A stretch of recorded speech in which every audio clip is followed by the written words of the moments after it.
Sujet numéro 1. Avant de commencer cet exercice, je vais vous expliquer une méthode simple pour en tirer le meilleur bénéfice. D'abord, je vous conseille de regarder la vidéo une première fois avec les sous-titres activés. Cela va vous aider à mieux comprendre le contenu, en faisant le lien entre ce que vous entendez et les mots écrits. Ensuite, regardez la vidéo une deuxième fois sans les sous-titres, pour vous concentrer uniquement sur l'écoute et renforcer votre compréhension auditive. Enfin, prenez un cahier et écrivez quelques phrases clés que vous avez retenues de l'épisode. Ce sera une bonne façon de consolider ce que vous avez appris tout en pratiquant l'écriture en français. En suivant cette méthode, vous verrez des progrès dans votre compréhension et votre capacité à vous exprimer en français. C'est parti! L'apprentissage tout au long de la vie, également connu sous le terme de formation continue ou éducation permanente, est un concept qui prend une importance croissante dans les sociétés modernes. Autrefois, l'éducation était perçue comme une phase limitée dans le temps, s'achevant souvent à la fin des études formelles. Cependant, dans le monde d'aujourd'hui, marqué par des changements rapides, des avancées technologiques et une évolution constante des compétences requises sur le marché du travail, cette vision s'avère largement dépassée. L'apprentissage tout au long de la vie est désormais considéré comme un impératif pour les individus et les organisations. Nous allons aborder dans cet épisode les raisons pour lesquelles l'apprentissage continu est devenu une nécessité dans le contexte actuel, en analysant à la fois les aspects professionnels, personnels et sociétaux. Le marché du travail a subi des transformations radicales au cours des dernières décennies. Autrefois, il était possible de s'appuyer sur une seule qualification ou une formation initiale pour bâtir une carrière sur plusieurs décennies.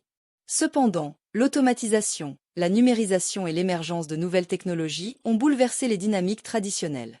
Selon une étude menée par le World Economic Forum, d'ici 2025, environ 85 millions d'emplois seront supprimés en raison de l'automatisation, tandis que 97 millions de nouveaux emplois seront créés dans des domaines tels que l'intelligence artificielle, la robotique et l'analyse des données. Ces changements exigent des employés qui adaptent constamment leurs compétences et qu'ils s'engagent dans une démarche de formation continue.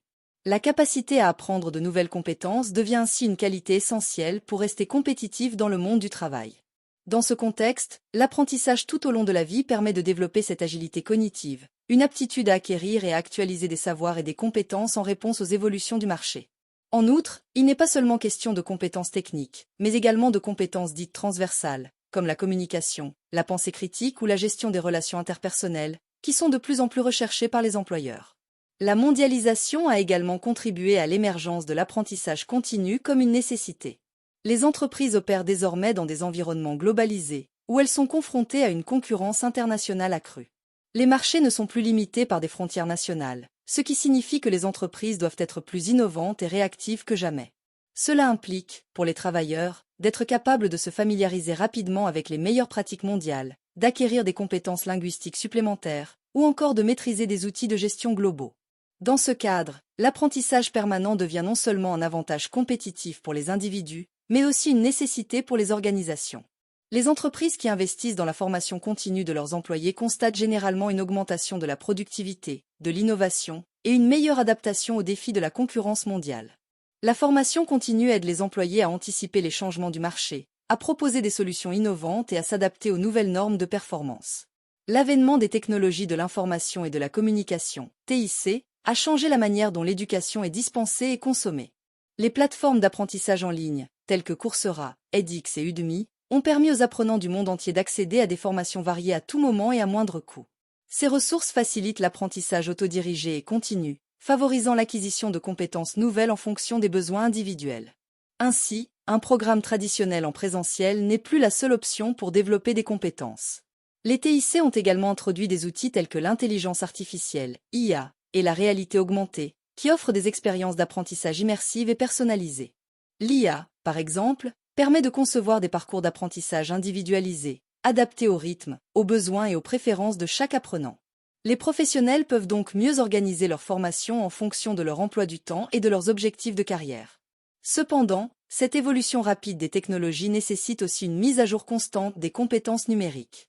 Le Forum économique mondial estime que d'ici 2025, 44% des compétences des employés devront être mises à jour. Dans ce contexte, l'apprentissage tout au long de la vie n'est pas seulement une opportunité d'amélioration, mais une condition sine qua non pour rester pertinent dans une économie numérique en constante évolution. Au-delà des avantages professionnels, l'apprentissage tout au long de la vie revêt une importance cruciale dans le développement personnel. Dans une société où l'accès à l'information est facilité et où les possibilités d'apprentissage sont quasiment illimitées, la curiosité intellectuelle et la quête de sens se trouvent au cœur du bien-être humain. L'acquisition de nouvelles connaissances, qu'il s'agisse de domaines professionnels ou de passions personnelles, permet aux individus de mieux se comprendre eux-mêmes et de s'épanouir. Selon la théorie de l'autodétermination développée par Deci et Ryan, les individus s'épanouissent lorsqu'ils sont capables de répondre à 3 besoins psychologiques fondamentaux: l'autonomie, la compétence et l'appartenance. L'apprentissage permanent permet de satisfaire ces besoins en offrant aux individus un contrôle accru sur leur développement, en renforçant leur confiance dans leurs compétences, et en leur donnant la possibilité d'interagir avec des communautés d'apprenants partageant les mêmes intérêts. En outre, des études montrent que l'engagement dans des activités d'apprentissage tout au long de la vie est associé à une amélioration de la santé mentale, en réduisant le risque de dépression et de démence chez les personnes âgées. Ainsi, l'apprentissage continu n'est pas seulement un vecteur de réussite professionnelle, mais également un facteur déterminant dans la qualité de vie et le bien-être à long terme. Le concept d'apprentissage continu est également crucial pour le développement social et l'inclusion. Dans un monde en perpétuelle évolution, les individus doivent pouvoir s'adapter aux nouveaux défis et opportunités. Il ne s'agit pas uniquement de répondre aux besoins économiques, mais aussi de renforcer la cohésion sociale et de lutter contre les inégalités. En effet, l'accès à des opportunités de formation continue permet de réduire les écarts entre les différentes classes sociales et les générations. Pour répondre à ces défis, les gouvernements et les institutions éducatives doivent promouvoir des politiques inclusives qui garantissent un accès équitable à l'éducation tout au long de la vie. Des programmes de reconversion professionnelle, des aides financières et des initiatives de formation pour les personnes défavorisées ou les chômeurs de longue durée sont autant de leviers permettant de garantir que personne ne soit laissé pour compte dans cette transition vers une société de la connaissance. Bien que l'apprentissage tout au long de la vie soit reconnu comme un impératif, il existe plusieurs obstacles à sa mise en œuvre généralisée. Le premier défi réside dans la disponibilité des ressources. Si l'accès à l'apprentissage est facilité par les technologies numériques, tous les individus n'ont pas les mêmes capacités ou les mêmes opportunités d'y accéder. Les zones rurales, les pays en développement, ou encore certaines populations marginalisées peuvent rencontrer des difficultés pour accéder à des programmes de formation de qualité. Il est donc nécessaire de lutter contre ces inégalités en renforçant les infrastructures éducatives et en garantissant un accès équitable à l'information et aux outils d'apprentissage. Le deuxième défi est lié à la motivation. L'apprentissage à l'âge adulte demande souvent une discipline personnelle, car il n'est plus encadré de la même manière que l'éducation formelle. De nombreux adultes doivent concilier travail, famille et autres responsabilités, ce qui peut rendre difficile le fait de consacrer du temps à l'apprentissage. Il est donc crucial de développer des stratégies qui encouragent l'engagement et la persévérance dans les parcours de formation continue, tels que la reconnaissance des acquis de l'expérience, VAE, ou la mise en place de dispositifs de mentorat. Enfin, il existe un défi institutionnel. Les systèmes éducatifs traditionnels, souvent rigides et axés sur les diplômes, doivent être repensés pour s'adapter aux nouvelles réalités. Il est nécessaire de développer des cursus plus flexibles, modulaires et personnalisés, qui répondent mieux aux besoins des apprenants tout au long de leur vie. Les partenariats entre les entreprises, les universités et les gouvernements jouent un rôle clé dans cette transformation. L'apprentissage tout au long de la vie est devenu une nécessité dans le monde d'aujourd'hui, tant pour des raisons professionnelles que personnelles. Face aux mutations constantes du marché du travail, aux progrès technologiques rapides et aux dynamiques globalisées, les individus et les organisations doivent développer une agilité cognitive qui leur permette de s'adapter en permanence. De plus, l'apprentissage continu est un vecteur d'épanouissement personnel et de bien-être, contribuant au développement d'une société plus équitable et inclusive. Toutefois, pour que l'apprentissage tout au long de la vie devienne une réalité pour tous, des efforts doivent être déployés pour surmonter les obstacles liés à l'accès, à la motivation et aux systèmes éducatifs traditionnels. Sujet numéro 2. Avant de commencer cet exercice, je vais vous expliquer une méthode simple pour en tirer le meilleur bénéfice. D'abord, je vous conseille de regarder la vidéo une première fois avec les sous-titres activés. Cela va vous aider à mieux comprendre le contenu, en faisant le lien entre ce que vous entendez et les mots écrits. Ensuite, regardez la vidéo une deuxième fois sans les sous-titres, pour vous concentrer uniquement sur l'écoute et renforcer votre compréhension auditive. Enfin, prenez un cahier et écrivez quelques phrases clés que vous avez retenues de l'épisode. Ce sera une bonne façon de consolider ce que vous avez appris tout en pratiquant l'écriture en français. En suivant cette méthode, vous verrez des progrès dans votre compréhension et votre capacité à vous exprimer en français. C'est parti! Nous vivons une époque marquée par des mutations rapides et profondes, façonnées par l'avènement des technologies numériques, la mondialisation et des changements sociaux significatifs. Ces évolutions transforment non seulement notre quotidien, mais aussi les exigences professionnelles. Aujourd'hui, ce qui fait la différence sur le marché du travail ne se résume plus uniquement à des compétences techniques ou académiques. C'est un ensemble complexe de savoir-faire et de savoir-être qui est désormais essentiel pour s'adapter et réussir. Dans ce contexte en perpétuelle évolution, il devient crucial de se demander quelles compétences sont aujourd'hui les plus recherchées et valorisées par les employeurs. Comment les individus peuvent-ils se préparer efficacement pour répondre aux défis du marché du travail moderne? Les compétences qui étaient autrefois considérées comme des atouts sont-elles toujours pertinentes, ou doivent-elles évoluer en réponse aux nouvelles réalités du monde professionnel? Pour répondre à cette question, nous examinerons dans un premier temps les compétences techniques et spécialisées qui sont actuellement en forte demande. Ensuite, nous analyserons les compétences transversales et comportementales, essentielles pour naviguer dans un environnement de travail dynamique.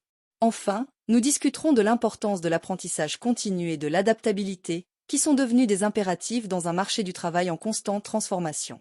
Commençons par les compétences techniques et spécialisées, qui, comme vous le savez, sont souvent la première chose que les employeurs recherchent. Dans le monde numérique actuel, la maîtrise des technologies devient une exigence incontournable. Les technologies numériques ont modifié notre manière de travailler, de communiquer et même de penser. Aujourd'hui, presque tous les emplois nécessitent une compréhension de base des outils numériques. Qu'il s'agisse de logiciels de bureautique, de systèmes de gestion de données ou de plateformes de communication, les compétences numériques sont devenues une compétence fondamentale. Selon un rapport de l'Organisation internationale du travail, environ 90% des emplois nécessitent des compétences numériques de base. Prenons l'exemple des compétences en programmation. Les langages de programmation tels que Python, JavaScript et SQL sont maintenant omniprésents dans de nombreux domaines. Python, par exemple, est largement utilisé pour l'analyse de données et l'apprentissage automatique. Une étude de Stack Overflow révèle que la demande pour des développeurs maîtrisant ces langages a considérablement augmenté ces dernières années. Cela souligne l'importance de la maîtrise des langages de programmation pour ceux qui souhaitent entrer dans des domaines technologiques. En parallèle, la gestion des données et la cybersécurité sont devenues des compétences clés. Avec l'explosion des données générées chaque jour, savoir gérer et protéger ces informations est crucial. Les compétences en analyse des données permettent aux professionnels de tirer des insights précieux à partir de vastes ensembles d'informations, tandis que la cybersécurité est essentielle pour défendre les systèmes d'information contre les cyberattaques croissantes. Les compétences techniques peuvent également être très spécifiques aux différents secteurs d'activité. Dans le secteur de la santé, par exemple, la gestion des dossiers électroniques des patients et la télémédecine sont devenues essentielles. La capacité à utiliser des systèmes de gestion des informations médicales et des plateformes de téléconsultation est désormais requise pour de nombreux postes dans ce domaine. La pandémie a particulièrement mis en lumière l'importance de ces compétences, avec une adoption accrue des technologies de santé numérique. Dans le secteur financier, les compétences en analyse financière et en gestion des risques sont particulièrement valorisées. Les professionnels de la finance doivent être capables d'utiliser des outils sophistiqués pour évaluer la performance des investissements et anticiper les fluctuations du marché. Les logiciels de comptabilité et les plateformes de gestion financière sont des outils incontournables pour accomplir ces tâches. De même, dans le secteur industriel, la gestion des systèmes automatisés, la maintenance préventive et l'optimisation des processus sont des compétences cruciales. Les technologies comme l'Internet des objets, IoT, et la robotique transforment les processus de production, et les professionnels doivent être capables de gérer ces systèmes avancés pour améliorer l'efficacité et réduire les coûts. La gestion de projet est une compétence qui traverse de nombreux secteurs. Les professionnels doivent savoir planifier, exécuter et superviser des projets tout en respectant les délais et les budgets. La maîtrise des méthodologies de gestion de projet, comme les méthodes agiles telles que Scrum et Kanban, est essentielle. Ces méthodologies permettent de gérer les projets de manière flexible et efficace, en s'adaptant aux changements et aux nouvelles exigences. Les outils de gestion de projet, tels que Microsoft Project, Asana et Trello, sont également importants. La capacité à utiliser ces outils permet de coordonner les tâches, de suivre les progrès et de collaborer avec les membres de l'équipe. Une gestion efficace des projets implique également des compétences en leadership, en communication et en résolution de problèmes, ce qui nous amène à explorer les compétences transversales et comportementales. Les compétences transversales et comportementales sont celles qui permettent aux individus de fonctionner efficacement dans un environnement de travail collaboratif et dynamique. Elles sont souvent aussi importantes que les compétences techniques et peuvent parfois faire la différence entre deux candidats ayant des compétences techniques équivalentes. La communication est au cœur des interactions professionnelles. La capacité à exprimer clairement ses idées, à rédiger des documents professionnels et à faire des présentations convaincantes est indispensable. La communication orale comprend la capacité à parler en public, à animer des réunions et à négocier avec les parties prenantes. La communication écrite inclut la rédaction de rapports, d'emails et de documents techniques. Selon une étude de LinkedIn, les compétences en communication sont parmi les plus recherchées par les recruteurs. En outre, la communication interculturelle est de plus en plus importante dans un monde globalisé. Les professionnels doivent être capables de travailler efficacement avec des personnes de cultures différentes et de naviguer dans des environnements multiculturels. La capacité à comprendre et à respecter les différences culturelles, à adapter son style de communication et à résoudre les conflits interculturels est essentielle pour réussir dans des équipes internationales. Le travail en équipe est devenu une composante essentielle dans de nombreux environnements professionnels. Les employeurs recherchent des individus capables de collaborer efficacement avec leurs collègues, de partager des responsabilités et de contribuer à un objectif commun. La capacité à travailler en équipe implique des compétences en gestion des relations interpersonnelles, en résolution de conflits et en prise de décisions collectives. La gestion des conflits est une compétence particulièrement importante. Les professionnels doivent être capables de résoudre les conflits de manière constructive, de négocier des solutions acceptables et de maintenir un climat de travail positif. La capacité à gérer les relations interpersonnelles et à encourager la coopération est cruciale pour le bon fonctionnement des équipes et pour atteindre les objectifs communs. La pensée critique est une compétence fondamentale dans un monde du travail complexe et en évolution rapide. Les professionnels doivent être capables d'analyser des situations complexes, d'évaluer différentes options et de prendre des décisions éclairées. La pensée critique permet de remettre en question les hypothèses, d'évaluer les preuves et de développer des arguments solides.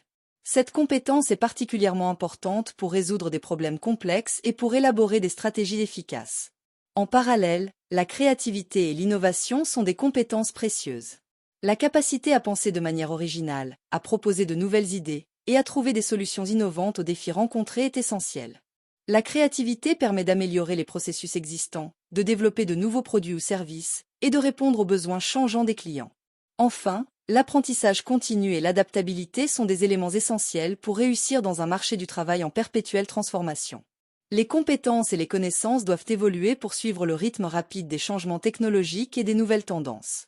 L'apprentissage continu est devenu une nécessité pour maintenir sa pertinence dans le marché de l'emploi. Les technologies, les pratiques professionnelles et les exigences du marché changent rapidement. Pour rester compétitif, il est crucial de se former régulièrement et d'acquérir de nouvelles compétences.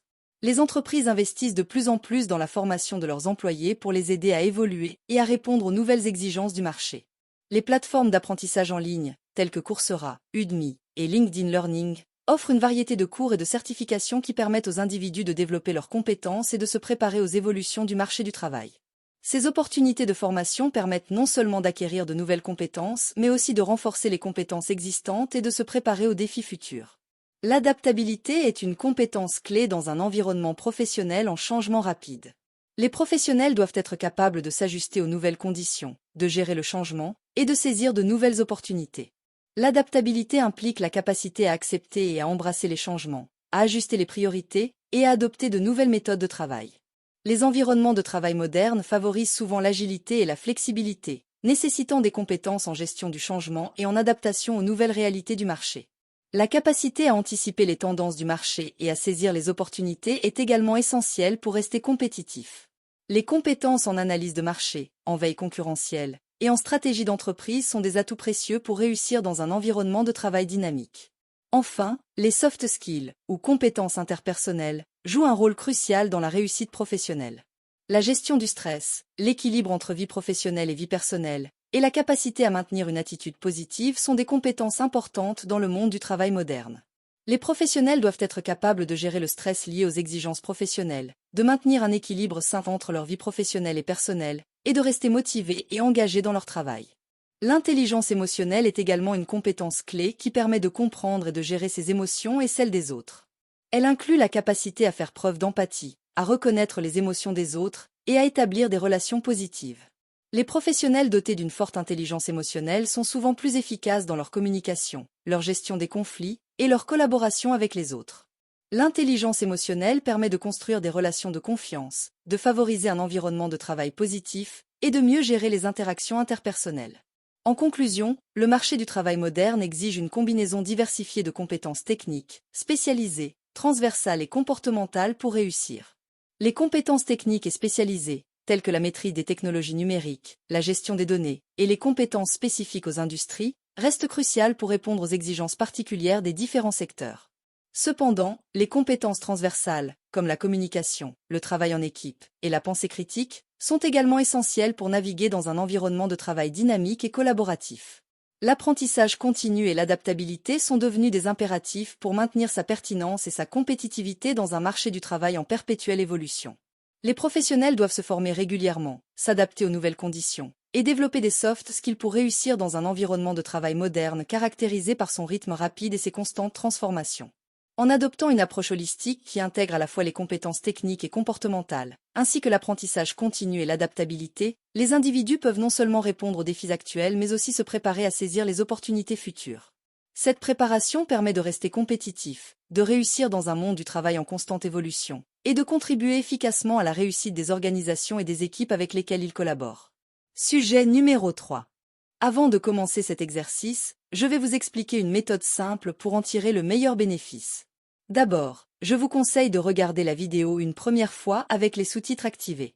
Cela va vous aider à mieux comprendre le contenu, en faisant le lien entre ce que vous entendez et les mots écrits. Ensuite, regardez la vidéo une deuxième fois sans les sous-titres, pour vous concentrer uniquement sur l'écoute et renforcer votre compréhension auditive. Enfin, prenez un cahier et écrivez quelques phrases clés que vous avez retenues de l'épisode. Ce sera une bonne façon de consolider ce que vous avez appris tout en pratiquant l'écriture en français. En suivant cette méthode, vous verrez des progrès dans votre compréhension et votre capacité à vous exprimer en français. C'est parti! Dans un monde où la surconsommation est devenue la norme, il est difficile d'ignorer les effets néfastes que nos habitudes d'achat ont sur la planète. Que ce soit la crise climatique, la pollution croissante ou l'exploitation humaine dans les chaînes de production, les conséquences de notre modèle économique actuel sont omniprésentes. Face à ces constats, une question s'impose. Sommes-nous prêts à changer nos modes de consommation pour adopter un mode de vie plus durable et éthique? Comment la consommation responsable peut-elle nous aider à réduire notre empreinte écologique tout en favorisant une justice sociale et économique? Quelles actions concrètes pouvons-nous mettre en place au quotidien pour être plus responsables dans nos choix? Et surtout, quel rôle les entreprises et les gouvernements jouent-ils dans cette transformation vers un mode de vie durable? Tout d'abord, il est important de comprendre ce que signifie la consommation responsable. Ce n'est pas seulement une mode ou une tendance, mais une véritable philosophie de vie qui consiste à réfléchir à l'impact de nos choix de consommation sur l'environnement, la société et l'économie. Il s'agit de faire des choix conscients en termes d'achat et d'utilisation des produits que nous consommons, que ce soit la nourriture, les vêtements ou même les objets technologiques. Mais pourquoi est-ce si crucial aujourd'hui? Eh bien, la réponse est simple. Notre modèle de consommation actuel est insoutenable. Nous exploitons les ressources naturelles à une vitesse incroyable, au point que certains estiment que si nous continuons ainsi, d'ici 2050, nous aurions besoin de 2 planètes Terre pour subvenir à nos besoins. Cela paraît fou, n'est-ce pas? Pourtant, c'est la réalité. Prenons l'exemple des déchets plastiques. Chaque année, des millions de tonnes de plastique finissent dans nos océans, tuant la faune marine et dégradant l'écosystème. Et ça, ce n'est qu'un aspect du problème. Il y a aussi la déforestation, la pollution de l'air, et bien sûr, le changement climatique, qui s'accélère à cause des émissions de gaz à effet de serre générées par les industries de consommation de masse. À tout cela s'ajoute l'impact social. Beaucoup de nos biens de consommation, notamment les vêtements ou les produits électroniques, sont fabriqués dans des pays où les droits des travailleurs ne sont pas respectés.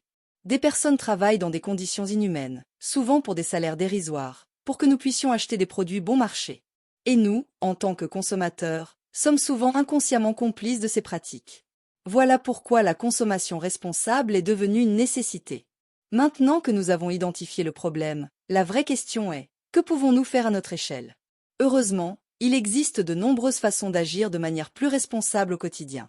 D'abord, nous devons apprendre à réduire. Cela peut paraître évident, mais acheter moins, c'est déjà un premier pas vers la réduction de notre empreinte écologique. Trop souvent, nous achetons des objets dont nous n'avons pas réellement besoin. Par exemple, nous achetons des vêtements qui se démodent ou s'abîment rapidement. La solution? Privilégier la qualité à la quantité. Acheter des vêtements plus durables, même s'ils sont plus chers, mais qui dureront plus longtemps.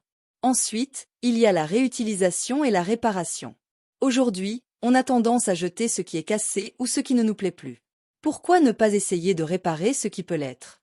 Des initiatives comme les repères cafés, où les gens se réunissent pour réparer ensemble leurs objets cassés, sont d'excellentes alternatives. Réparer un objet permet non seulement d'économiser de l'argent, mais aussi de limiter la production de déchets. Puis, vient le recyclage. Chaque geste compte. Trier ses déchets, éviter les emballages inutiles, acheter en vrac. Tout cela participe à la réduction des déchets. On peut même aller plus loin en rejoignant le mouvement zéro déchet, qui vise à réduire au maximum notre production de déchets en adoptant des alternatives réutilisables. Par exemple, utiliser des sacs en tissu plutôt que des sacs en plastique, ou encore opter pour des contenants en verre réutilisables.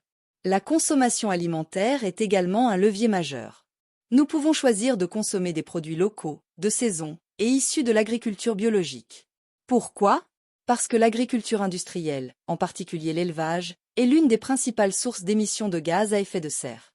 Manger moins de viande, ou en tout cas réduire sa consommation de viande industrielle, est un moyen simple de diminuer son empreinte carbone. Enfin, il est essentiel de prendre en compte l'éthique dans nos choix.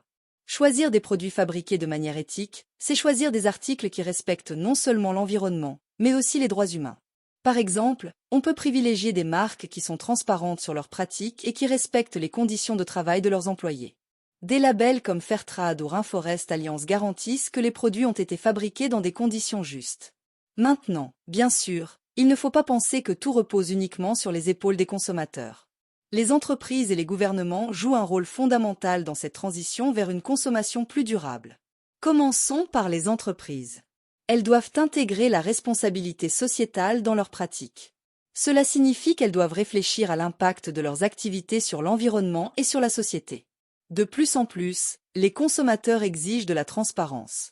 Et les entreprises qui ne s'engagent pas sur cette voie risquent de perdre la confiance de leurs clients. Certaines entreprises adoptent d'ailleurs des modèles économiques innovants, comme l'économie circulaire. Ce modèle vise à prolonger la durée de vie des produits à travers le recyclage, la réutilisation et la réparation. Contrairement à l'économie linéaire, où l'on fabrique, consomme, puis jette, l'économie circulaire cherche à minimiser les déchets et à maximiser l'utilisation des ressources. Quant au gouvernement, ils peuvent agir à travers des politiques publiques. Par exemple, ils peuvent mettre en place des législations environnementales strictes qui imposent aux entreprises de réduire leurs émissions de CO2, ou encore offrir des incitations fiscales aux particuliers pour acheter des véhicules électriques ou installer des panneaux solaires. L'éducation et la sensibilisation sont également cruciales. Les gouvernements peuvent mener des campagnes pour informer les citoyens sur l'importance de la consommation responsable et leur fournir les outils pour adopter des pratiques durables. L'école joue également un rôle clé pour inculquer dès le plus jeune âge les principes de respect de l'environnement. La consommation responsable n'est pas une simple tendance, mais une véritable nécessité dans le monde d'aujourd'hui. Nous devons tous repenser nos habitudes d'achat et nos modes de consommation pour réduire notre empreinte écologique et sociale. Adopter des gestes simples, comme acheter moins mais mieux, privilégier le recyclage et les produits éthiques, est à la portée de chacun. Les entreprises et les gouvernements ont aussi un rôle majeur à jouer dans cette transition vers un mode de vie durable.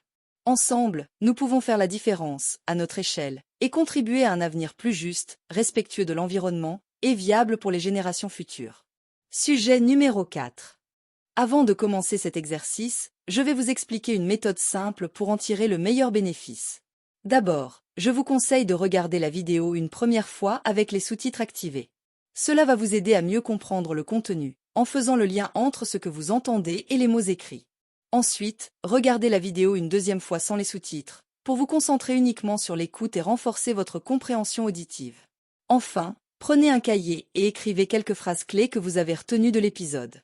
Ce sera une bonne façon de consolider ce que vous avez appris tout en pratiquant l'écriture en français. En suivant cette méthode, vous verrez des progrès dans votre compréhension et votre capacité à vous exprimer en français. C'est parti!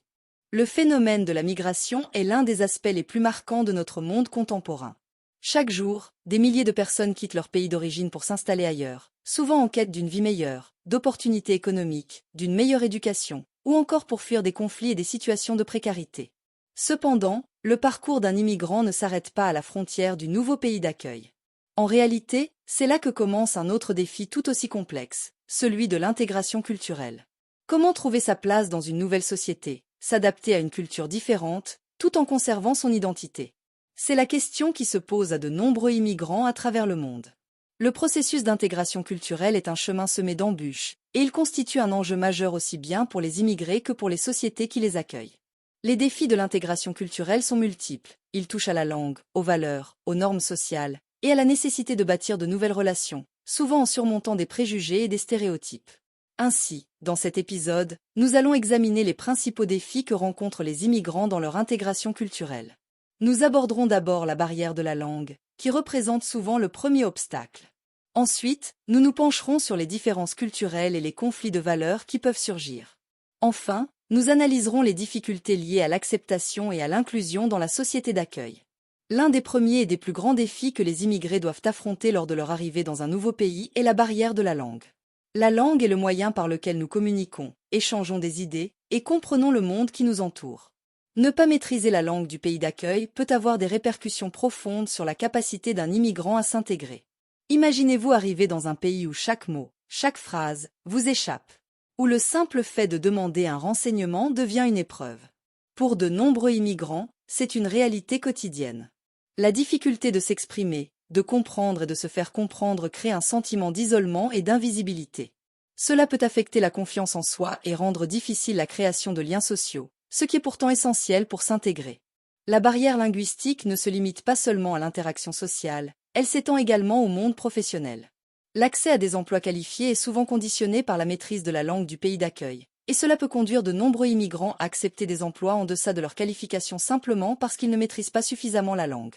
L'apprentissage d'une nouvelle langue est un processus long et exigeant, qui nécessite du temps, des ressources et de la motivation. Or, pour beaucoup d'immigrants, le besoin de subvenir rapidement à leurs besoins financiers rend difficile l'investissement dans l'apprentissage de la langue. De plus, certains d'entre eux, en raison de leur âge avancé, de leur niveau d'éducation ou d'un manque d'accès à des cours de langue, rencontrent des obstacles supplémentaires dans ce processus d'apprentissage. Au-delà de la barrière linguistique, les immigrants sont confrontés à des différences culturelles souvent profondes, qui peuvent provoquer des malentendus et des conflits. Chaque culture possède ses propres normes, valeurs et traditions, et il peut être difficile pour un immigrant de comprendre et d'adopter celles du pays d'accueil. Le choc culturel est une expérience courante pour de nombreux immigrants. Lorsqu'ils arrivent dans un nouveau pays, ils sont souvent confrontés à des comportements, des coutumes et des valeurs qui diffèrent radicalement de ceux de leur pays d'origine. Ces différences peuvent parfois être déconcertantes, voire déroutantes. Par exemple, les normes de politesse, la manière de se saluer, les rapports entre les sexes, ou encore la gestion du temps peuvent varier considérablement d'une culture à l'autre. Dans certaines cultures, le respect des aînés est une valeur fondamentale, alors que dans d'autres, l'accent est mis sur l'individualité et l'égalité. Ce type de différence peut entraîner des malentendus et des incompréhensions, qui, à leur tour, peuvent compliquer l'intégration de l'immigrant. L'intégration culturelle implique souvent un ajustement des valeurs et des croyances de l'immigrant pour qu'elles s'harmonisent avec celles de la société d'accueil. Cela peut parfois entraîner des conflits intérieurs. Par exemple, un immigrant peut se retrouver face à un dilemme lorsqu'il doit choisir entre maintenir les traditions de son pays d'origine ou adopter celles de son pays d'accueil. Ce dilemme peut être encore plus prononcé pour les enfants issus de l'immigration, qui peuvent se sentir tiraillés entre les valeurs de leurs parents et celles de la société dans laquelle ils grandissent. Ces conflits de valeurs peuvent également se manifester dans la sphère publique. Par exemple, des pratiques culturelles liées à la religion, l'habillement ou les habitudes alimentaires peuvent être mal perçues par la société d'accueil, entraînant des tensions et des discriminations. L'un des défis les plus délicats de l'intégration culturelle est l'acceptation et l'inclusion des immigrants par la société d'accueil. L'intégration ne repose pas uniquement sur les efforts des immigrants, mais également sur la capacité de la société à les accueillir et à les inclure. Les stéréotypes et les préjugés sont des obstacles majeurs à l'intégration des immigrants. Dans de nombreux pays, les immigrants sont souvent perçus à travers des idées préconçues et des stéréotypes négatifs, qui peuvent les marginaliser et les stigmatiser.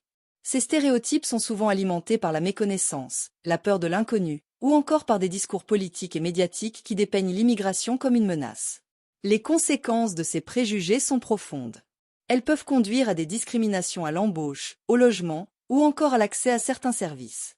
De plus, elles peuvent générer un sentiment d'exclusion chez l'immigrant, qui se sent alors rejeté et non reconnu par la société d'accueil. Pour favoriser l'intégration culturelle, il est essentiel que la société d'accueil adopte des politiques d'inclusion et de tolérance. Cela implique, d'une part, la mise en place de programmes d'apprentissage de la langue, de sensibilisation à la diversité culturelle et d'accès à l'emploi, et d'autre part, la promotion de la diversité et de l'égalité des chances. Les programmes d'éducation interculturelle sont également un moyen efficace de favoriser la compréhension mutuelle et de lutter contre les stéréotypes. En apprenant aux citoyens du pays d'accueil à mieux connaître les différentes cultures qui composent leur société, ces programmes contribuent à bâtir un environnement plus inclusif et tolérant. Il est important de souligner que l'intégration culturelle n'est pas un processus à sens unique. Les immigrants apportent une richesse culturelle, économique et sociale à la société d'accueil. Leurs traditions, leurs compétences et leurs expériences contribuent à enrichir le tissu social et à renforcer la diversité culturelle. De plus, L'immigration joue souvent un rôle clé dans le dynamisme économique d'un pays. De nombreux immigrants possèdent des compétences et des qualifications qui répondent à des besoins spécifiques du marché du travail. Leur contribution à l'innovation, à la création d'entreprises et à l'élargissement des perspectives culturelles est inestimable. Les défis de l'intégration culturelle pour les immigrés sont nombreux et complexes. Cependant, il est essentiel de rappeler que l'intégration n'est pas un processus à sens unique, mais bien un dialogue, un échange et un enrichissement mutuel. Les immigrants doivent s'efforcer de s'adapter à leur nouvelle société, mais celle-ci a également la responsabilité de les accueillir, de les soutenir et de leur offrir les opportunités nécessaires pour s'épanouir. L'intégration réussie des immigrés n'est pas seulement bénéfique pour eux, elle l'est également pour la société dans son ensemble, en contribuant à bâtir des communautés plus fortes, plus solidaires et plus résilientes face aux défis du monde moderne. Si nous voulons vraiment construire un avenir où chacun peut s'épanouir, il est crucial d'agir ensemble, de promouvoir l'ouverture, la tolérance et la compréhension. C'est seulement en travaillant collectivement que nous pourrons transformer les défis de l'intégration en véritables opportunités de croissance et d'enrichissement pour tous. Et maintenant, c'est à vous de jouer. Que pensez-vous des défis de l'intégration culturelle? Avez-vous des expériences ou des réflexions à partager?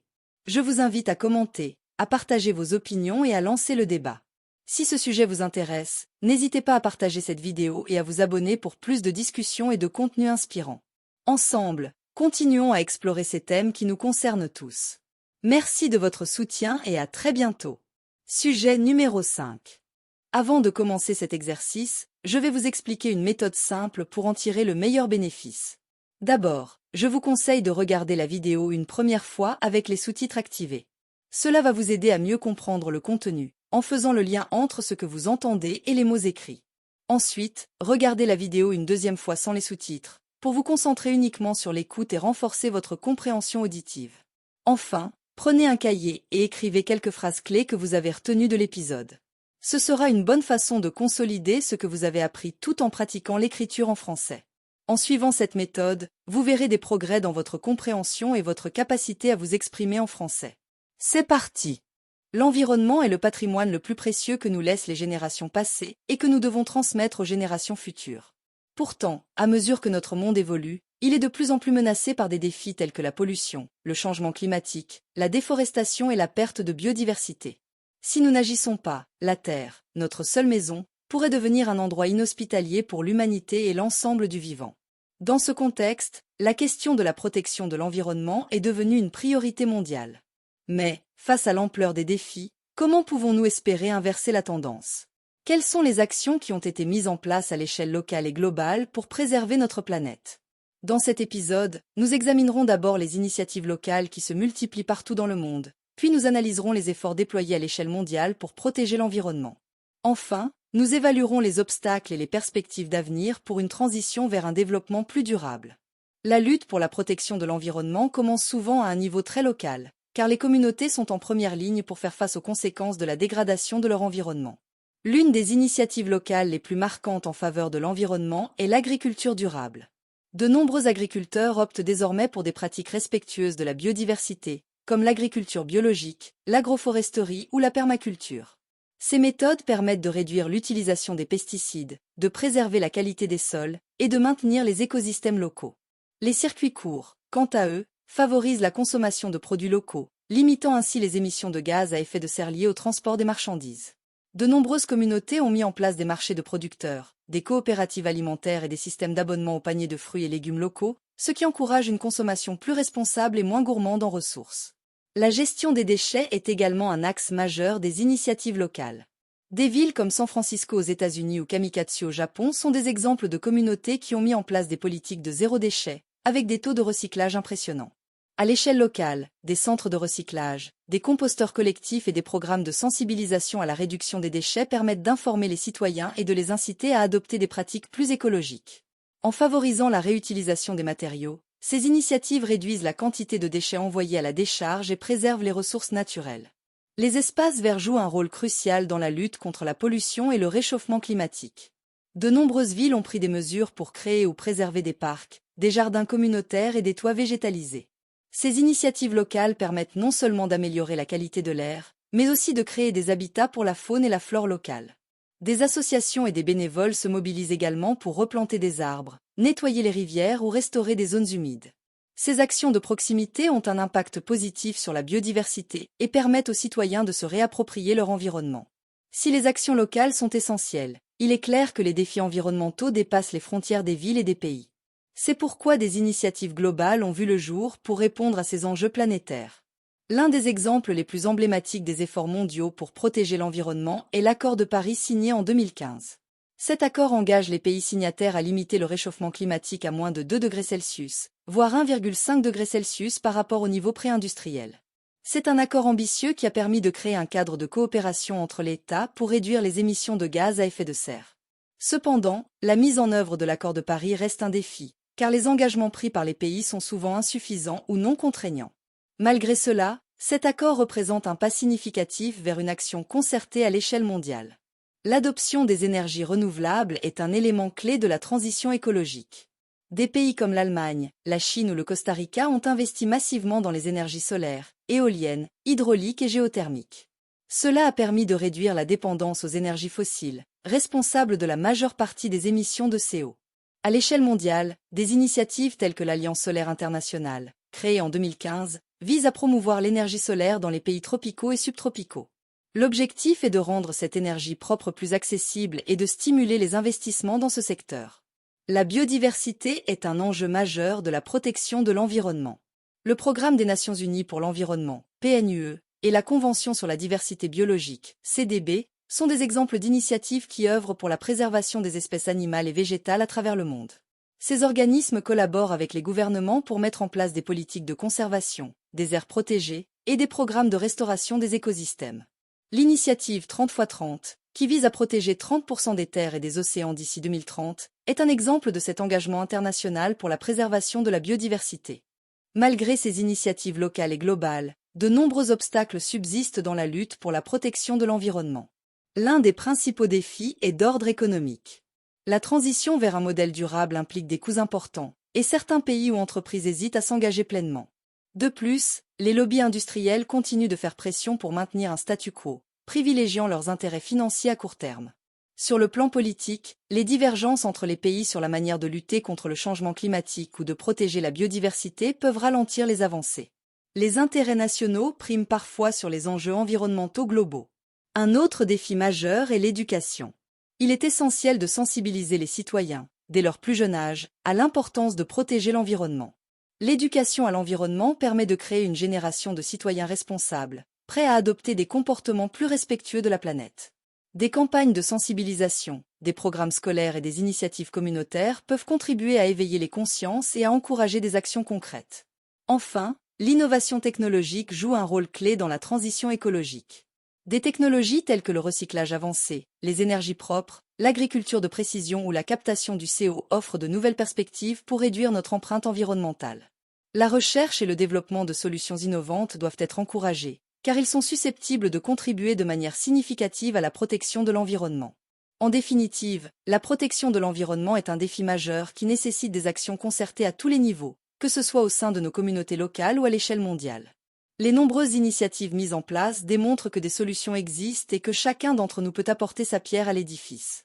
Cependant, il reste encore beaucoup à faire, et c'est ensemble que nous réussirons à surmonter ces obstacles. La responsabilité de protéger notre planète nous incombe à tous, et il est essentiel de continuer à agir, à sensibiliser et à encourager le changement autour de nous. C'est pourquoi je vous invite à vous impliquer dès aujourd'hui. Adoptez des gestes éco-responsables, soutenez les initiatives locales et mondiales pour l'environnement, et faites entendre votre voix. Si ce sujet vous a interpellé, je vous encourage à commenter vos réflexions, à partager ce message avec votre entourage, et à vous abonner pour rester informé des actions à mener pour protéger notre planète. Ensemble, nous avons le pouvoir d'agir et de bâtir un avenir plus durable pour les générations futures. Votre engagement compte, alors rejoignez le mouvement dès maintenant. Merci de votre attention. Sujet numéro 6. Avant de commencer cet exercice, je vais vous expliquer une méthode simple pour en tirer le meilleur bénéfice. D'abord, je vous conseille de regarder la vidéo une première fois avec les sous-titres activés. Cela va vous aider à mieux comprendre le contenu, en faisant le lien entre ce que vous entendez et les mots écrits. Ensuite, regardez la vidéo une deuxième fois sans les sous-titres, pour vous concentrer uniquement sur l'écoute et renforcer votre compréhension auditive. Enfin, prenez un cahier et écrivez quelques phrases clés que vous avez retenues de l'épisode. Ce sera une bonne façon de consolider ce que vous avez appris tout en pratiquant l'écriture en français. En suivant cette méthode, vous verrez des progrès dans votre compréhension et votre capacité à vous exprimer en français. C'est parti!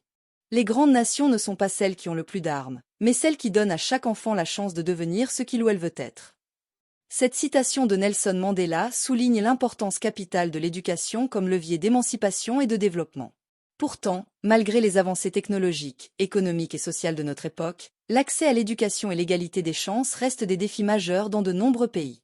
Beaucoup d'enfants et d'adultes, que ce soit dans les pays en développement ou même dans les nations les plus riches, sont privés d'une éducation de qualité ou ne bénéficient pas des mêmes opportunités de réussite. Alors, comment expliquer ces inégalités persistantes? Quels sont les obstacles qui empêchent un accès équitable à l'éducation?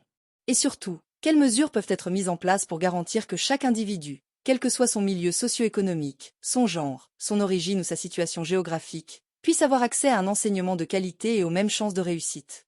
Dans cet épisode, nous explorons tout d'abord les obstacles qui entravent l'égalité des chances en matière d'éducation, puis nous examinerons les initiatives et les solutions existantes pour remédier à ce problème, avant de conclure sur l'importance d'un engagement collectif et durable pour garantir l'accès à l'éducation pour tous. Pour comprendre pourquoi l'égalité des chances en matière d'éducation est encore loin d'être atteinte, il est nécessaire d'identifier les nombreux obstacles qui empêchent certains groupes d'accéder à un enseignement de qualité. Les inégalités socio-économiques constituent l'un des principaux obstacles à l'accès à l'éducation. En effet, dans de nombreux pays, les familles les plus défavorisées peinent à financer les coûts liés à l'éducation, que ce soit les frais de scolarité, les uniformes, le matériel scolaire ou les activités extrascolaires. Dans certains cas, les enfants de ces familles sont contraints de travailler dès leur plus jeune âge pour subvenir aux besoins de leur foyer, les privant ainsi de la possibilité d'aller à l'école. Ces inégalités se retrouvent également dans la qualité de l'éducation offerte. Les établissements situés dans les zones défavorisées disposent souvent de moins de ressources, d'enseignants moins qualifiés et d'infrastructures inadéquates, ce qui limite les chances de réussite des élèves qui sont scolarisés. Les discriminations liées au genre représentent un autre obstacle majeur à l'accès à l'éducation. Dans de nombreux pays en développement, les filles sont encore considérées comme ayant moins besoin d'éducation que les garçons et sont souvent contraintes d'abandonner l'école pour se marier ou aider aux tâches domestiques. De plus, les enfants issus de minorités ethniques, de communautés autochtones ou vivant dans des zones rurales sont souvent confrontés à des difficultés supplémentaires pour accéder à l'éducation.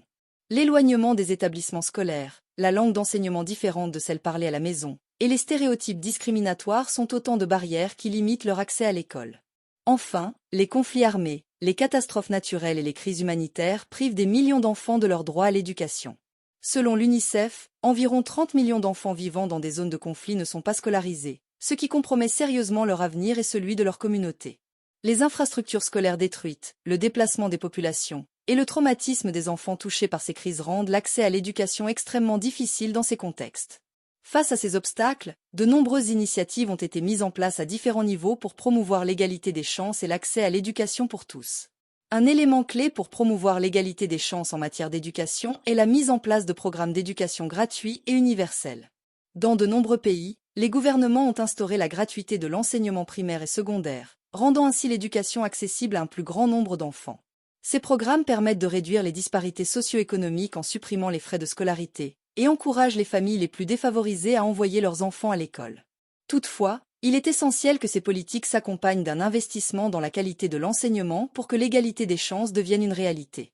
Améliorer la qualité de l'éducation passe également par un investissement massif dans les infrastructures scolaires et la formation des enseignants. Les écoles doivent être des lieux sûrs, bien équipés et dotés d'enseignants qualifiés pour assurer un apprentissage efficace. Des organisations internationales, comme l'UNESCO et l'UNICEF, soutiennent les pays en développement dans la construction d'écoles, la fourniture de matériel pédagogique et la formation des enseignants. Ces initiatives contribuent à réduire les disparités entre les régions urbaines et rurales et à offrir des chances de réussite égales à tous les élèves. Les programmes de bourse et d'aide financière sont également des outils puissants pour promouvoir l'égalité des chances en matière d'éducation.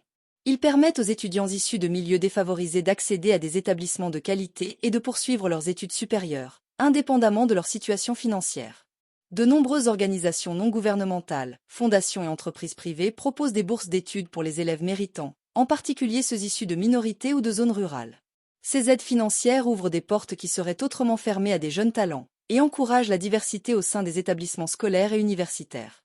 L'éducation à distance et les technologies de l'information offrent de nouvelles opportunités pour garantir l'accès à l'éducation. Dans les zones reculées ou les pays en développement, Les cours en ligne et les plateformes d'apprentissage à distance permettent de surmonter les obstacles géographiques et d'offrir un enseignement de qualité à un plus grand nombre d'apprenants. Des initiatives telles que Khan Academy, qui propose des cours gratuits en ligne, ou les programmes de l'UNICEF visant à fournir des tablettes et du matériel éducatif numérique aux enfants dans les régions défavorisées, contribuent à démocratiser l'accès à l'éducation et à réduire les inégalités. Si de nombreuses initiatives existent, il est clair que la lutte pour l'égalité des chances en matière d'éducation nécessite un engagement collectif et durable. Les gouvernements ont un rôle crucial à jouer dans la promotion de l'égalité des chances en matière d'éducation. Ils doivent adopter des politiques inclusives, investir dans les infrastructures, garantir la gratuité de l'enseignement, et s'assurer que tous les enfants, sans distinction, puissent bénéficier d'une éducation de qualité. Des programmes de sensibilisation et des campagnes d'information peuvent également contribuer à changer les mentalités et à encourager les familles à envoyer leurs enfants à l'école, en particulier les filles ou les enfants issus de minorités. Les entreprises et les organisations non gouvernementales ont également un rôle à jouer dans la promotion de l'accès à l'éducation.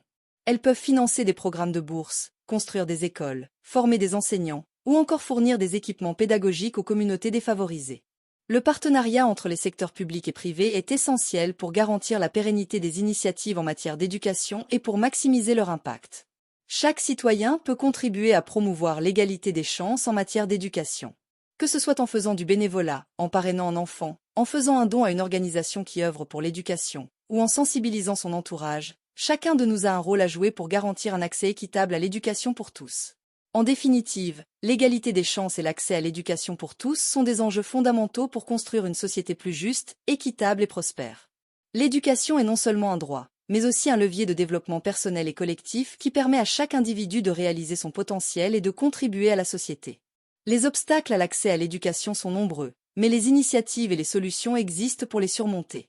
Il est donc de notre responsabilité, à tous, de nous engager dans cette lutte, de soutenir les politiques qui favorisent l'égalité des chances, et de contribuer, à notre échelle, à garantir que chaque enfant, chaque jeune et chaque adulte ait accès à un enseignement de qualité. Si ce message vous a touché, n'hésitez pas à commenter, à partager vos idées et expériences, et à vous abonner pour rester informé sur les actions à mener pour promouvoir l'éducation pour tous. Ensemble, nous pouvons construire un avenir où chaque individu, sans distinction, aura les mêmes chances de réussir et de s'épanouir. Merci de votre attention. Sujet numéro 7. Avant de commencer cet exercice, je vais vous expliquer une méthode simple pour en tirer le meilleur bénéfice. D'abord, je vous conseille de regarder la vidéo une première fois avec les sous-titres activés. Cela va vous aider à mieux comprendre le contenu, en faisant le lien entre ce que vous entendez et les mots écrits. Ensuite, regardez la vidéo une deuxième fois sans les sous-titres, pour vous concentrer uniquement sur l'écoute et renforcer votre compréhension auditive. Enfin, prenez un cahier et écrivez quelques phrases clés que vous avez retenues de l'épisode. Ce sera une bonne façon de consolider ce que vous avez appris tout en pratiquant l'écriture en français. En suivant cette méthode, vous verrez des progrès dans votre compréhension et votre capacité à vous exprimer en français. C'est parti! Nous vivons une époque de migration, où les frontières physiques ne sont plus les seules à séparer les peuples, mais où les politiques d'immigration façonnent de plus en plus la nature de nos sociétés. Cette citation souligne à quel point le phénomène migratoire est devenu un enjeu majeur à l'échelle mondiale. De plus en plus de personnes se déplacent, que ce soit pour échapper à des conflits, à la pauvreté, au changement climatique, ou pour rechercher de meilleures opportunités de vie. Face à cette réalité, les gouvernements ont élaboré des politiques d'immigration visant à contrôler ces flux migratoires. Mais ces politiques ont des répercussions bien au-delà des chiffres et des statistiques. Elles influencent profondément la cohésion sociale, les relations entre les citoyens et les nouveaux arrivants, ainsi que la perception de l'identité nationale. Les politiques d'immigration sont-elles réellement efficaces pour atteindre un équilibre entre la sécurité des États et l'intégration des migrants? Comment ces politiques influencent-elles la manière dont les sociétés évoluent et s'adaptent à la diversité culturelle croissante? Et surtout, quelles conséquences et mesures ont-elles sur les communautés d'accueil et sur les individus qui espèrent construire un avenir meilleur dans un pays étranger? Dans cet épisode, nous examinerons d'abord la diversité des politiques d'immigration mises en place par les États et les motivations qui les sous-tendent. Ensuite, nous analyserons l'impact de ces politiques sur la cohésion sociale, en identifiant les bénéfices et les défis qu'elles engendrent. Enfin, nous explorerons les pistes d'amélioration possibles pour parvenir à une gestion plus humaine et inclusive des mouvements migratoires. Les politiques d'immigration varient d'un pays à l'autre et sont souvent influencées par des considérations économiques, sécuritaires et humanitaires. Dans de nombreux pays, les politiques d'immigration adoptent une approche restrictive, visant à limiter le nombre de personnes entrant sur le territoire. Ces mesures comprennent la construction de murs et de clôtures à la frontière, l'instauration de quotas d'entrée, le durcissement des critères de sélection, et la mise en place de centres de rétention pour les migrants sans papier. Ces politiques reposent souvent sur des préoccupations sécuritaires, la crainte que les flux migratoires ne conduisent à une hausse de la criminalité ou à un afflux massif de personnes cherchant à bénéficier des aides sociales. La question de l'emploi joue également un rôle important, avec l'idée que les migrants pourraient prendre les emplois des citoyens du pays d'accueil, créant ainsi un sentiment de concurrence économique. Cependant, ces politiques restrictives ne parviennent pas toujours à empêcher les mouvements migratoires, et elles peuvent même encourager les réseaux clandestins de passeurs, mettant les migrants en danger et rendant leur intégration encore plus difficile. À l'opposé des politiques restrictives, certains pays optent pour une approche plus ouverte, reconnaissant l'apport positif que les migrants peuvent avoir sur leur économie et leur culture. Ces politiques favorisent l'accueil des réfugiés, la régularisation des sans-papiers, et la mise en place de programmes d'intégration visant à faciliter l'accès des migrants à l'emploi, à la formation et aux services sociaux. Des pays comme le Canada ou l'Allemagne, par exemple, ont adopté des politiques d'immigration basées sur le mérite, en valorisant les compétences des migrants et en encourageant leur contribution à l'économie nationale. Ces approches sont souvent accompagnées d'un discours politique inclusif, qui insiste sur l'importance de la diversité et du multiculturalisme comme des atouts pour la société. Néanmoins, même ces politiques d'ouverture ne sont pas exemptes de défis, car elles nécessitent des ressources importantes pour assurer l'intégration des migrants et une volonté politique constante pour faire face aux critiques et aux craintes d'une partie de la population. Les politiques d'immigration ont un impact direct sur la manière dont les sociétés accueillent et intègrent les nouveaux arrivants. Elles influencent la perception que les citoyens ont des migrants, et jouent un rôle majeur dans la construction ou la déconstruction des stéréotypes et des préjugés. L'immigration peut être une source de richesse et de dynamisme pour les sociétés d'accueil. En effet, les migrants apportent avec eux des compétences, des savoir-faire et des perspectives nouvelles qui peuvent contribuer au développement économique, culturel et social d'un pays. Sur le plan économique, les migrants participent activement au marché du travail, occupent des emplois qui sont parfois délaissés par la population locale, et contribuent ainsi à la croissance économique. Par exemple, dans de nombreux pays développés, le vieillissement de la population crée des pénuries de main-d'œuvre dans certains secteurs, que l'immigration permet de combler. Sur le plan culturel, l'arrivée de personnes d'origines diverses enrichit la société en apportant de nouvelles traditions, langues, arts et cuisine. Cela contribue à créer des sociétés plus ouvertes, plus tolérantes et plus riches en expériences. Malgré ces avantages, l'immigration peut également engendrer des tensions et des défis. L'un des principaux problèmes réside dans l'intégration des migrants au sein de la société d'accueil. La barrière de la langue, les différences culturelles, la discrimination et les stéréotypes peuvent freiner ce processus d'intégration et conduire à l'isolement des communautés immigrées. De plus, l'immigration est parfois perçue comme une menace par certains citoyens, qui craignent que l'arrivée de nouveaux arrivants entraîne une concurrence pour l'emploi, la baisse des salaires, ou encore une modification de l'identité nationale. Ces craintes, souvent alimentées par des discours politiques populistes ou des médias sensationnalistes, peuvent renforcer les attitudes xénophobes et entraîner des réactions de rejet. Enfin, les politiques restrictives d'immigration, en excluant de nombreux migrants du système légal, les placent dans des situations précaires, les rendant vulnérables à l'exploitation et à la marginalisation. Cela crée un terreau fertile pour les tensions sociales et les conflits. Pour que l'immigration soit perçue comme une opportunité plutôt que comme une menace, il est essentiel d'adopter des politiques plus inclusives, qui prennent en compte à la fois les besoins des migrants et ceux des sociétés d'accueil. L'un des principaux enjeux des politiques d'immigration est d'assurer l'intégration des nouveaux arrivants. Cela implique la mise en place de programmes d'apprentissage de la langue, de formation professionnelle et de soutien à l'emploi. L'éducation joue un rôle crucial dans ce processus, en permettant aux migrants d'acquérir les compétences nécessaires pour s'intégrer dans leur nouvelle société. Il est également important de sensibiliser la population locale à la diversité et à l'apport positif des migrants, afin de lutter contre les stéréotypes et les préjugés. Des campagnes d'information, des événements culturels et des programmes d'échange peuvent contribuer à créer un dialogue entre les différentes communautés et à favoriser la cohésion sociale. La question de l'immigration ne peut être résolue à l'échelle nationale uniquement. Les mouvements migratoires sont un phénomène mondial, et il est donc essentiel de mettre en place des mécanismes de coopération internationale pour gérer ces flux de manière plus humaine et efficace. Les accords bilatéraux ou multilatéraux entre pays d'origine, de transit et de destination peuvent permettre de mieux réguler les migrations, de protéger les droits des migrants et de lutter contre les réseaux de trafiquants.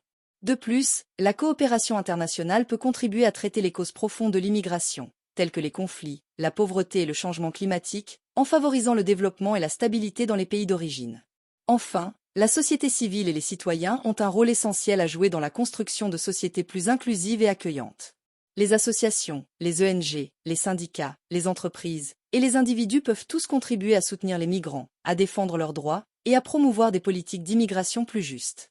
Il est important que chacun prenne conscience de sa responsabilité et de son pouvoir d'action, que ce soit en s'engageant bénévolement auprès des migrants, en participant à des actions de sensibilisation ou en soutenant des initiatives politiques favorables à l'inclusion.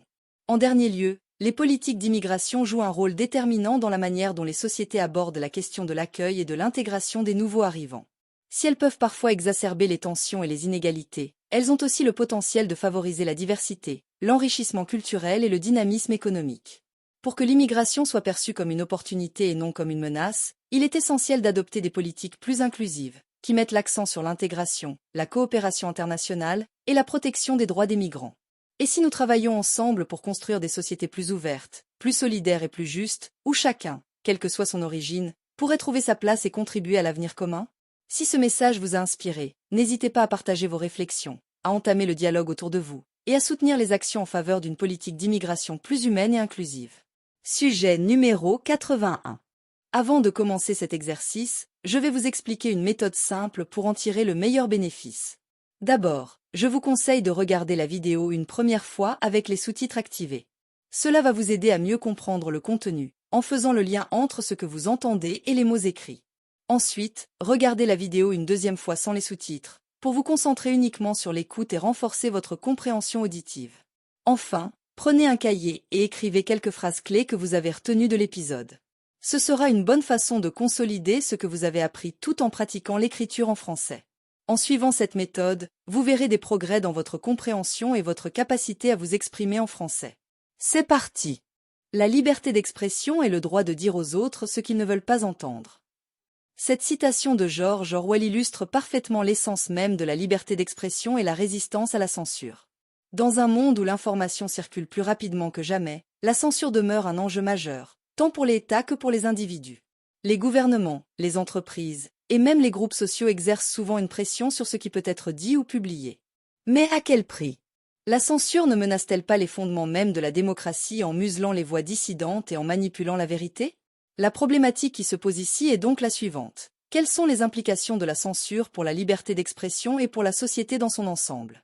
Dans ce monologue, nous aborderons d'abord les différentes formes de censure qui existent dans le monde moderne. Ensuite, nous examinerons les conséquences de la censure sur la liberté d'expression, en soulignant ses effets sur la démocratie, la culture et l'individu. Enfin, nous explorerons les moyens de combattre la censure pour protéger ce droit fondamental. La censure prend plusieurs formes, allant de la censure gouvernementale à la censure auto-imposée, en passant par la censure exercée par des entreprises privées. La censure gouvernementale est probablement la forme la plus connue. Elle se manifeste lorsque les autorités étatiques limitent l'accès à l'information ou interdisent la diffusion de certains contenus. Des régimes autoritaires utilisent souvent cette méthode pour contrôler la population et éliminer toute opposition. Par exemple, en Corée du Nord, l'accès à Internet est strictement contrôlé, et les médias sont sous la coupe de l'État. Les citoyens ne sont pas exposés à des idées contraires à la propagande gouvernementale, ce qui crée une réalité déformée et limitée. Dans des démocraties, la censure peut également se manifester, souvent sous le prétexte de protéger la sécurité nationale ou de prévenir la haine. Par exemple, après les attentats du 11 septembre, de nombreux pays ont adopté des lois qui permettent une surveillance accrue des communications et un contrôle des contenus jugés menaçants. Cela soulève des questions éthiques sur le droit à la vie privée et à la liberté d'expression. La censure exercée par des entreprises privées est un phénomène de plus en plus fréquent à l'ère numérique. Les géants des réseaux sociaux, tels que Facebook, Twitter et YouTube, ont le pouvoir de déterminer ce qui peut être publié ou partagé sur leur plateforme. Cette forme de censure peut prendre la forme de la suppression de contenus jugés inappropriés ou de l'interdiction de comptes qui enfreignent leur politique. Cependant, cette censure soulève des inquiétudes quant à l'équilibre des pouvoirs. Ces entreprises, qui détiennent une part considérable de l'espace public numérique, peuvent influencer la manière dont l'information est diffusée et reçue. Parfois, elles agissent sous la pression de groupes de pression ou de gouvernements, ce qui peut restreindre encore davantage la diversité des opinions accessibles au public. La censure auto-imposée est une forme de censure souvent moins visible mais tout aussi préoccupante. Elle survient lorsque les individus ou les médias choisissent de s'auto-censurer, par crainte de représailles ou de conséquences sociales.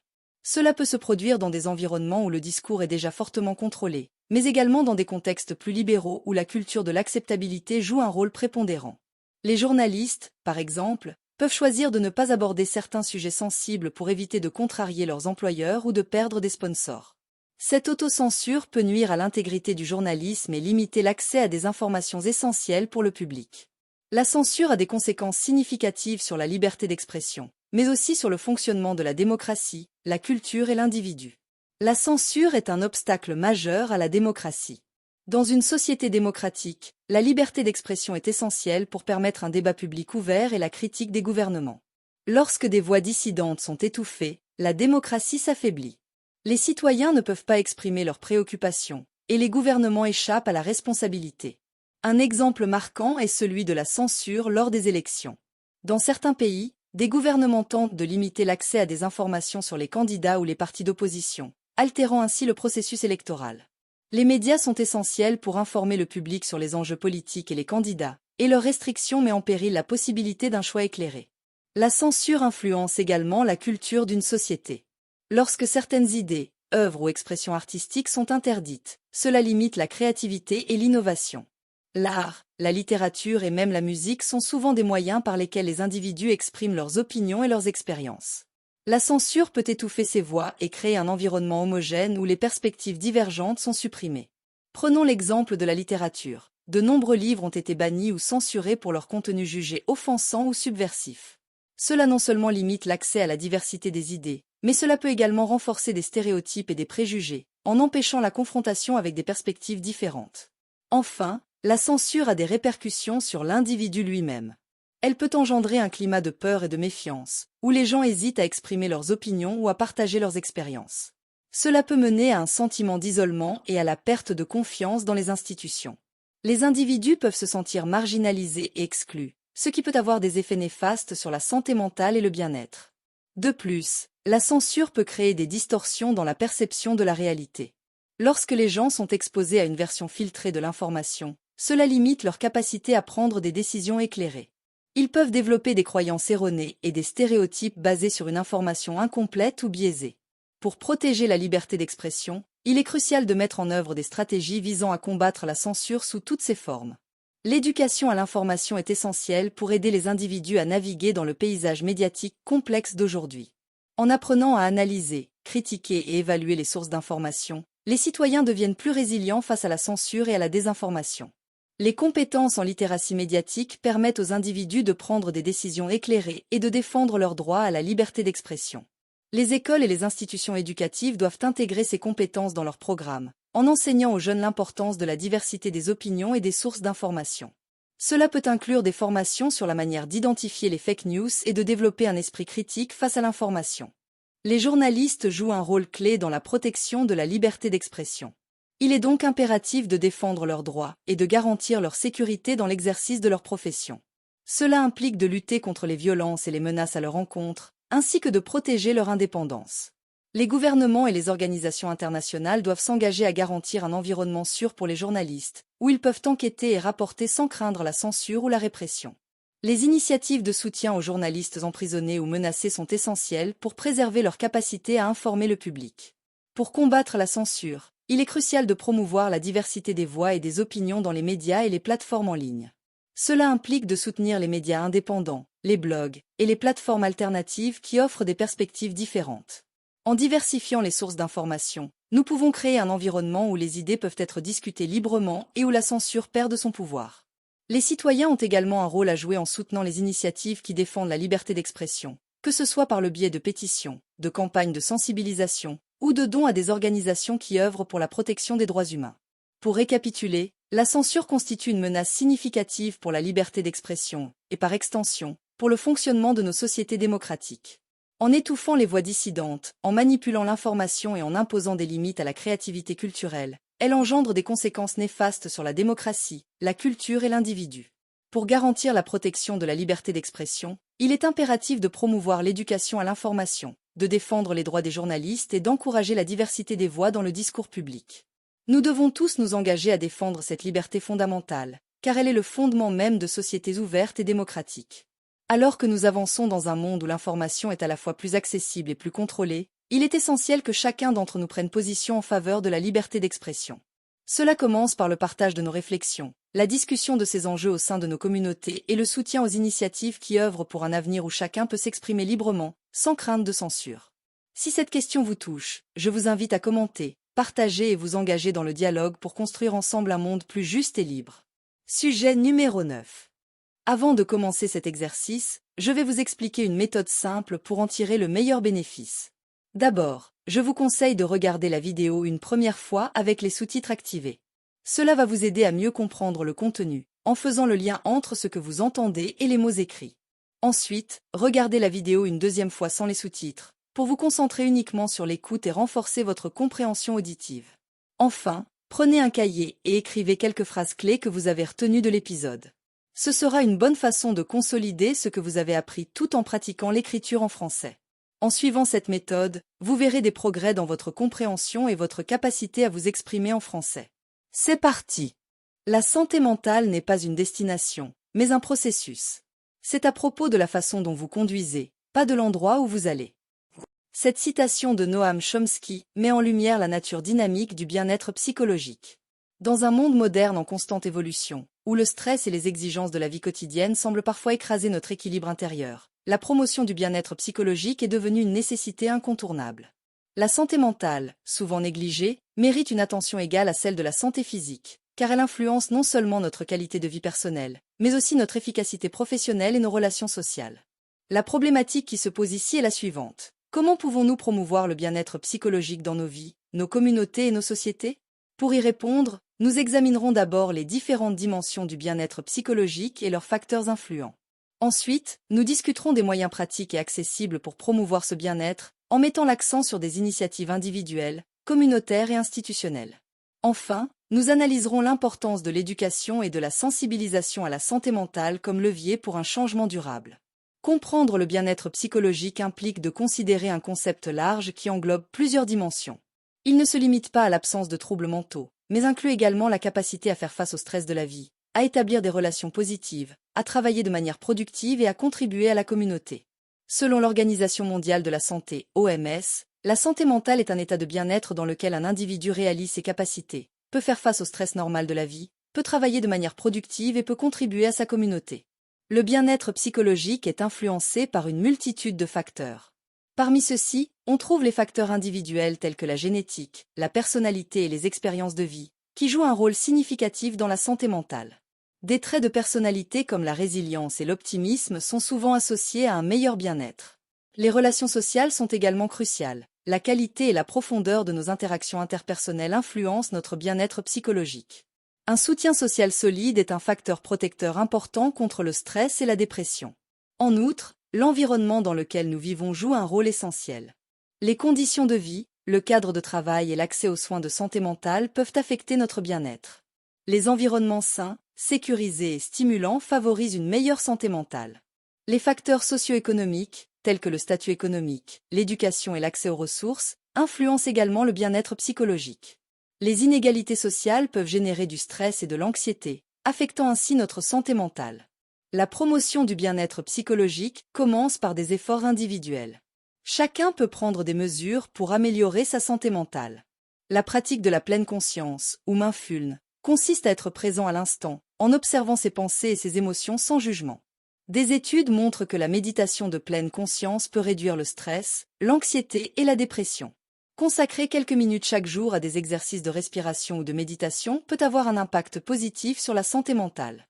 L'exercice physique est un autre puissant antidépresseur naturel. Il libère des endorphines, les hormones du bonheur, qui améliorent l'humeur et réduisent le stress.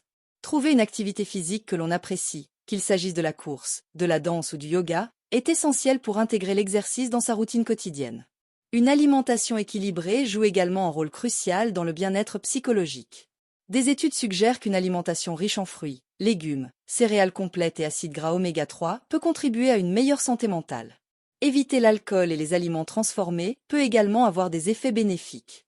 Le sommeil, souvent négligé, est essentiel pour la santé mentale.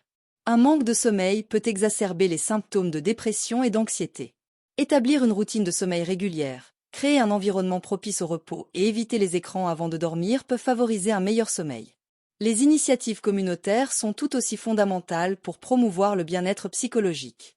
Elles favorisent le soutien mutuel et créent des espaces où les individus peuvent partager leurs expériences. La création de groupes de soutien locaux permet aux personnes partageant des expériences similaires de se rassembler, d'échanger et de s'entraider.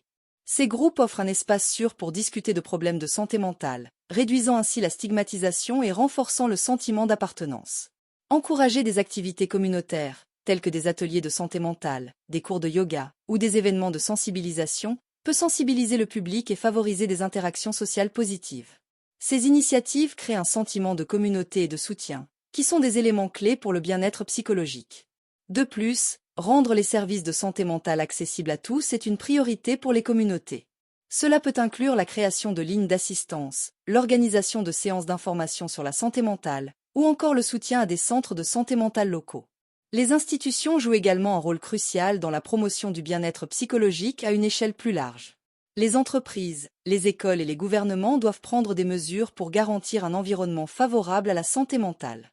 En milieu de travail, les employeurs peuvent promouvoir le bien-être psychologique en mettant en place des politiques favorables, tels que des programmes de bien-être au travail, des formations sur la gestion du stress et des congés pour des raisons de santé mentale. Créer un environnement de travail inclusif et respectueux favorise la santé mentale des employés. Les écoles, quant à elles, doivent intégrer des programmes éducatifs sur la santé mentale, permettant aux élèves de comprendre l'importance du bien-être psychologique dès le plus jeune âge. Ces programmes peuvent inclure des ateliers sur la gestion du stress, l'empathie et la communication. Les gouvernements doivent également investir dans des programmes de santé mentale, augmenter l'accès aux soins et réduire les inégalités en matière de santé mentale. La sensibilisation et la déstigmatisation des problèmes de santé mentale doivent être des priorités pour créer une société plus inclusive. L'éducation est un levier puissant pour promouvoir le bien-être psychologique. En sensibilisant les individus aux enjeux de la santé mentale, nous pouvons réduire la stigmatisation et encourager les personnes à chercher de l'aide. Les professionnels, tels que les enseignants, les travailleurs sociaux et les professionnels de la santé, doivent recevoir une formation adéquate sur la santé mentale afin d'identifier les signes de détresse et d'offrir un soutien approprié. Cette sensibilisation peut être déterminante pour détecter les problèmes avant qu'ils ne s'aggravent.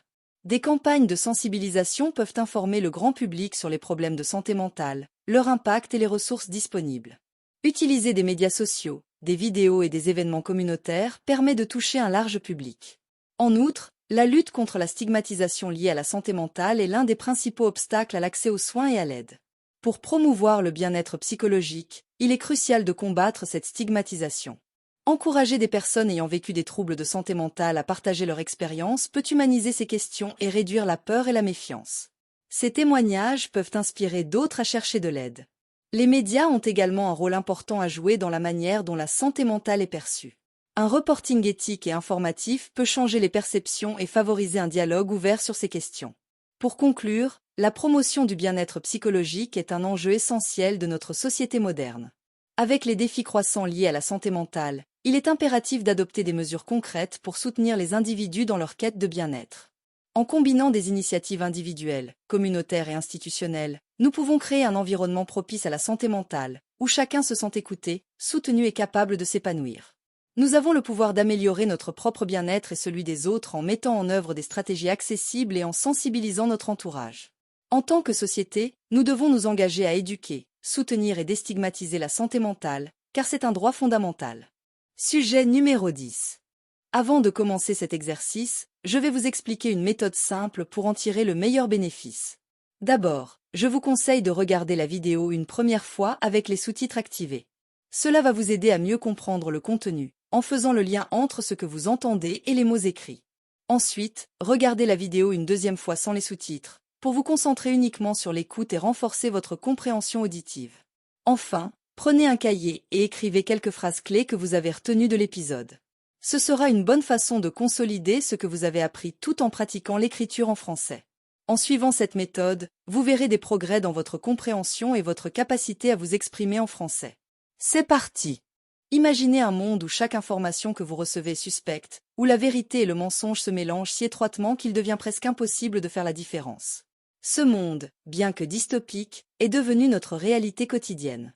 La désinformation et les fake news, largement propulsées par les médias sociaux, ne représentent pas seulement un défi pour les individus, mais également pour les institutions démocratiques et la cohésion sociale. Comment expliquer ce phénomène en constante expansion? Quels sont les impacts de cette vague de fausses informations sur notre société? Et surtout, quelles solutions peuvent être mises en œuvre pour contrer cette menace? Pour répondre à ces questions, nous aborderons dans un premier temps les causes et mécanismes de la désinformation et des fake news. Ensuite, nous examinerons leurs conséquences sur la société, la politique et l'économie. Enfin, Nous discuterons des stratégies et solutions qui peuvent être adoptées pour lutter contre ce fléau. Pour comprendre la problématique des fake news et de la désinformation, il est crucial d'analyser leurs causes et les mécanismes qui les sous-tendent. L'un des principaux facteurs de la propagation des fake news est l'essor des technologies numériques. Avec l'avènement d'Internet et des réseaux sociaux, la diffusion de l'information est devenue instantanée et accessible à tous. Tout le monde peut désormais partager des contenus, indépendamment de leur véracité. Cette démocratisation de l'information, bien qu'elle ait ses avantages, a également conduit à une dilution de la responsabilité. Sur des plateformes comme Facebook, Twitter ou Instagram, des informations non vérifiées peuvent circuler à une vitesse incroyable. Des études montrent que les fausses nouvelles se propagent 6 fois plus vite que les vraies.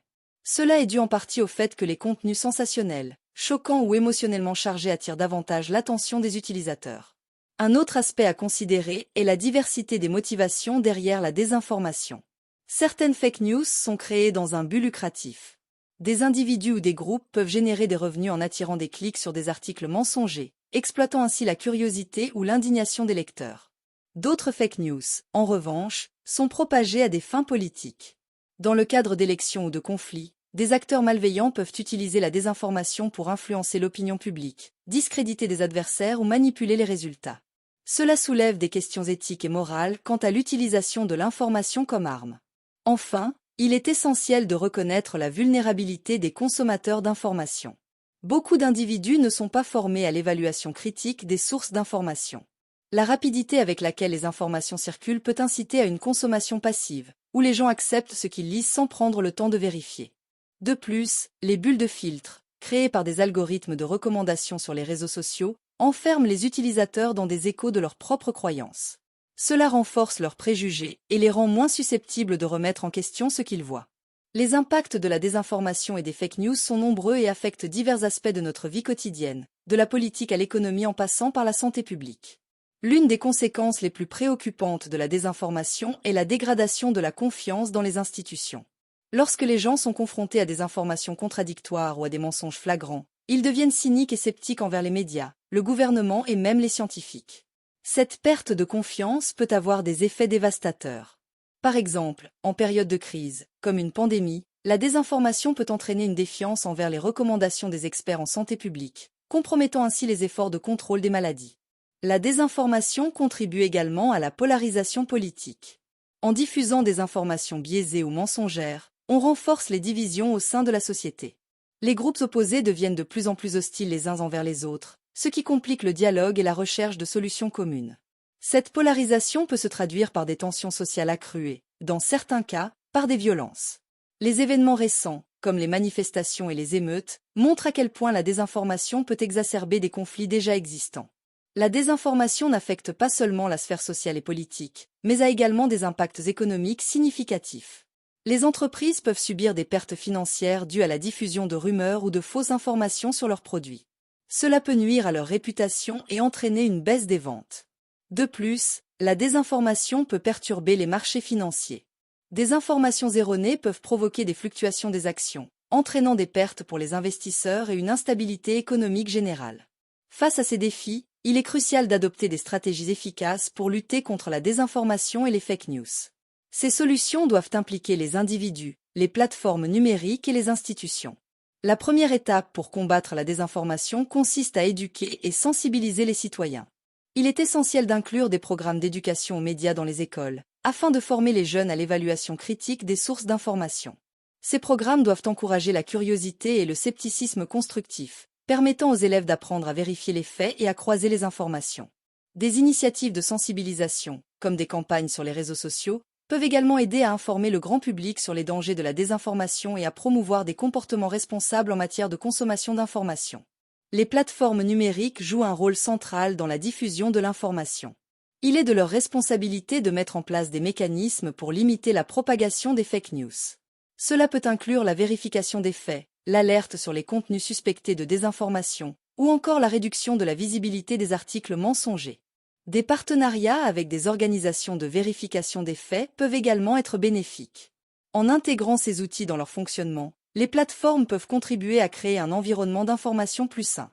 Enfin, une régulation législative est nécessaire pour encadrer la diffusion de la désinformation.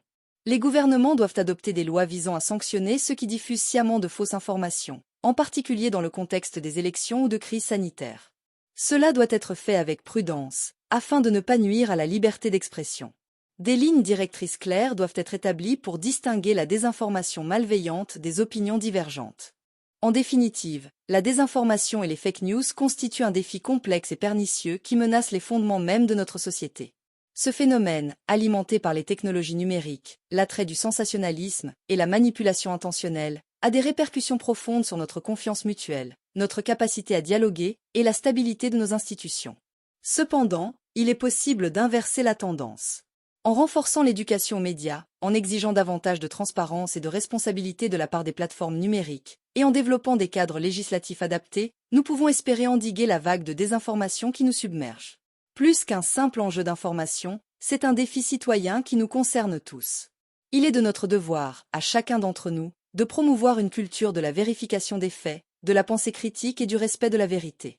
Engageons-nous à vérifier les informations avant de les partager, à éduquer les plus jeunes, et à exiger des médias et des autorités un traitement éthique et rigoureux de l'information. Je vous invite à réfléchir à votre propre consommation d'informations, à devenir des acteurs éclairés de ce combat, et à faire preuve de vigilance et de discernement. Ensemble, nous pouvons construire une société mieux informée, où la vérité et l'intégrité triomphent sur la manipulation et le mensonge. C'est un défi à relever ensemble, pour protéger notre démocratie, nos valeurs, et la qualité de notre vivre ensemble. Merci de votre attention, et n'oubliez pas, la lutte contre la désinformation commence par chacun de nous. Sujet numéro 11. Avant de commencer cet exercice, je vais vous expliquer une méthode simple pour en tirer le meilleur bénéfice. D'abord, je vous conseille de regarder la vidéo une première fois avec les sous-titres activés. Cela va vous aider à mieux comprendre le contenu, en faisant le lien entre ce que vous entendez et les mots écrits. Ensuite, regardez la vidéo une deuxième fois sans les sous-titres, pour vous concentrer uniquement sur l'écoute et renforcer votre compréhension auditive. Enfin, prenez un cahier et écrivez quelques phrases clés que vous avez retenues de l'épisode. Ce sera une bonne façon de consolider ce que vous avez appris tout en pratiquant l'écriture en français. En suivant cette méthode, vous verrez des progrès dans votre compréhension et votre capacité à vous exprimer en français. C'est parti! Dans un monde de plus en plus connecté, les réseaux sociaux occupent une place prépondérante dans notre quotidien.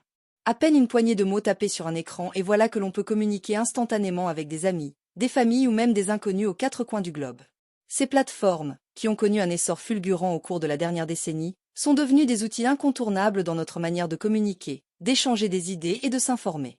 Mais derrière cette illusion de connexion et de proximité, se cache un ensemble de dynamiques sociales, psychologiques et même économiques qui méritent d'être examinées de manière approfondie.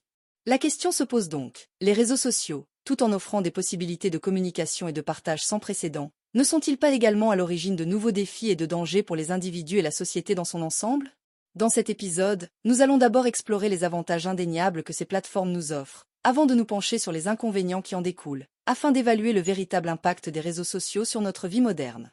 L'un des principaux avantages des réseaux sociaux est sans conteste la capacité de connecter des individus.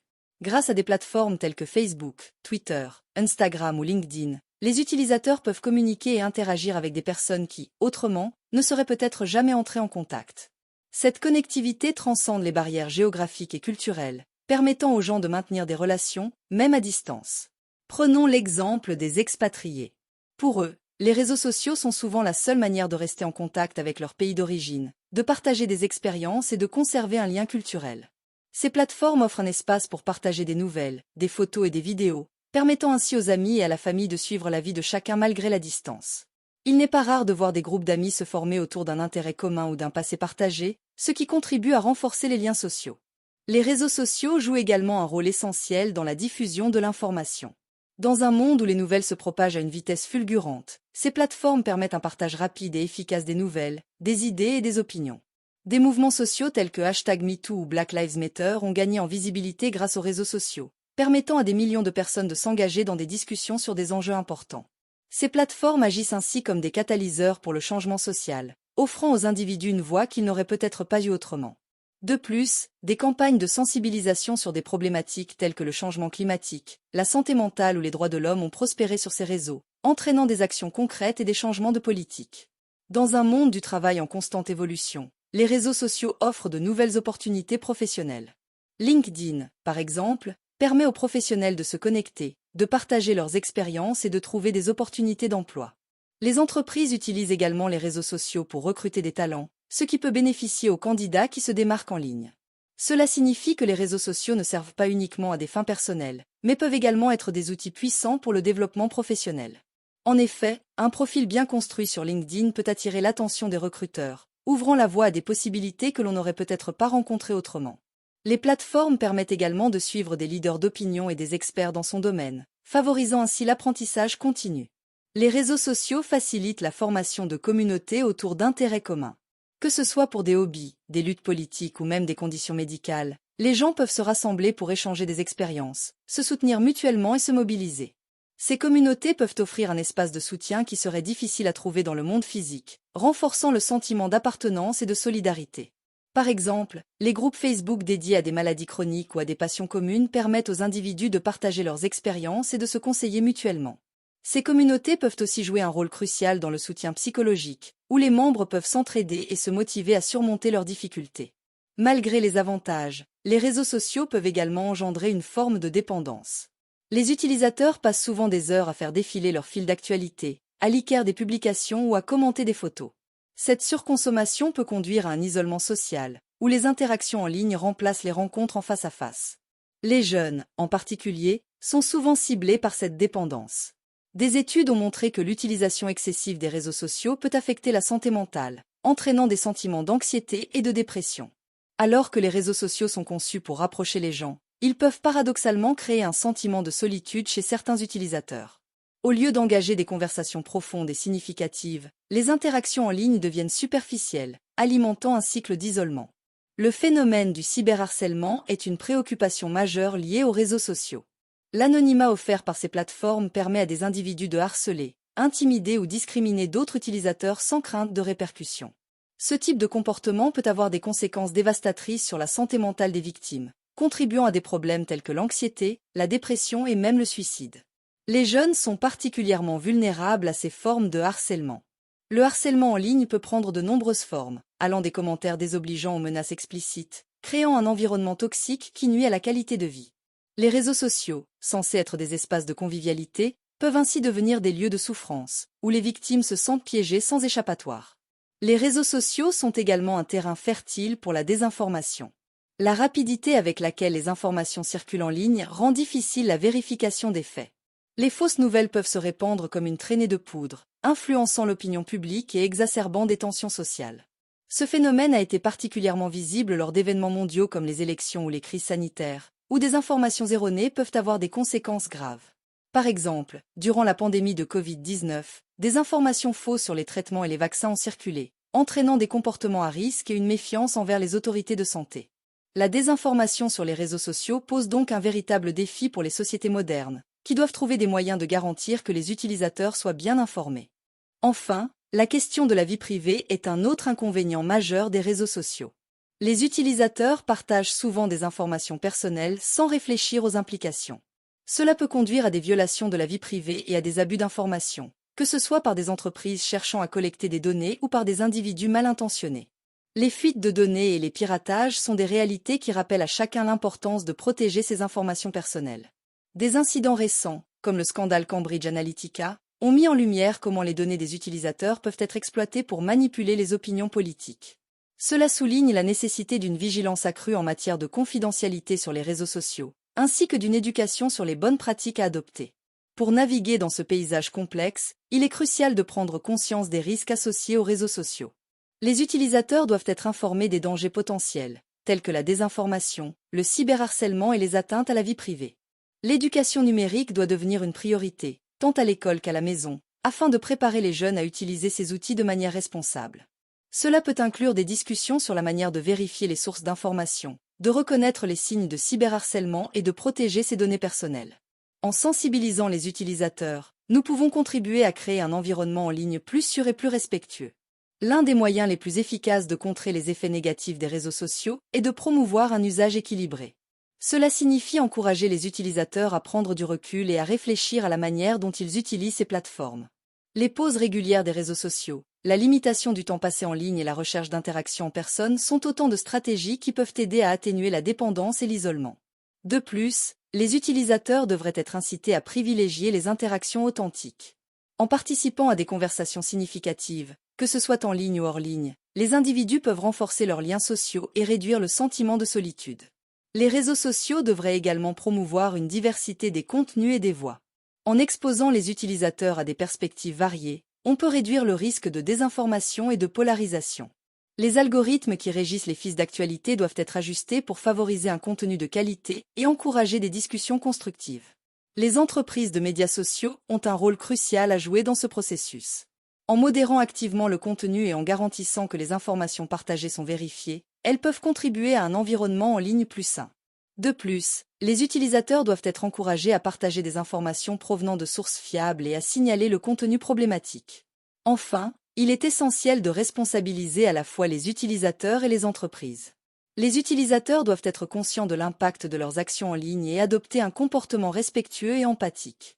Les entreprises, quant à elles, doivent s'engager à protéger les données des utilisateurs, à lutter contre le cyberharcèlement et à promouvoir un environnement positif sur leur plateforme. Cela pourrait inclure la mise en place de politiques claires contre le harcèlement et la désinformation, ainsi que des outils pour aider les utilisateurs à gérer leurs paramètres de confidentialité. En agissant de manière proactive, nous pouvons créer un espace en ligne où chacun se sent en sécurité et respecté. En somme, les réseaux sociaux, tout en offrant une multitude d'avantages en termes de connectivité, de partage d'informations et d'opportunités professionnelles, ne sont pas exempts de conséquences néfastes. La dépendance, le cyberharcèlement, la désinformation et les violations de la vie privée sont autant de problématiques qui méritent une attention particulière. Alors que nous naviguons dans cette ère numérique, il est crucial de développer une approche critique et réfléchie à l'égard de ces plateformes. Il incombe à chaque utilisateur de tirer le meilleur parti des réseaux sociaux tout en restant conscient des risques associés.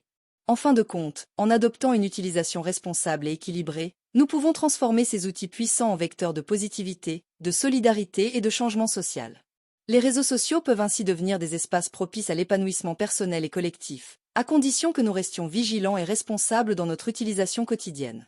Cette réflexion sur les avantages et les inconvénients des réseaux sociaux nous invite donc à repenser notre rapport à ces outils. À l'ère de l'information et de la communication instantanée, il est de notre devoir de façonner un environnement en ligne qui favorise non seulement notre développement personnel, mais également notre bien-être collectif.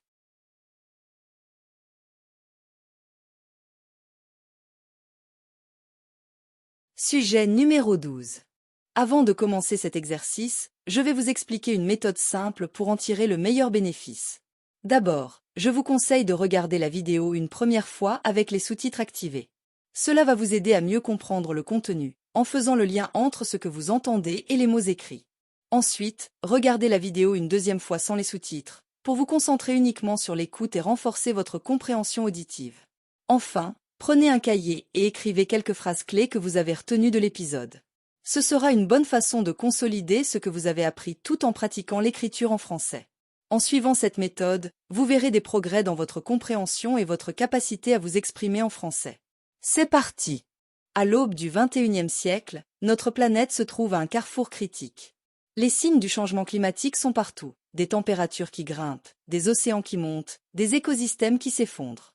Selon le dernier rapport du GIEC, nous avons déjà dépassé 1,1 degré Celsius de réchauffement par rapport à l'ère pré-industrielle, avec des conséquences désastreuses pour notre environnement et notre société.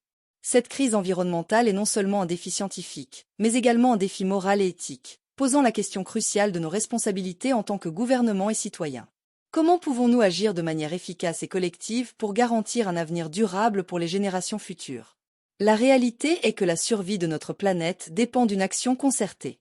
En somme, les enjeux écologiques exigent une action concertée, où les gouvernements et les citoyens jouent un rôle complémentaire et incontournable. Dans cet épisode, nous examinerons d'abord les responsabilités des gouvernements en matière d'écologie et de développement durable, puis nous aborderons les obligations des citoyens, avant de conclure sur la nécessité d'un effort collectif et d'un changement de mentalité pour relever ce défi sans précédent. Les gouvernements ont la responsabilité première d'établir des politiques publiques qui favorisent le développement durable. Cela passe par la création de lois et de réglementations visant à réduire les émissions de gaz à effet de serre, à protéger les ressources naturelles et à promouvoir les énergies renouvelables. Par exemple, des accords internationaux tels que l'accord de Paris obligent les pays à se fixer des objectifs de réduction des émissions de carbone, démontrant l'importance d'une action concertée à l'échelle mondiale. Les gouvernements doivent également s'engager à développer les infrastructures nécessaires pour la production d'énergie renouvelable. Cela inclut non seulement l'énergie solaire et éolienne, mais aussi l'hydroélectricité, la géothermie et la biomasse. Les investissements dans ces technologies sont cruciaux pour réduire notre dépendance aux combustibles fossiles, responsables de l'augmentation des émissions de CO2. Il est impératif que les gouvernements mettent en place des régulations strictes pour les industries polluantes. Cela pourrait inclure l'imposition de taxes sur les émissions de carbone, des restrictions sur les types de déchets produits, ou des incitations à utiliser des technologies plus propres. Ces mesures permettent non seulement de réduire les impacts environnementaux, mais également de stimuler l'innovation en incitant les entreprises à adopter des pratiques plus durables. Une autre responsabilité essentielle des gouvernements est d'éduquer et de sensibiliser le public aux enjeux environnementaux. Des campagnes d'information doivent être mises en place pour informer les citoyens des conséquences de leurs choix, qu'il s'agisse de leur consommation énergétique, de leur gestion des déchets ou de leurs habitudes alimentaires. L'éducation doit être intégrée dans les programmes scolaires dès le plus jeune âge, afin que les enfants grandissent en étant conscients des enjeux écologiques. Les programmes éducatifs sur le développement durable peuvent inclure des activités pratiques telles que le jardinage, le recyclage et la consommation responsable. En engageant les enfants dans des activités concrètes, on leur enseigne non seulement des faits, mais aussi des compétences qu'ils pourront appliquer tout au long de leur vie. Les gouvernements devraient également mettre en œuvre des campagnes de sensibilisation à destination des adultes, en utilisant des médias variés pour atteindre un large public. Cela peut inclure des publicités à la télévision, des affichages dans les transports publics et des articles dans les journaux pour promouvoir les comportements écologiques. Les problèmes environnementaux transcendent les frontières, ce qui signifie que les gouvernements doivent également coopérer au niveau international. Des initiatives telles que les conférences des parties, COP, sont cruciales pour établir des accords globaux qui engagent les pays à agir ensemble. La crise climatique ne peut être résolue que par une approche collaborative, où les pays développés aident les pays en développement à adopter des technologies durables et à mettre en place des infrastructures écologiques. Les partenariats globaux peuvent inclure des projets de recherche collaborative, des échanges de technologies et des aides financières pour soutenir les initiatives de durabilité dans les pays moins développés. Des organisations internationales, telles que l'ONU, jouent un rôle clé en facilitant ces collaborations. Il est également essentiel que les gouvernements respectent leurs engagements internationaux. Les promesses faites lors de sommets mondiaux doivent être suivies d'actions concrètes. Cela nécessite une volonté politique forte et un engagement à long terme, ainsi qu'une transparence dans les actions entreprises et les résultats obtenus. Des mécanismes de suivi et d'évaluation doivent être mis en place pour garantir que les engagements sont tenus. Alors que les gouvernements ont un rôle clé à jouer, les citoyens ne doivent pas sous-estimer leurs propres responsabilités. Chaque individu a le pouvoir d'influencer le changement en adoptant des comportements plus durables. Cela peut commencer par des actions simples, comme réduire sa consommation d'eau, trier ses déchets ou privilégier les transports en commun plutôt que la voiture individuelle. Des gestes quotidiens peuvent avoir un impact significatif sur l'environnement. Par exemple, privilégier les aliments de saison et locaux, réduire la consommation de viande, et opter pour des produits sans emballage sont des choix qui peuvent réduire notre empreinte carbone. En faisant ces choix, chaque citoyen participe à un mouvement collectif vers un mode de vie plus durable. Les citoyens peuvent également s'engager dans leur communauté pour sensibiliser d'autres personnes aux enjeux écologiques. Participer à des nettoyages de plages, des projets de reforestation ou des campagnes de sensibilisation sur le recyclage sont des exemples d'initiatives qui permettent de faire la différence au niveau local. Un autre aspect de la responsabilité citoyenne réside dans la consommation. Les choix que nous faisons en tant que consommateurs ont un impact direct sur l'environnement. En privilégiant les produits locaux, biologiques et durables, les citoyens peuvent réduire leur empreinte écologique. Cela signifie également être conscient des marques que l'on soutient. Opter pour des entreprises qui adoptent des pratiques éthiques et durables contribue à promouvoir un modèle économique plus respectueux de l'environnement. Les citoyens peuvent jouer un rôle clé en soutenant les entreprises qui adoptent des pratiques durables. Cela inclut le choix de produits fabriqués à partir de matériaux recyclés ou provenant de sources responsables. Les achats peuvent également être orientés vers des marques qui se consacrent à la réduction de leur empreinte carbone. La sensibilisation à la consommation responsable peut également passer par des discussions en famille ou entre amis. En partageant des informations sur les produits que nous utilisons et leurs impacts environnementaux, nous pouvons inciter les autres à faire des choix plus éclairés. Les citoyens ont également la responsabilité de faire entendre leur voix en matière de politique environnementale. Cela peut prendre la forme de pétitions, de manifestations ou de campagnes de sensibilisation. En s'organisant pour plaider en faveur de lois et de réglementations plus strictes, les citoyens peuvent faire pression sur les gouvernements pour qu'ils prennent des mesures plus audacieuses contre le changement climatique. Les mouvements sociaux ont souvent été à l'origine de changements significatifs. Des campagnes comme celle pour le droit de vote des femmes ou le mouvement des droits civiques montrent que la mobilisation citoyenne peut avoir un impact considérable. Dans le domaine de l'écologie, Des mouvements comme les marches pour le climat ont rassemblé des millions de personnes à travers le monde, en soulignant l'urgence de la situation climatique. Avec l'avènement des réseaux sociaux, l'activisme a pris de nouvelles formes. Des plateformes comme Twitter et Instagram permettent aux citoyens de partager leurs opinions, d'organiser des campagnes et de mobiliser d'autres personnes. Cela crée un espace où les voix individuelles peuvent se regrouper pour former un puissant mouvement collectif. Pour relever efficacement les défis écologiques, une approche collaborative est essentielle. Les gouvernements doivent encourager la participation citoyenne dans l'élaboration des politiques environnementales. Cela signifie consulter les citoyens, les organisations de la société civile et les entreprises lors de la création de nouvelles lois ou programmes. Des forums publics peuvent être mis en place pour permettre aux citoyens d'exprimer leurs préoccupations et de proposer des idées. Ces espaces de dialogue sont essentiels pour construire des politiques qui répondent réellement aux besoins des populations. De plus, l'inclusion de la diversité dans le processus de prise de décision garantit que toutes les voix sont entendues, en particulier celles des communautés marginalisées qui sont souvent les plus touchées par les problèmes environnementaux. La collaboration entre gouvernements et citoyens doit également se traduire par une responsabilité partagée. Les citoyens doivent être impliqués dans l'évaluation des politiques et des projets mis en place. Des mécanismes de rétroaction doivent être instaurés pour permettre aux citoyens de signaler ce qui fonctionne et ce qui ne fonctionne pas, afin d'ajuster les actions en conséquence. La collaboration peut également se traduire par des partenariats entre les gouvernements, les citoyens et le secteur privé pour promouvoir l'innovation. La recherche et le développement de technologies durables doivent être encouragés par des financements publics et privés. Les citoyens peuvent également jouer un rôle en soutenant des startups et des initiatives locales qui visent à résoudre des problèmes écologiques. Les gouvernements peuvent offrir des subventions et des incitations fiscales pour les entreprises qui développent des technologies durables. Cela permet de stimuler l'innovation tout en créant des emplois verts. De plus, la création de laboratoires d'innovation ouverts où les citoyens peuvent tester et développer des idées peut encourager l'implication communautaire. Les partenariats entre universités, gouvernements et entreprises privées peuvent également favoriser l'innovation. En collaborant sur des projets de recherche qui visent à résoudre des problèmes environnementaux, ces entités peuvent développer des solutions efficaces et durables. Enfin, pour qu'un véritable changement s'opère, il est impératif de modifier notre culture et nos comportements vis-à-vis de l'environnement. Les gouvernements doivent promouvoir des normes sociales qui valorisent la durabilité. Cela peut passer par des campagnes de communication qui mettent en avant les avantages d'un mode de vie durable. L'éducation à la durabilité doit être intégrée dans tous les niveaux de l'éducation, allant de l'école primaire à l'université.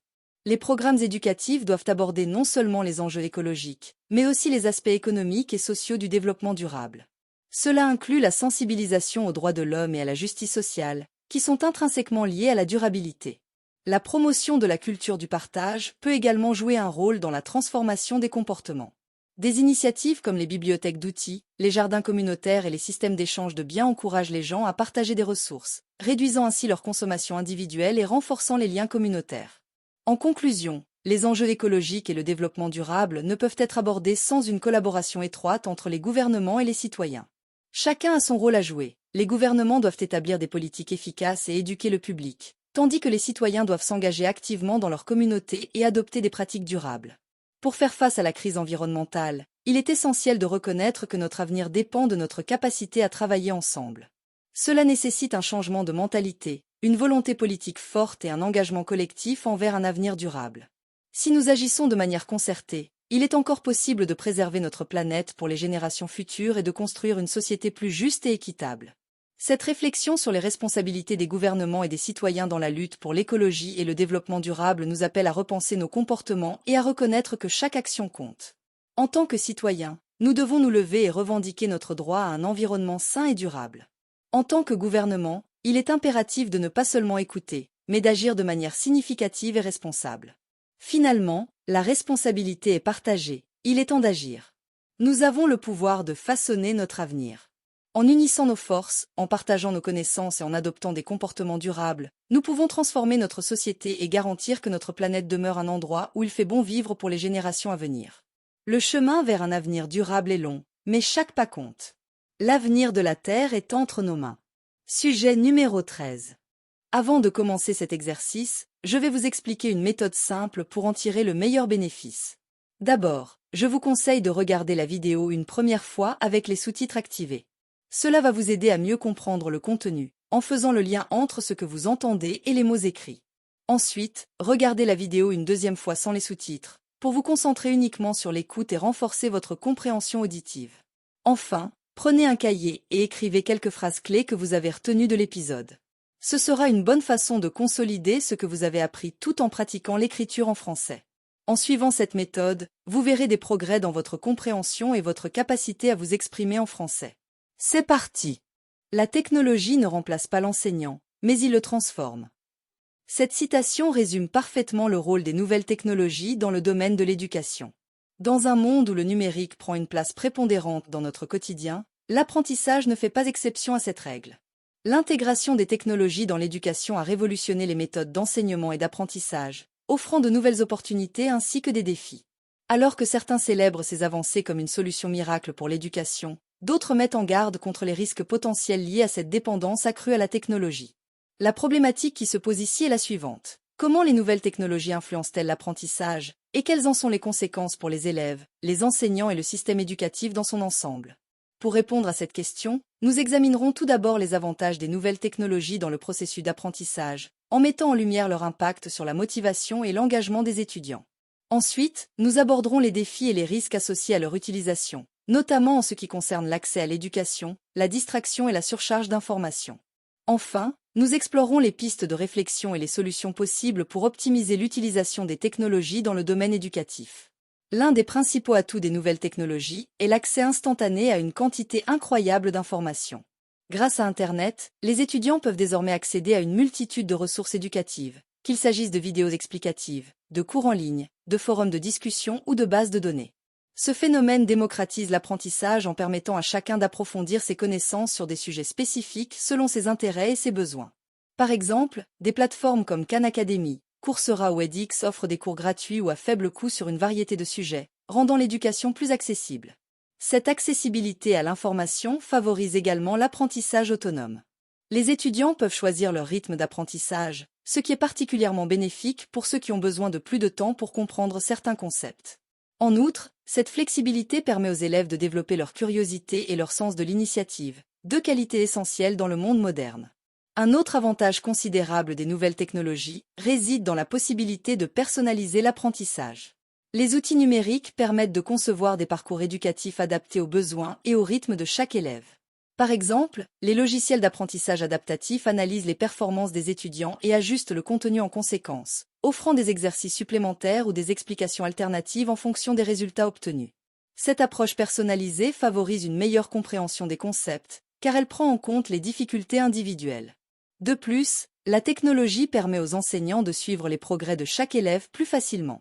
Grâce à des plateformes d'évaluation en ligne, les enseignants peuvent recueillir des données sur les performances des étudiants en temps réel et identifier rapidement les domaines dans lesquels un soutien supplémentaire est nécessaire.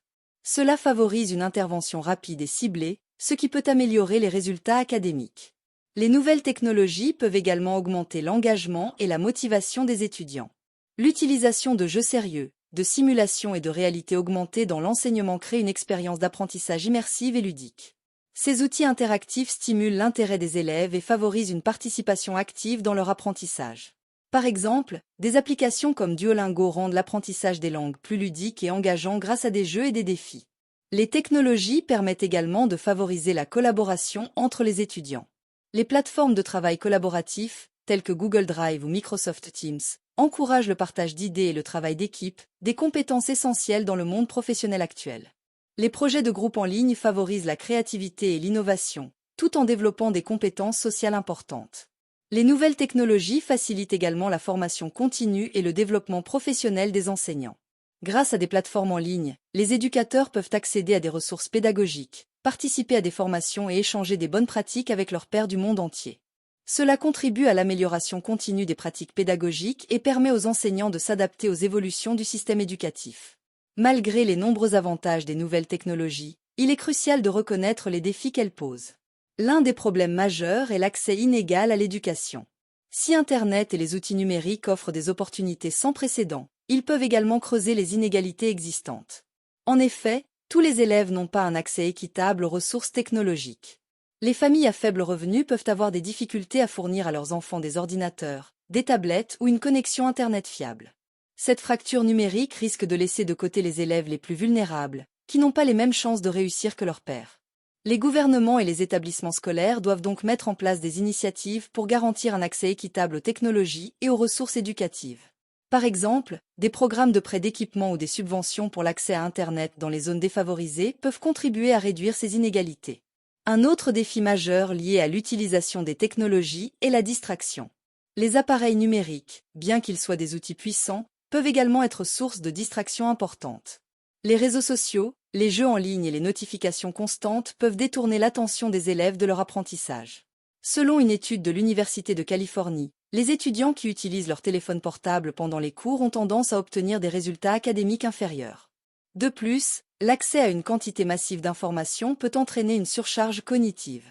Les élèves peuvent se sentir submergés par la multitude de ressources disponibles, rendant plus difficile le choix des informations pertinentes et la synthèse des connaissances acquises.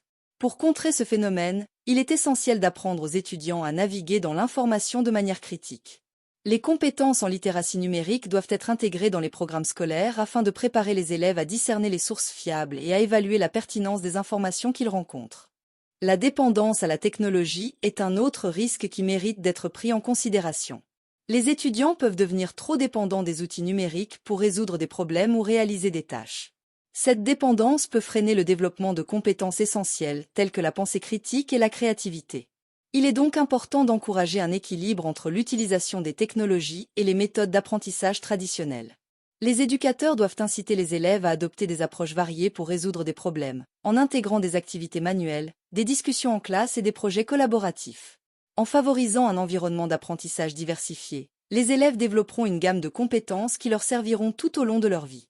Pour tirer pleinement parti des avantages des nouvelles technologies tout en atténuant leurs risques, il est crucial d'établir des stratégies d'intégration réfléchies. Les établissements scolaires doivent adopter une approche équilibrée en intégrant les technologies dans les programmes d'études de manière cohérente et réfléchie.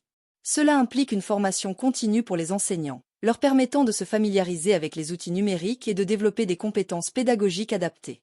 Les programmes de formation devraient également inclure des discussions sur l'éthique et la responsabilité numérique. Les élèves doivent être conscients des implications de leur utilisation des technologies et apprendre à les utiliser de manière responsable.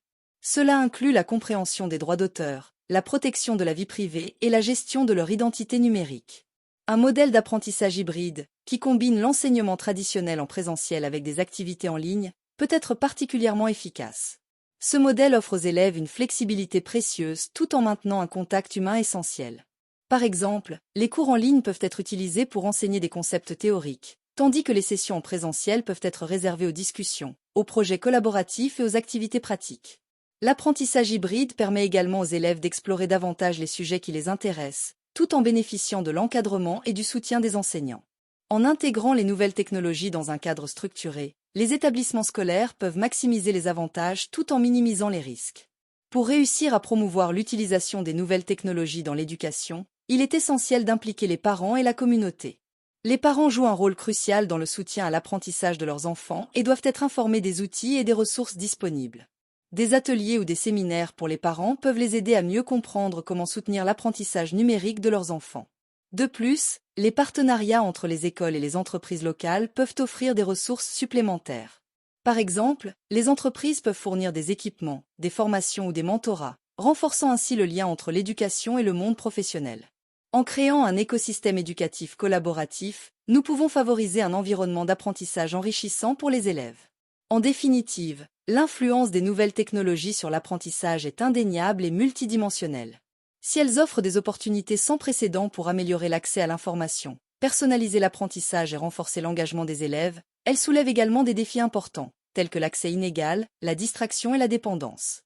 Pour tirer pleinement parti des avantages des technologies tout en minimisant leurs risques, il est essentiel d'adopter une approche réfléchie et équilibrée. Les établissements scolaires, les enseignants, les parents et la communauté doivent travailler ensemble pour intégrer les technologies de manière efficace dans le processus éducatif. En investissant dans la formation, en favorisant un apprentissage hybride et en impliquant tous les acteurs concernés, nous pouvons créer un environnement d'apprentissage qui prépare les élèves à relever les défis de demain. Ainsi, la technologie deviendra un véritable allié dans la quête d'une éducation de qualité pour tous. Sujet numéro 1. Avant de commencer cet exercice, je vais vous expliquer une méthode simple pour en tirer le meilleur bénéfice. D'abord, je vous conseille de regarder la vidéo une première fois avec les sous-titres activés. Cela va vous aider à mieux comprendre le contenu, en faisant le lien entre ce que vous entendez et les mots écrits. Ensuite, regardez la vidéo une deuxième fois sans les sous-titres, pour vous concentrer uniquement sur l'écoute et renforcer votre compréhension auditive. Enfin, prenez un cahier et écrivez quelques phrases clés que vous avez retenues de l'épisode. Ce sera une bonne façon de consolider ce que vous avez appris tout en pratiquant l'écriture en français. En suivant cette méthode, vous verrez des progrès dans votre compréhension et votre capacité à vous exprimer en français. C'est parti! À mesure que notre société évolue, la question du bien-être des personnes âgées et des personnes en situation de handicap devient de plus en plus cruciale. En effet, selon l'Organisation mondiale de la santé, la population mondiale âgée de 60 ans et plus devrait atteindre 2 milliards d'ici 2050, tandis qu'en France, environ 12 millions de personnes vivent avec un handicap. Cette situation soulève de nombreuses interrogations. Comment garantir des conditions de vie dignes et épanouissantes à ces populations vulnérables? La problématique se pose donc autour des solutions à mettre en œuvre pour améliorer le quotidien de ces personnes. Dans cette perspective, nous aborderons dans un premier temps l'importance de l'accessibilité et des infrastructures adaptées, puis nous examinerons le rôle essentiel du soutien social et de l'accompagnement, avant de conclure sur l'importance de l'innovation technologique et des initiatives communautaires. La première étape vers l'amélioration des conditions de vie des personnes âgées et des personnes handicapées réside dans l'accès à des infrastructures adaptées. Ce besoin se manifeste à plusieurs niveaux, notamment dans les transports, les logements et les espaces publics. Les transports jouent un rôle clé dans la vie quotidienne. Pour les personnes âgées ou handicapées, le manque de moyens de transport accessibles constitue une barrière majeure à leur mobilité et à leur autonomie. La mise en place de services de transport spécialisés, tels que les VTC adaptés ou des lignes de bus équipées, permettrait de garantir que ces individus puissent se déplacer facilement. Par exemple, certaines villes ont déjà mis en œuvre des programmes de transport à la demande, qui s'adaptent aux horaires et aux besoins des personnes concernées. De plus, la sensibilisation des chauffeurs de transport en commun à la prise en charge de ces passagers est essentielle pour un service de qualité. Ensuite, il est crucial de penser à des logements adaptés. De nombreux seniors ou personnes handicapées vivent encore dans des logements qui ne répondent pas à leurs besoins spécifiques. L'aménagement d'habitations accessibles, incluant des rampes, des ascenseurs et des espaces de vie adaptés, peut considérablement améliorer la qualité de vie de ces personnes. Des subventions devraient être mises en place pour encourager les rénovations nécessaires et promouvoir des constructions neuves respectant des normes d'accessibilité. Les espaces publics, qu'il s'agisse de parcs, de bibliothèques ou de lieux de rencontre, doivent également être inclusifs. Cela implique la création de chemins et d'installations accessibles à tous, permettant ainsi aux personnes âgées et handicapées de participer pleinement à la vie sociale. Des projets de réaménagement urbain peuvent être envisagés, intégrant des zones de loisirs adaptées, où chacun se sente bienvenu et en sécurité. Le soutien social et l'accompagnement jouent un rôle fondamental dans l'amélioration des conditions de vie des personnes âgées et des personnes handicapées. Cela comprend l'aspect relationnel, l'aide aux activités de la vie quotidienne, ainsi que la sensibilisation et l'implication des proches et de la communauté. Les services d'aide à domicile sont essentiels pour permettre aux personnes âgées et handicapées de vivre dans leur propre environnement tout en recevant l'assistance dont elles ont besoin. Ces services peuvent inclure des soins médicaux, de l'aide ménagère ou des activités de loisirs. La formation des aides à domicile à la gestion des besoins spécifiques des personnes âgées ou handicapées est également cruciale. En outre, des plateformes de mise en relation entre professionnels et usagers pourraient être développées pour faciliter l'accès à ces services. Il est également essentiel de prendre en compte le soutien psychologique et social. L'isolement est un problème fréquent chez les personnes âgées et handicapées qui peuvent se sentir marginalisées. La création de groupes de soutien, de clubs ou d'associations permettant d'établir des relations sociales et d'échanger des expériences peut grandement améliorer leur qualité de vie. De plus, l'interaction avec des bénévoles et des jeunes peut créer des liens intergénérationnels bénéfiques pour toutes les parties impliquées. Les initiatives communautaires peuvent également contribuer à l'amélioration des conditions de vie. Des projets de jardinage partagé, des ateliers créatifs ou des activités sportives adaptées favorisent non seulement l'inclusion, mais également le bien-être physique et mental. Ces activités peuvent être soutenues par des associations locales ou des municipalités, créant ainsi un réseau de solidarité autour des personnes âgées et handicapées. Enfin, la sensibilisation de la société est primordiale. Il est nécessaire de lutter contre les stéréotypes et de promouvoir une image positive des personnes âgées et handicapées. Des campagnes de sensibilisation pourraient être menées dans les écoles, les entreprises et les communautés pour encourager l'empathie et la solidarité. En impliquant la société dans ces enjeux, nous pouvons construire une communauté plus inclusive et respectueuse des différences. Dans un monde en constante évolution, l'innovation technologique représente un atout majeur pour améliorer les conditions de vie des personnes âgées et handicapées. Parallèlement, le développement d'initiatives communautaires peut également jouer un rôle clé. Les avancées technologiques offrent une multitude de solutions adaptées aux besoins spécifiques de ces populations. Les technologies d'assistance, telles que les aides à la mobilité, fauteuils roulants électriques, scooters, et les dispositifs de communication, tablettes, smartphones avec applications spécifiques, permettent d'améliorer l'autonomie des personnes. Par exemple, des applications peuvent être développées pour faciliter les rendez-vous médicaux ou la gestion des médicaments. Il est impératif que ces technologies soient accessibles financièrement et que les utilisateurs soient formés à leur utilisation. Les initiatives communautaires peuvent également contribuer à l'amélioration des conditions de vie. Des projets de jardinage partagé, des ateliers créatifs ou des activités sportives adaptées favorisent non seulement l'inclusion, mais également le bien-être physique et mental. Ces activités peuvent être soutenues par des associations locales ou des municipalités, créant ainsi un réseau de solidarité autour des personnes âgées et handicapées. Il est crucial de permettre aux personnes âgées et handicapées de participer activement à la conception des services qui les concernent. Les consultations publiques et les enquêtes de satisfaction peuvent permettre de mieux cerner leurs besoins et d'adapter les offres en conséquence. Une approche centrée sur l'usager favorisera des solutions plus pertinentes et adaptées aux réalités de la vie quotidienne. Pour conclure, l'amélioration des conditions de vie des personnes âgées et handicapées repose sur une approche multidimensionnelle. L'accessibilité et les infrastructures adaptées, le soutien social et l'accompagnement, ainsi que l'innovation technologique et les initiatives communautaires sont autant de leviers à actionner pour garantir un quotidien digne et épanouissant à ces populations. Il appartient à chacun d'entre nous de contribuer à cette démarche, car une société inclusive et respectueuse des différences est le reflet de notre humanité. Nous devons œuvrer ensemble pour construire un avenir où chaque individu, quel que soit son âge ou son état de santé, puisse vivre en toute dignité et avec toutes les opportunités qui lui sont dues.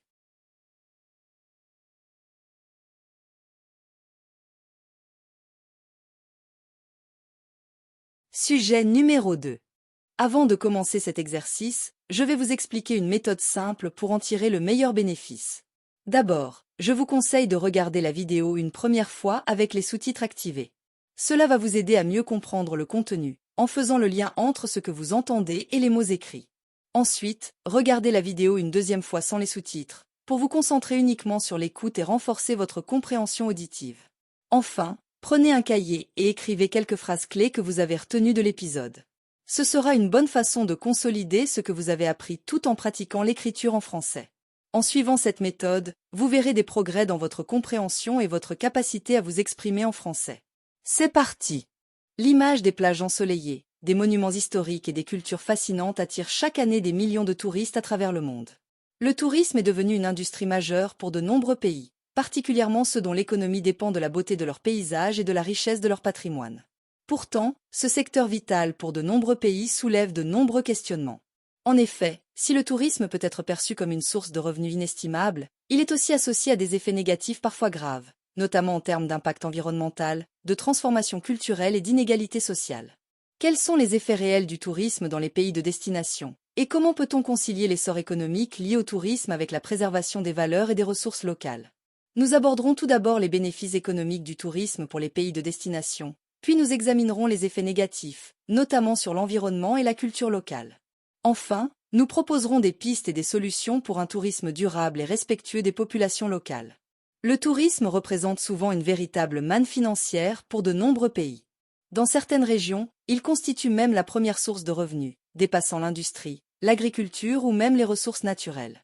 Ce secteur apporte des devises étrangères qui peuvent renforcer l'économie locale et stimuler d'autres secteurs de manière indirecte.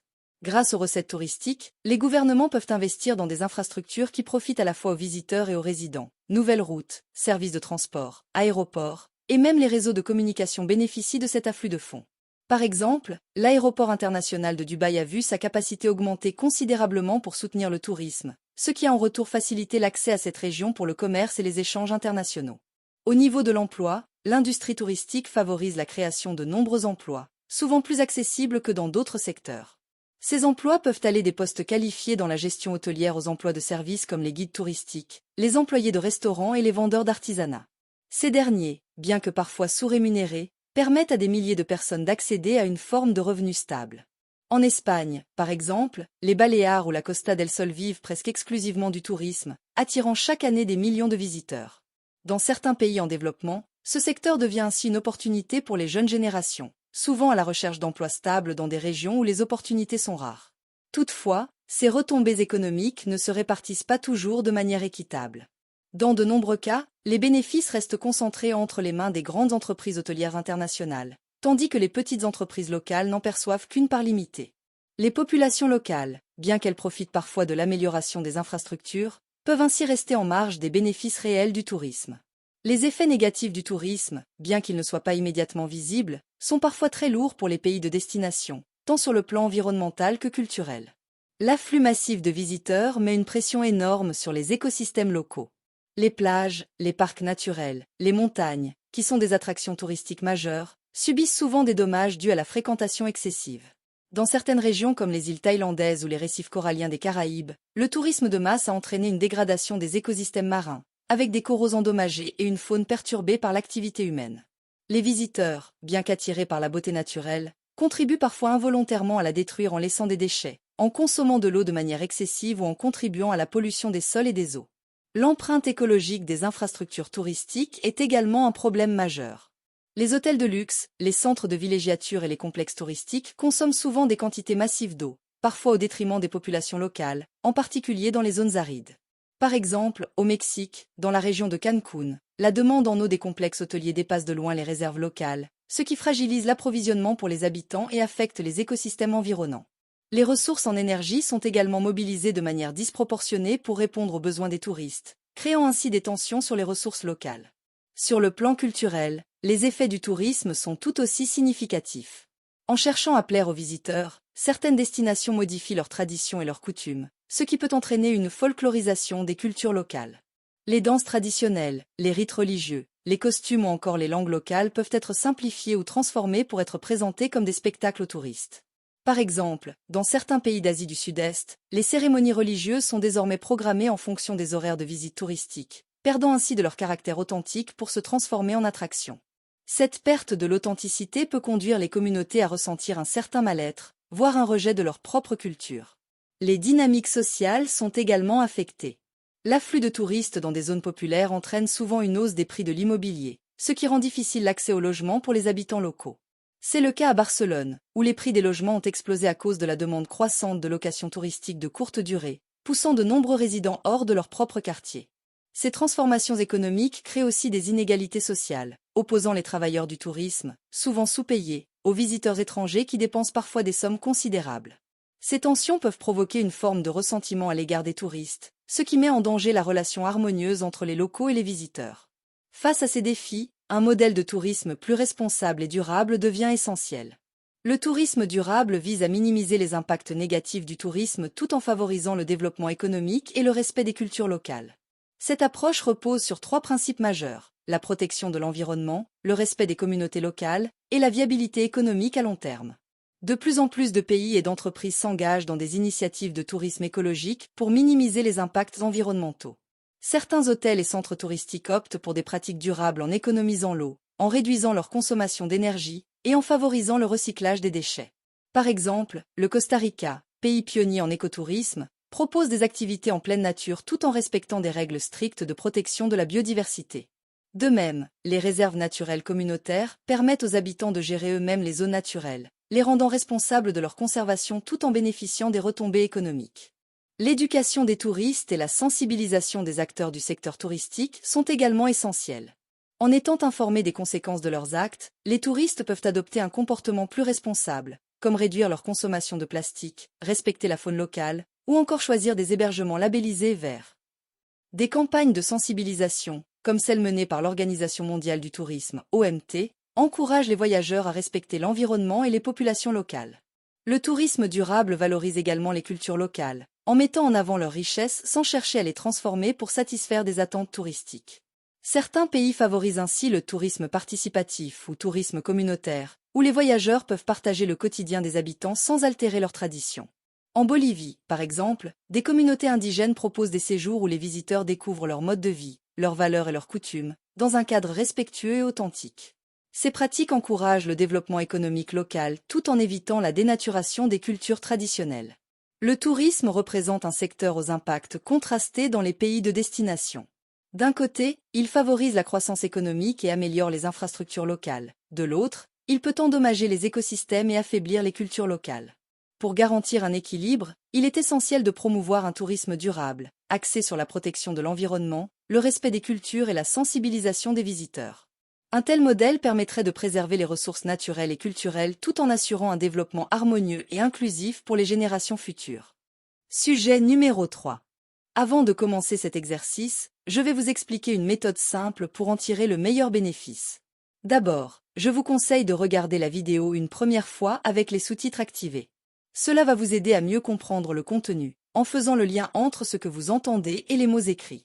Ensuite, regardez la vidéo une deuxième fois sans les sous-titres, pour vous concentrer uniquement sur l'écoute et renforcer votre compréhension auditive. Enfin, prenez un cahier et écrivez quelques phrases clés que vous avez retenues de l'épisode. Ce sera une bonne façon de consolider ce que vous avez appris tout en pratiquant l'écriture en français. En suivant cette méthode, vous verrez des progrès dans votre compréhension et votre capacité à vous exprimer en français. C'est parti! Aujourd'hui, dans nos cours de récréation, dans les couloirs des collèges et lycées, et jusque dans les salles de classe, il est difficile de ne pas remarquer la prédominance des marques de sport. Nike, Adidas, Puma, pour ne citer qu'elles, font bien plus que proposer des vêtements et des chaussures. Elles s'imposent comme de véritables symboles d'appartenance et de reconnaissance pour les adolescents, qui voient en elles bien plus qu'un simple logo. Face à cette omniprésence, une question se pose. Pourquoi les marques exercent-elles une telle influence sur les jeunes? Comment arrivent-elles à s'infiltrer dans la vie des adolescents au point d'en influencer leur identité? Enfin, quelles conséquences cette culture de marque peut-elle avoir sur le milieu scolaire, où chacun est en principe censé se sentir égal et libre de s'exprimer? Pour répondre à ces interrogations, nous analyserons d'abord les stratégies marketing mises en place par ces marques pour cibler les jeunes. Ensuite, nous étudierons l'impact de cette influence sur la construction identitaire des adolescents. Enfin, nous nous pencherons sur les implications de cette culture de la marque dans le milieu scolaire. Dès le départ, les grandes marques ont compris l'importance de séduire les jeunes pour créer des clients fidèles. Les réseaux sociaux sont devenus des outils incontournables pour atteindre cette cible. Sur Instagram, TikTok, Snapchat, les jeunes passent des heures à suivre les tendances, et les marques l'ont bien compris. Elles investissent massivement dans des campagnes publicitaires où des influenceurs, véritables modèles pour les jeunes, arborent leurs produits. Un adolescent qui voit son influenceur préféré porter la dernière paire de sneakers est bien plus susceptible de la désirer. Les influenceurs sont les nouveaux héros modernes, et pour les jeunes, les imiter devient un moyen de se sentir intégré et à la mode. En parallèle, les marques s'appuient sur la publicité ciblée et la personnalisation. Aujourd'hui, grâce aux données recueillies, elles savent exactement quel type de publicité proposer et à quel moment. Si un adolescent s'intéresse au basketball, il verra des annonces de Nike avec ses joueurs préférés. Cette personnalisation crée une connexion émotionnelle, où le jeune a l'impression que la marque répond à ses goûts, ses passions, voire à son identité.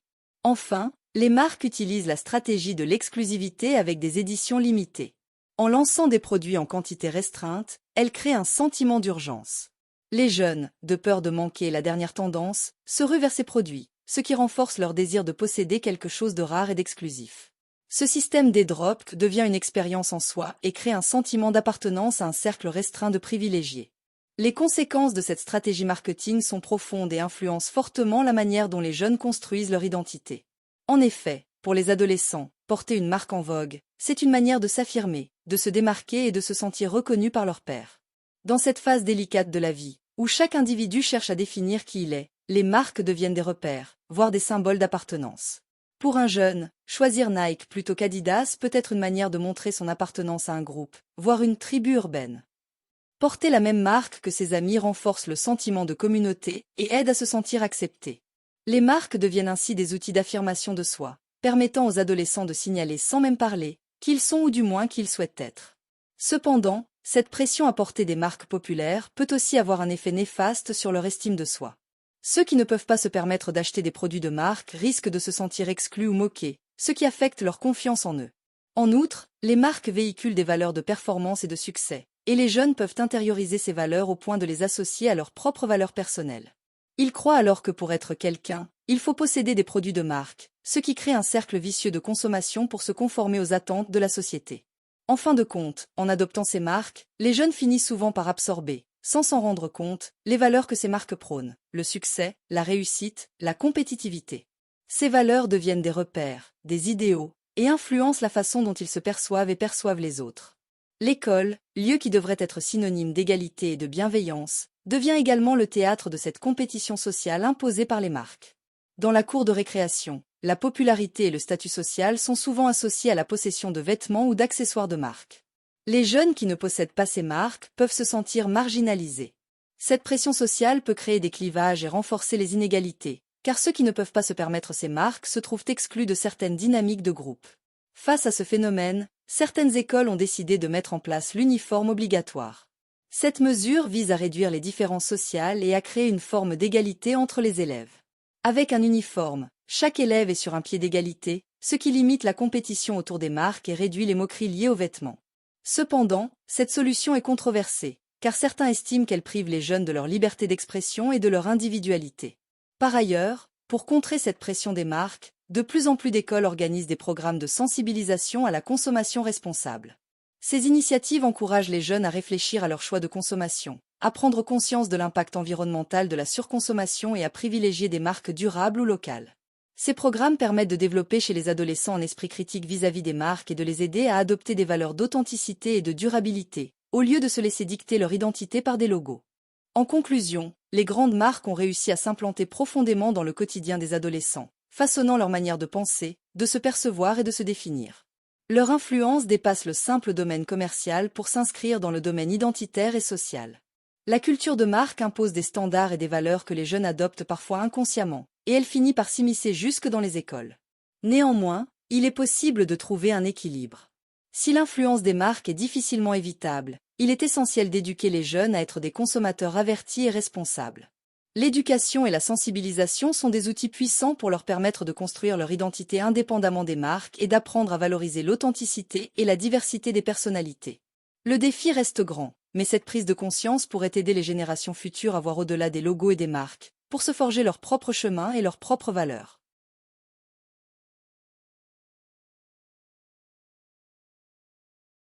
Sujet numéro 4. Avant de commencer cet exercice, je vais vous expliquer une méthode simple pour en tirer le meilleur bénéfice. D'abord, je vous conseille de regarder la vidéo une première fois avec les sous-titres activés. Cela va vous aider à mieux comprendre le contenu, en faisant le lien entre ce que vous entendez et les mots écrits. Ensuite, regardez la vidéo une deuxième fois sans les sous-titres, pour vous concentrer uniquement sur l'écoute et renforcer votre compréhension auditive. Enfin, prenez un cahier et écrivez quelques phrases clés que vous avez retenues de l'épisode. Ce sera une bonne façon de consolider ce que vous avez appris tout en pratiquant l'écriture en français. En suivant cette méthode, vous verrez des progrès dans votre compréhension et votre capacité à vous exprimer en français. C'est parti! La notion de mérite est depuis longtemps au cœur du système éducatif français. Depuis le XVIIIe siècle, les grandes écoles, institutions d'élite, ont été pensées pour sélectionner et former les meilleurs esprits afin de servir la nation dans des domaines variés, ingénierie, administration, commerce et bien d'autres. Or, au fil du temps, ces établissements censés incarner l'excellence et l'égalité des chances se sont retrouvés sous le feu des critiques pour leur manque de diversité sociale. En effet, malgré des politiques publiques visant à réduire les inégalités, les profils de leurs étudiants restent largement dominés par des jeunes issus des milieux aisés. La mise en place de mesures de discrimination positive à l'entrée de ces écoles suscite ainsi un vif débat, opposant ceux qui voient une avancée pour l'égalité des chances et ceux qui craignent une remise en cause du mérite académique. Dans un contexte où l'égalité des chances est une valeur phare de la République, est-il légitime de recourir à la discrimination positive pour diversifier les profils sociaux dans les grandes écoles? Comment ces politiques peuvent-elles favoriser l'inclusion sans compromettre les critères d'excellence qui caractérisent ces institutions? Pour répondre à ces questions, il conviendra tout d'abord de définir les contours de la discrimination positive dans le contexte français, en analysant ses fondements et objectifs. Nous examinerons ensuite les arguments en faveur de ces politiques, en mettant en lumière leur impact potentiel sur la représentation sociale au sein des grandes écoles. Enfin, nous discuterons des critiques et des risques associés à la discrimination positive, en abordant notamment la question de l'équité et des effets sur la perception de la sélection académique. La discrimination positive, ou l'action positive, fait référence à des politiques et mesures qui visent à compenser les inégalités subies par certains groupes sociaux, en leur offrant des opportunités spéciales pour accéder à certains domaines. Introduite aux États-Unis dans les années 1960 pour pallier les discriminations raciales, cette politique a été adoptée en France avec des nuances, pour répondre aux disparités sociales et géographiques qui influencent l'accès aux études supérieures. Au sein des grandes écoles, la discrimination positive se manifeste principalement par des programmes d'égalité des chances, des conventions EP, zones d'éducation prioritaire, et des quotas de boursiers. Contrairement aux États-Unis où la discrimination positive repose sur des critères ethniques, en France, elle s'appuie sur des critères sociaux et géographiques. La Constitution française interdit en effet la catégorisation raciale ou ethnique, considérée comme contraire au principe d'universalité de la République. Ainsi, les dispositifs de discrimination positive visent plutôt les étudiants issus de milieux défavorisés ou vivant dans des zones d'éducation prioritaire. L'introduction de conventions ZEP par Sciences Po en 2001 a marqué un tournant. Cette initiative visait à diversifier le profil de ces étudiants en permettant à des lycéens de zones prioritaires d'accéder à une procédure de sélection adaptée. Depuis, plusieurs écoles ont suivi cet exemple en développant des dispositifs similaires. La discrimination positive dans les grandes écoles poursuit plusieurs objectifs. Tout d'abord, elle vise à promouvoir l'égalité des chances en réduisant les obstacles d'accès rencontrés par les jeunes de milieux modestes. En diversifiant les profils, les écoles espèrent également améliorer le climat d'inclusivité, encourager la diversité des points de vue et à terme, mieux représenter la société dans sa globalité. En outre, ces politiques répondent à un enjeu de légitimité. Les grandes écoles, financées en partie par des fonds publics, ont la responsabilité de former les futures élites de la nation. La sous-représentation de certaines catégories sociales dans leur rang pose donc un problème éthique et social majeur. La discrimination positive suscite des débats intenses, mais ses partisans avancent plusieurs arguments en sa faveur, en insistant sur son potentiel de transformation sociale et ses effets bénéfiques pour l'ensemble de la société. Malgré les efforts pour démocratiser l'accès à l'enseignement supérieur, les grandes écoles restent peu accessibles aux jeunes de milieux défavorisés. Les frais de scolarité élevés, le coût de la vie dans les grandes villes, et les conditions d'apprentissage inégales dans le secondaire sont autant d'obstacles qui freinent l'accès de ces jeunes aux études d'excellence. La discrimination positive apparaît ainsi comme un outil efficace pour compenser ces disparités, en offrant des chances équitables de réussite. Au-delà des questions d'équité, la diversité sociale est reconnue comme un facteur de richesse intellectuelle et culturelle. Dans un environnement où se côtoient des étudiants aux expériences variées, les échanges et la coopération sont renforcés. Cela permet aux étudiants de mieux comprendre les réalités socio-économiques et d'enrichir leur propre formation. En outre, les politiques de discrimination positive contribuent à corriger l'image élitiste et parfois excluante des grandes écoles, favorisant ainsi leur acceptation sociale. En formant des étudiants issus de tous horizons, les grandes écoles favorisent également une plus grande mobilité sociale. Cette mobilité est bénéfique pour l'ensemble de la société, car elle contribue à réduire les inégalités, renforce le sentiment de cohésion nationale et soutient une croissance économique inclusive. En intégrant des étudiants de milieux modestes, les écoles permettent à des talents inexplorés de s'épanouir, ce qui enrichit les secteurs professionnels et académiques. Si la discrimination positive présente des avantages indéniables, elle soulève également des réserves, notamment sur la question de l'équité et des effets potentiellement contre-productifs sur le mérite académique et la perception des grandes écoles. L'un des principaux risques de la discrimination positive est qu'elle peut engendrer un sentiment de stigmatisation. Les étudiants admis grâce à ces dispositifs peuvent se sentir étiquetés comme favorisés et non méritants. Cela peut avoir des conséquences sur leur confiance en eux et sur leur intégration au sein des écoles.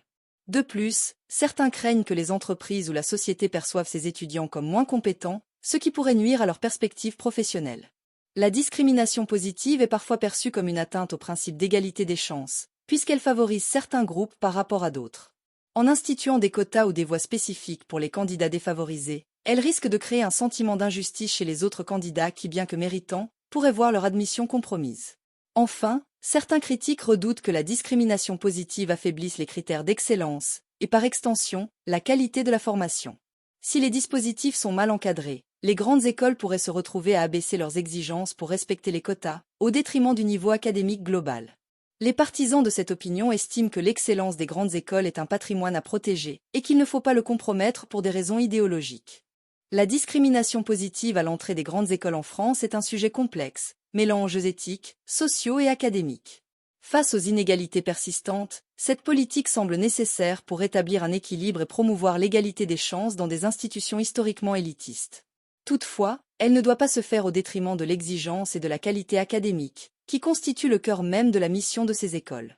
À terme, il semble pertinent de réfléchir à des solutions complémentaires, comme l'amélioration de l'accès à une préparation de qualité pour tous, afin d'atteindre un équilibre entre mérite et équité, qui ferait pleinement honneur aux idéaux de la République. Sujet numéro 6. Avant de commencer cet exercice, je vais vous expliquer une méthode simple pour en tirer le meilleur bénéfice. D'abord, je vous conseille de regarder la vidéo une première fois avec les sous-titres activés. Cela va vous aider à mieux comprendre le contenu, en faisant le lien entre ce que vous entendez et les mots écrits. Ensuite, regardez la vidéo une deuxième fois sans les sous-titres, pour vous concentrer uniquement sur l'écoute et renforcer votre compréhension auditive. Enfin, prenez un cahier et écrivez quelques phrases clés que vous avez retenues de l'épisode. Ce sera une bonne façon de consolider ce que vous avez appris tout en pratiquant l'écriture en français. En suivant cette méthode, vous verrez des progrès dans votre compréhension et votre capacité à vous exprimer en français. C'est parti! Le financement des universités et des grandes écoles est un enjeu crucial qui touche au fondement même de notre société, à savoir l'égalité d'accès à l'éducation et la justice sociale. Les questions autour des frais de scolarité et de leur impact sur la diversité socio-économique des étudiants deviennent de plus en plus pertinentes dans un contexte où la mondialisation et la compétitivité économique imposent de nouvelles exigences aux institutions académiques. Pour comprendre l'étendue de ce défi, il est essentiel de s'interroger sur les sources de financement de ces établissements, d'analyser les effets des frais de scolarité élevés sur l'accès aux études supérieures, et enfin, de réfléchir aux solutions possibles pour garantir l'égalité des chances. Les universités et grandes écoles, en France comme ailleurs, se financent par diverses sources, les subventions publiques, les frais de scolarité et parfois des financements privés. Dans de nombreux pays, l'État finance en grande partie les universités, en suivant le principe selon lequel l'éducation est un bien public, accessible au plus grand nombre sans barrière financière excessive. Cependant, l'insuffisance des fonds publics conduit certaines institutions à recourir à des sources alternatives, comme des partenariats privés ou des augmentations de frais d'inscription. Par exemple, dans les universités américaines, le financement dépend largement des frais de scolarité, qui peuvent atteindre des dizaines de milliers de dollars par an. En France, la situation est différente. Les universités sont principalement publiques et les frais de scolarité sont faibles, mais les grandes écoles, notamment les écoles de commerce et certaines écoles d'ingénieurs, imposent des frais bien plus élevés. Cela soulève une question cruciale. Comment concilier l'accès à une éducation de qualité avec un modèle économique qui exige de plus en plus de financement? Les grandes écoles françaises, réputées pour leur excellence académique, justifient souvent leurs frais élevés par la qualité des infrastructures, le réseau professionnel et le soutien personnalisé qu'elles offrent à leurs étudiants.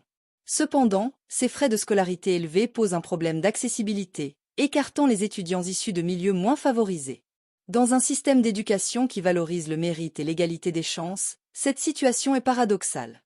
Le coût de l'éducation dans certaines grandes écoles restreint la diversité socio-économique des promotions. De nombreux jeunes issus de familles modestes renoncent à postuler dans ces établissements, ou s'endettent lourdement pour financer leurs études. Aux États-Unis, ce problème a été illustré par la « crise de la dette étudiante », où des millions d'étudiants se retrouvent avec des dettes qu'ils mettront des décennies à rembourser. En France, bien que le système de prêt étudiant soit moins répandu, l'endettement reste un problème, surtout dans les grandes écoles de commerce et d'ingénieurs. Face aux difficultés d'accès pour les étudiants moins favorisés, des initiatives ont été mises en place pour encourager la diversité et l'inclusion. Certaines grandes écoles, par exemple, ont mis en œuvre des politiques de bourse sociale, des systèmes de prêt à taux zéro et des programmes d'intégration pour des étudiants issus de milieux moins privilégiés. Cependant, ces efforts, bien que louables, restent souvent insuffisants pour compenser les disparités économiques. En France, la plupart des grandes écoles sont situées dans les grandes villes, notamment à Paris. Cela crée une barrière supplémentaire pour les étudiants des régions rurales ou de petites villes, qui doivent supporter des coûts supplémentaires, comme le logement et les transports, pour accéder à ces institutions. Cette centralisation contribue à creuser l'écart entre les étudiants de différents horizons socio-économiques et géographiques. Dans certains pays, des modèles d'éducation gratuite ont été explorés avec des succès variés. En Scandinavie, par exemple, les frais d'inscription dans l'enseignement supérieur sont minimes, voire inexistants, car ces pays considèrent l'éducation comme un investissement collectif. En France, la question de la gratuité ou de la quasi-gratuité de l'enseignement supérieur revient régulièrement dans les débats, mais elle implique de repenser entièrement le financement public et le rôle de l'État dans l'éducation. Un autre modèle consiste à renforcer le partenariat avec le secteur privé. Les entreprises pourraient apporter des financements aux universités et grandes écoles en échange de programmes de formation adaptés aux besoins du marché du travail. Cela pourrait, dans certains cas, réduire la pression sur les frais de scolarité tout en offrant une insertion professionnelle plus fluide pour les étudiants. Cependant, ce modèle peut aussi poser des risques de dépendance excessive des institutions académiques vis-à-vis des intérêts privés. Une alternative qui a fait ses preuves dans d'autres pays est l'instauration de prêts étudiants à taux zéro, accompagnée d'un soutien fort en matière de bourse pour les étudiants issus de milieux modestes. Cela permettrait d'alléger la charge immédiate des frais de scolarité tout en laissant aux diplômés la possibilité de rembourser une fois qu'ils auront trouvé un emploi stable. Bien que cette solution ne soit pas sans inconvénients, elle offre une voie potentiellement viable pour garantir une éducation accessible. La question du financement des universités et des grandes écoles est au cœur d'un débat qui touche à la fois à la justice sociale et à la performance économique. Les frais de scolarité élevés, bien que parfois justifiés par des exigences de qualité, tendent à écarter les étudiants issus de milieux défavorisés, menaçant ainsi le principe d'égalité d'accès à l'éducation. Si certaines initiatives existent pour favoriser la diversité et l'inclusion, elles restent limitées face à l'ampleur du problème. Pour garantir une éducation de qualité accessible à tous, il est crucial de repenser le modèle de financement en explorant des solutions alternatives. Qu'il s'agisse d'une éducation gratuite, d'une participation accrue des entreprises, ou de la mise en place de prêts à taux zéro, les options sont nombreuses. Toutefois, ces changements nécessitent une volonté politique forte et un consensus social autour de la place de l'éducation dans notre société. En fin de compte, le défi est de taille, mais il est essentiel pour bâtir une société plus équitable et plus prospère.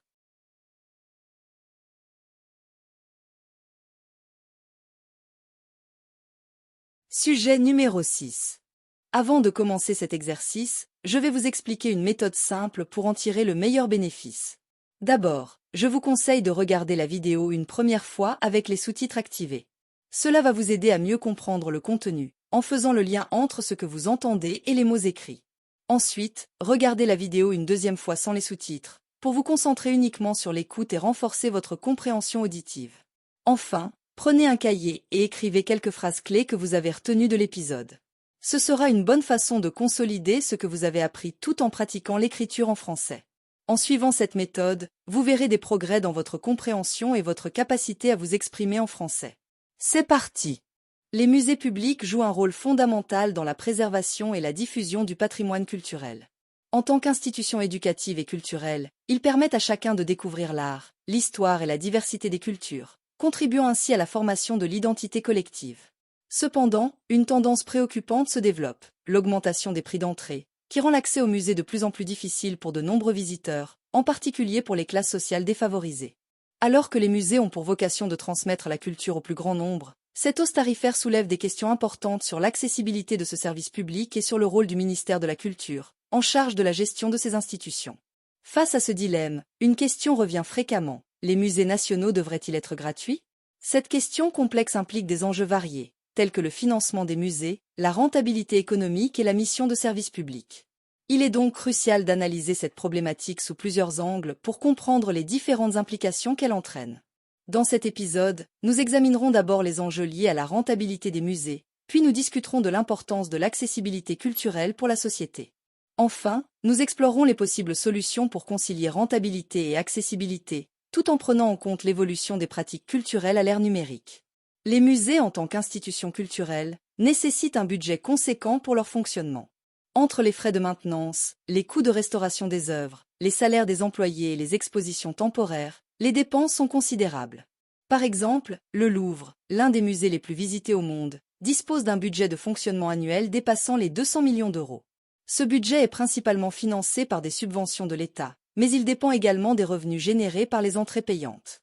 Cependant, le budget alloué par l'État ne suffit souvent pas à couvrir ces coûts. Selon une étude du ministère de la Culture, les subventions publiques ont connu une stagnation, tandis que les charges de fonctionnement augmentent chaque année. Cela pousse certaines institutions à augmenter leurs tarifs d'entrée pour assurer leur rentabilité.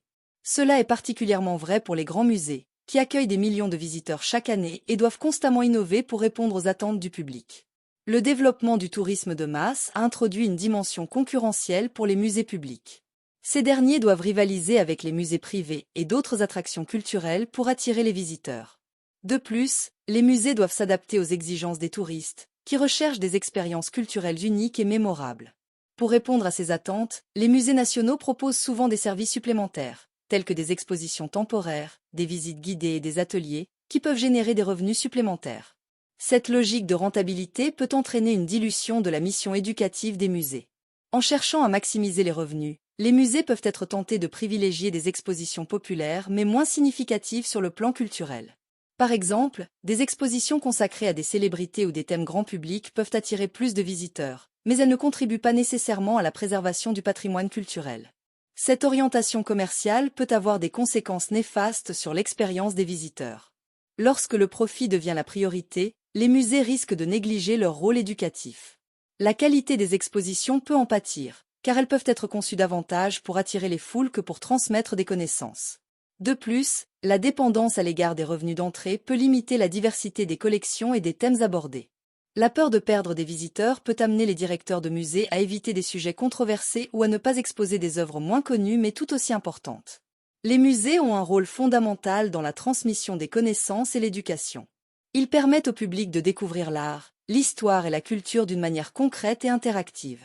Ils offrent également des programmes éducatifs, des visites scolaires et des ateliers qui favorisent l'apprentissage et la curiosité. En rendant les musées payants, on restreint leur accessibilité, surtout pour les classes sociales les plus défavorisées, qui peuvent renoncer à ces sorties culturelles. Il est important de rappeler que l'accès à la culture ne devrait pas dépendre des moyens financiers. Selon une enquête menée par l'Observatoire des inégalités, 40% des Français affirment qu'ils n'ont pas les moyens de visiter régulièrement des musées. Cela soulève des questions cruciales sur l'équité et l'égalité d'accès à la culture. La gratuité des musées, comme cela a été expérimenté en France pour les moins de 26 ans et les enseignants, est une initiative qui vise à démocratiser l'accès à la culture. Cette politique a permis d'augmenter le nombre de visiteurs parmi les jeunes et les familles, encourageant une fréquentation plus diversifiée. En 2019, une étude de la Réunion des musées nationaux a révélé que les visites des jeunes avaient augmenté de 25% suite à l'instauration de la gratuité. Cependant, cette gratuité est souvent temporaire ou conditionnelle. Par exemple, les musées peuvent offrir des entrées gratuites certains jours, mais cela ne résout pas le problème de l'accessibilité à long terme. L'accès à la culture, en tant que bien commun, doit être ouvert à tous pour favoriser la cohésion sociale et promouvoir l'égalité. Les expériences de gratuité, en France et dans d'autres pays, montrent que l'accès gratuit aux musées peut accroître leur fréquentation. Par exemple, en Écosse, les musées nationaux sont gratuits depuis 2006, ce qui a entraîné une augmentation de 40% de la fréquentation. Cela démontre que la gratuité peut être un levier puissant pour attirer un public plus large. Cependant, une fréquentation accrue n'est pas toujours synonyme de qualité de visite. Une forte affluence peut engendrer une surcharge des infrastructures et réduire la qualité de l'expérience culturelle pour chaque visiteur. Les musées doivent donc trouver un équilibre entre l'accessibilité et la gestion des flux de visiteurs. Des solutions comme la réservation en ligne et la régulation des horaires de visite peuvent aider à gérer les foules. Pour éviter d'augmenter les prix d'entrée tout en assurant leur rentabilité, les musées pourraient envisager des financements alternatifs. Les partenariats avec le secteur privé, comme des entreprises mécènes, peuvent apporter des ressources supplémentaires sans impact direct sur les visiteurs. Par exemple, le musée d'Orsay a établi des collaborations avec des entreprises pour sponsoriser des expositions temporaires, ce qui permet de diversifier les sources de financement tout en maintenant des tarifs d'entrée abordables.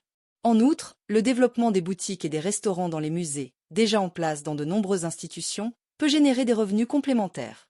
Ces espaces peuvent offrir des produits locaux et artisanaux, créant ainsi une expérience enrichissante pour les visiteurs tout en soutenant l'économie locale. Plutôt que la gratuité totale, les musées pourraient adopter des politiques tarifaires plus flexibles. Par exemple, des tarifs réduits pour les familles, les étudiants, les demandeurs d'emploi ou les retraités pourraient favoriser l'inclusion sans priver les musées de leurs revenus. Une telle politique a été mise en œuvre avec succès au musée du Quai Branly, qui propose des tarifs réduits pour certaines catégories de visiteurs. Par ailleurs, une gratuité partielle, réservée à certaines périodes de l'année ou à des jours spécifiques, pourrait également encourager la fréquentation tout en contrôlant les flux de visiteurs. Des initiatives comme la Nuit des musées, qui permet aux visiteurs d'accéder gratuitement à divers musées une fois par an, montrent que la gratuité peut être bénéfique tout en maintenant une régulation. Avec l'évolution de la technologie, les musées peuvent aussi proposer des visites virtuelles et des contenus en ligne. Cette approche permet de rendre les œuvres accessibles à tous, indépendamment de la situation géographique et des horaires d'ouverture. Le musée du Louvre, par exemple, a lancé une série de visites virtuelles, permettant aux internautes de découvrir ses collections depuis chez eux. Cela peut également inciter les visiteurs potentiels à se déplacer physiquement pour découvrir les expositions. Par ailleurs, les expositions itinérantes, organisées dans différentes régions, facilitent l'accès des publics éloignés des grandes villes et réduisent la nécessité de se rendre dans les grands musées. Cette initiative permet de promouvoir la culture et d'assurer que les trésors nationaux sont visibles et accessibles à tous, où qu'ils se trouvent. En conclusion, la question de la gratuité des musées nationaux renvoie à un dilemme complexe entre la nécessité de préserver le patrimoine national et celle d'assurer un accès égalitaire à la culture pour tous. Si la gratuité permet de démocratiser l'accès à la culture, elle peut aussi entraîner des défis financiers et organisationnels pour les musées. Il est donc essentiel d'explorer des solutions innovantes qui permettent de concilier rentabilité et accessibilité. La réponse à la question « Les musées nationaux devraient-ils être gratuits ?» n'est pas simple. Elle nécessite une réflexion approfondie sur la mission des musées, les attentes du public et les moyens de financement. La solution pourrait résider dans un équilibre entre une politique de gratuité partielle et des sources de financement diversifiées. En conciliant rentabilité et accessibilité, les musées pourraient ainsi continuer à remplir leur mission culturelle et éducative sans sacrifier la qualité ni l'égalité d'accès. La culture doit être un patrimoine partagé, accessible à tous, car elle constitue la mémoire collective d'une société et un vecteur d'unité dans la diversité.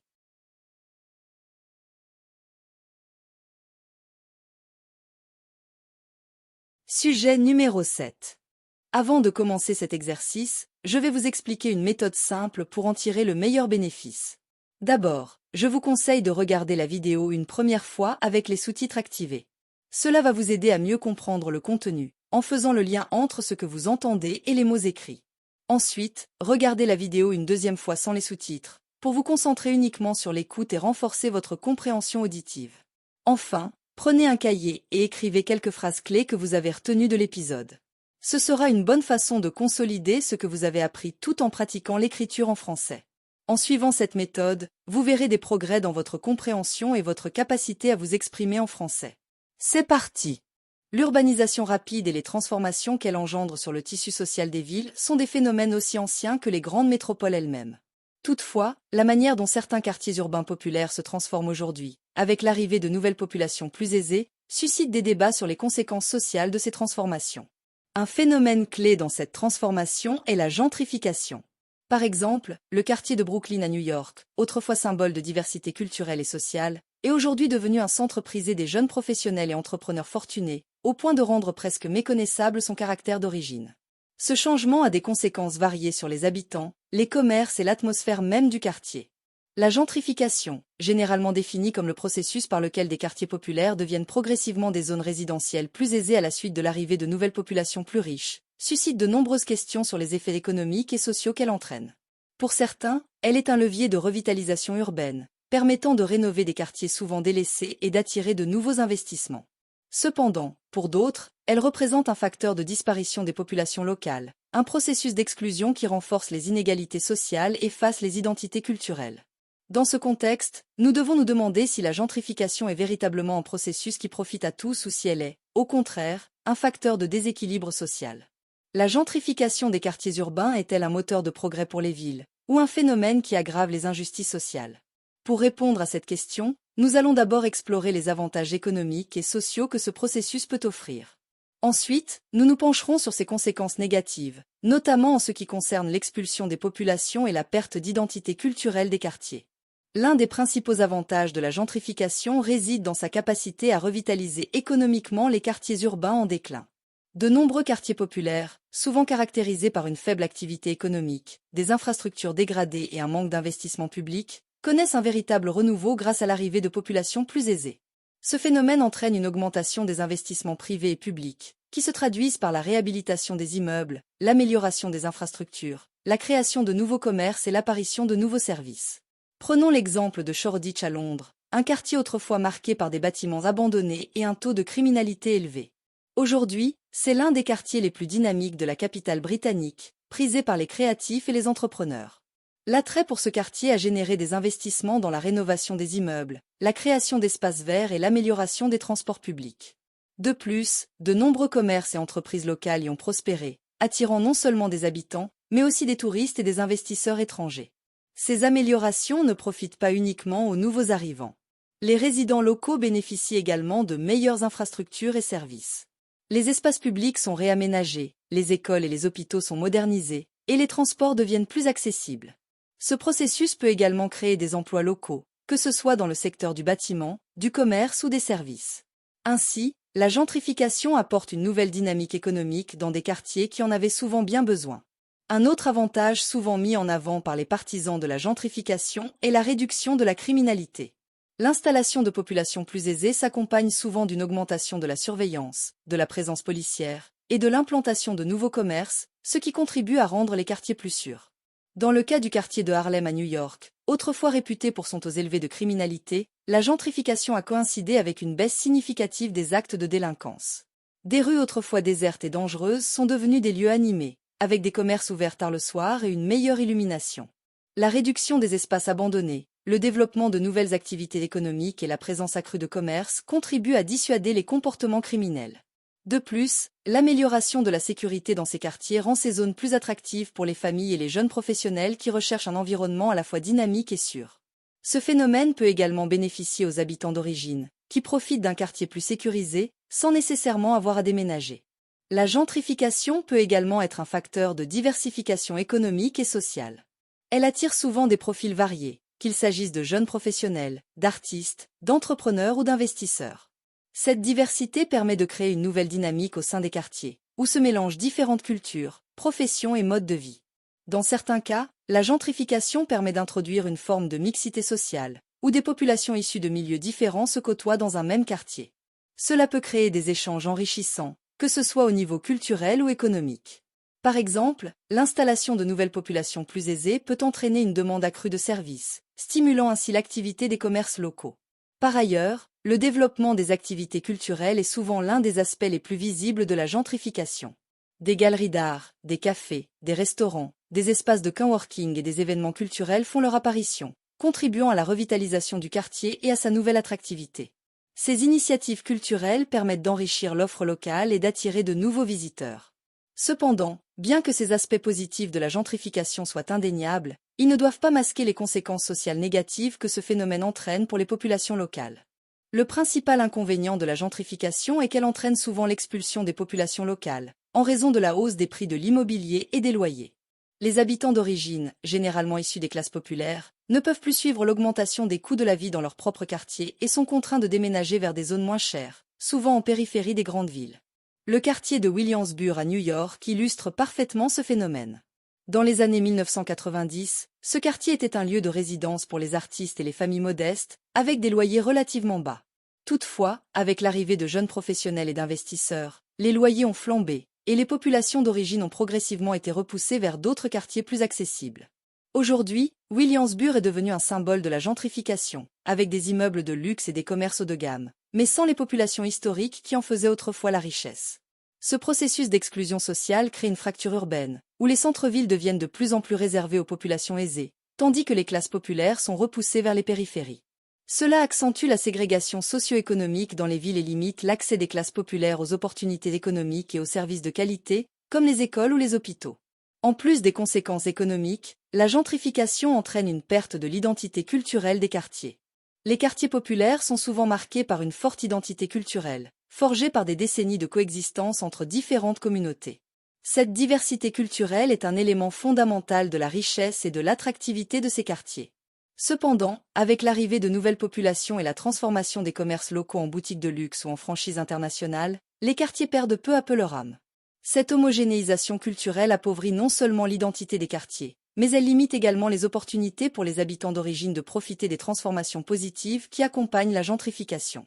En effet, ils n'ont souvent pas les moyens de fréquenter les nouveaux commerces ou de participer aux nouvelles activités culturelles. Enfin, la gentrification contribue à l'aggravation des inégalités sociales. En favorisant l'installation de populations plus aisées et en expulsant les classes populaires, elle renforce la ségrégation socio-économique au sein des villes.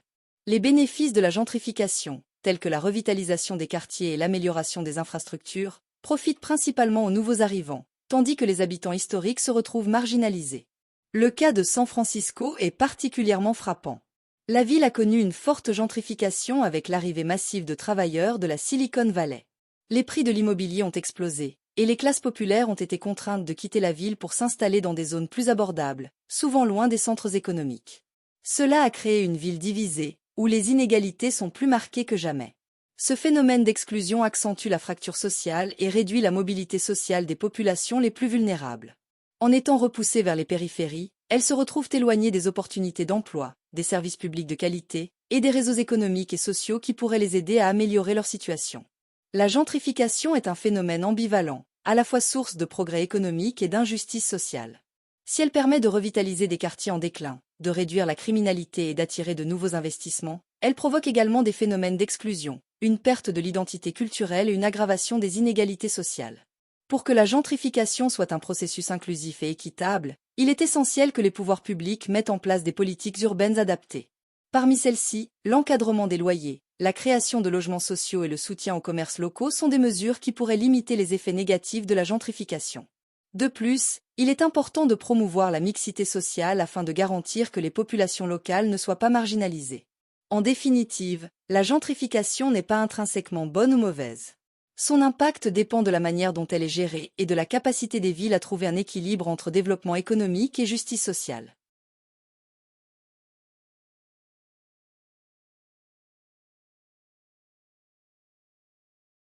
Sujet numéro 8. Avant de commencer cet exercice, je vais vous expliquer une méthode simple pour en tirer le meilleur bénéfice. D'abord, je vous conseille de regarder la vidéo une première fois avec les sous-titres activés. Cela va vous aider à mieux comprendre le contenu, en faisant le lien entre ce que vous entendez et les mots écrits. Ensuite, regardez la vidéo une deuxième fois sans les sous-titres, pour vous concentrer uniquement sur l'écoute et renforcer votre compréhension auditive. Enfin, prenez un cahier et écrivez quelques phrases clés que vous avez retenues de l'épisode. Ce sera une bonne façon de consolider ce que vous avez appris tout en pratiquant l'écriture en français. En suivant cette méthode, vous verrez des progrès dans votre compréhension et votre capacité à vous exprimer en français. C'est parti! À l'ère numérique, les réseaux sociaux occupent une place prépondérante dans nos vies quotidiennes, redéfinissant notre manière d'interagir, de communiquer et de nous exprimer. À travers des plateformes comme Facebook, Twitter, Instagram et TikTok, les individus peuvent partager instantanément des pensées, des expériences et des informations avec un public mondial. Mais derrière cette facilité de connexion se cachent des enjeux profonds qui méritent d'être examinés de manière critique. Comment ces réseaux sociaux transforment-ils notre société moderne? Quels effets ont-ils sur nos relations interpersonnelles et notre vie quotidienne? La problématique se pose de manière pressante dans un monde où l'équilibre entre l'authenticité et l'artifice devient flou. Pour explorer ces questions, nous aborderons d'abord les aspects positifs des réseaux sociaux, notamment leur rôle dans la facilitation des connexions et l'accès à l'information. Ensuite, nous examinerons les effets négatifs, tels que la désinformation, l'isolement social et l'impact sur la santé mentale. Enfin, nous réfléchirons à des pistes pour naviguer dans ce paysage complexe, en cherchant à établir un usage équilibré et conscient des réseaux sociaux. Les réseaux sociaux ont indéniablement révolutionné la manière dont les gens interagissent. Avant leur émergence, maintenir des relations à distance était souvent une tâche ardue, nécessitant des efforts considérables et des ressources financières. Aujourd'hui, il suffit d'un clic pour se reconnecter avec des amis perdus de vue, pour communiquer avec des proches vivant à l'autre bout du monde ou pour faire de nouvelles connaissances partageant des intérêts communs. Les réseaux sociaux sont devenus des outils puissants pour le renforcement des liens sociaux. Ils permettent aux individus de partager des moments de leur vie, de célébrer des succès et de traverser des épreuves ensemble. Cette capacité à se connecter instantanément a des implications profondes pour le soutien social, en offrant un espace où les gens peuvent s'exprimer librement et se sentir entendus. Un autre aspect positif des réseaux sociaux est leur rôle en tant que source d'information et d'éveil des consciences. Les utilisateurs peuvent facilement accéder à des nouvelles, des articles et des discussions sur des sujets variés, allant des problèmes locaux aux enjeux mondiaux. Cette accessibilité a permis de démocratiser l'information, en donnant une voix à ceux qui, autrefois, étaient exclus des espaces médiatiques traditionnels. De plus, les réseaux sociaux sont devenus des outils de sensibilisation puissants pour des causes sociales et politiques. Des mouvements comme #MeToo, Black Lives Matter ou Fridays for Future illustrent comment les plateformes sociales peuvent mobiliser des millions de personnes autour de questions cruciales, suscitant un débat public et incitant à l'action collective. Grâce à ces initiatives, la société moderne est davantage consciente des injustices et des inégalités qui persistent, favorisant un climat propice au changement. Les réseaux sociaux ont également ouvert de nouvelles avenues pour la créativité et l'expression personnelle. Les utilisateurs peuvent partager leurs talents, qu'il s'agisse de photographie, de musique, de danse ou d'écriture, et ainsi toucher un public mondial. Des plateformes comme Instagram et TikTok ont donné naissance à une nouvelle génération de créateurs de contenu, qui utilisent ces espaces pour exprimer leur identité, partager des récits personnels et inspirer les autres. Cette explosion de créativité peut être bénéfique pour les individus, car elle favorise un sentiment d'appartenance et d'acceptation. Les réseaux sociaux offrent un espace où les gens peuvent célébrer leur diversité et trouver des communautés qui les soutiennent dans leur quête d'authenticité. Cependant, les réseaux sociaux ne sont pas sans leurs ombres. L'un des problèmes les plus pressants est la propagation de la désinformation et des fake news. Dans un environnement où tout le monde peut publier et partager des informations, il est devenu de plus en plus difficile de distinguer le vrai du faux. Les fausses informations peuvent circuler à une vitesse alarmante, influençant les opinions publiques et compromettant la démocratie. La désinformation peut avoir des conséquences graves, notamment en matière de santé publique, comme nous l'avons vu avec la propagation de rumeurs concernant les vaccins pendant la pandémie de Covid-19. Ces informations erronées peuvent conduire à des comportements dangereux et à une méfiance envers les institutions. Il est crucial que les utilisateurs des réseaux sociaux soient conscients de leurs responsabilités dans le partage d'informations et qu'ils s'engagent à vérifier la véracité des contenus avant de les diffuser. Un autre effet négatif majeur des réseaux sociaux est l'isolement social qu'ils peuvent engendrer. Bien que ces plateformes soient conçues pour connecter les gens, il existe un paradoxe. Plus les gens interagissent en ligne, moins ils peuvent se sentir réellement connectés dans la vie réelle. Les interactions numériques peuvent parfois remplacer les conversations face à face, créant une distance émotionnelle qui peut mener à un sentiment de solitude. Les études montrent que les utilisateurs fréquents des réseaux sociaux peuvent éprouver des niveaux plus élevés d'anxiété et de dépression. La comparaison constante avec les autres, exacerbée par la présentation soigneusement sélectionnée des moments de vie sur les réseaux sociaux, peut nuire à l'estime de soi. Ainsi, alors que les réseaux sociaux offrent des opportunités de connexion, ils peuvent également renforcer des sentiments d'isolement. L'impact des réseaux sociaux sur la santé mentale est un sujet de préoccupation croissante. L'utilisation excessive des plateformes sociales a été liée à des problèmes d'anxiété, de dépression et d'autres troubles psychologiques. Les utilisateurs peuvent ressentir une pression constante pour être connectés et performants, menant à un stress chronique. De plus, la cyberintimidation est devenue un phénomène préoccupant, touchant particulièrement les jeunes. Les attaques en ligne peuvent avoir des effets dévastateurs sur la santé mentale des victimes, entraînant des conséquences durables sur leur bien-être. Les réseaux sociaux, qui étaient censés être des espaces d'expression et de partage, peuvent également devenir des terrains propices aux abus et à la haine. Pour tirer parti des avantages des réseaux sociaux tout en atténuant leurs effets négatifs, il est essentiel de promouvoir l'éducation numérique. Les utilisateurs doivent être formés à l'identification des informations fiables, à la reconnaissance de la désinformation et à la gestion de leurs interactions en ligne. Les écoles, les parents et les institutions doivent jouer un rôle actif dans la formation des jeunes à l'utilisation consciente des réseaux sociaux.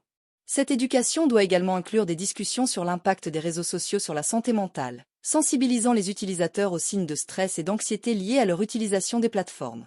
En apprenant à utiliser les réseaux sociaux de manière responsable, les individus peuvent profiter des avantages tout en minimisant les risques. La pratique de la désintoxication numérique, qui consiste à prendre des pauses régulières des réseaux sociaux, peut également être bénéfique pour la santé mentale. Ces pauses permettent aux individus de se reconnecter avec le monde réel, d'évaluer leurs relations et de réfléchir à l'impact de leur utilisation des réseaux sociaux sur leur bien-être. En instaurant des limites quant au temps passé en ligne, les utilisateurs peuvent retrouver un équilibre sain entre la vie numérique et la vie réelle. Enfin, il est crucial de promouvoir l'authenticité sur les réseaux sociaux. Les utilisateurs doivent être encouragés à partager des expériences réelles, à montrer leur vulnérabilité et à établir des connexions significatives. Les influenceurs et les créateurs de contenu peuvent jouer un rôle clé en mettant en avant des récits authentiques qui valorisent la diversité et l'acceptation. En cultivant une culture d'authenticité, nous pouvons contrer la tendance à la perfection souvent véhiculée sur ces plateformes. Pour récapituler, l'impact des réseaux sociaux sur la société moderne est complexe et nuancé. D'une part, ils offrent des opportunités sans précédent de connexion, d'accès à l'information et d'expression personnelle.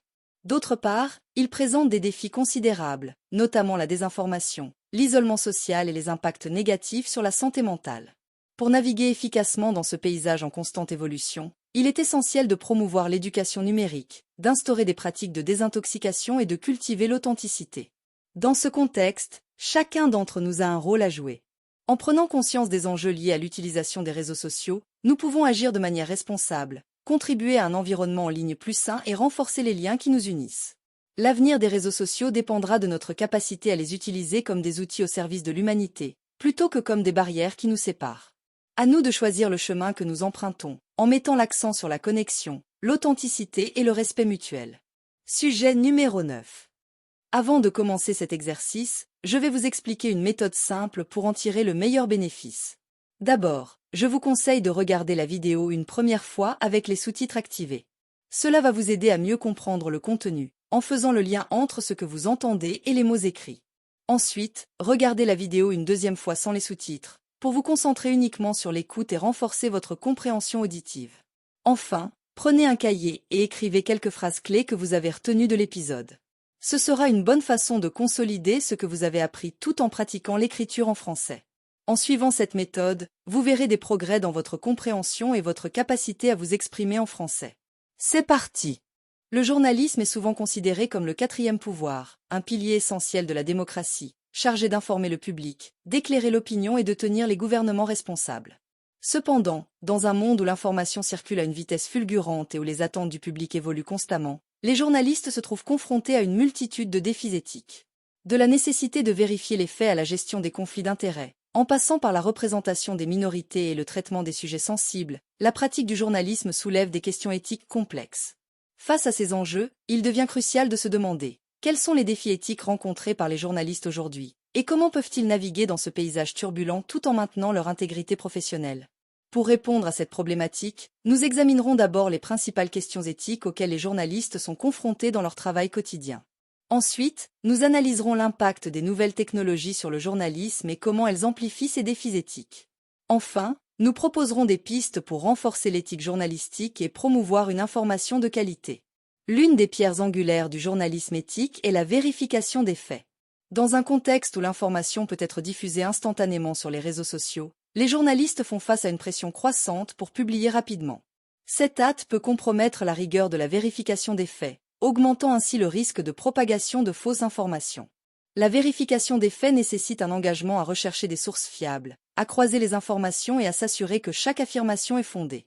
Cependant, les journalistes se heurtent souvent à des dilemmes éthiques lorsqu'ils doivent choisir entre la rapidité et la précision.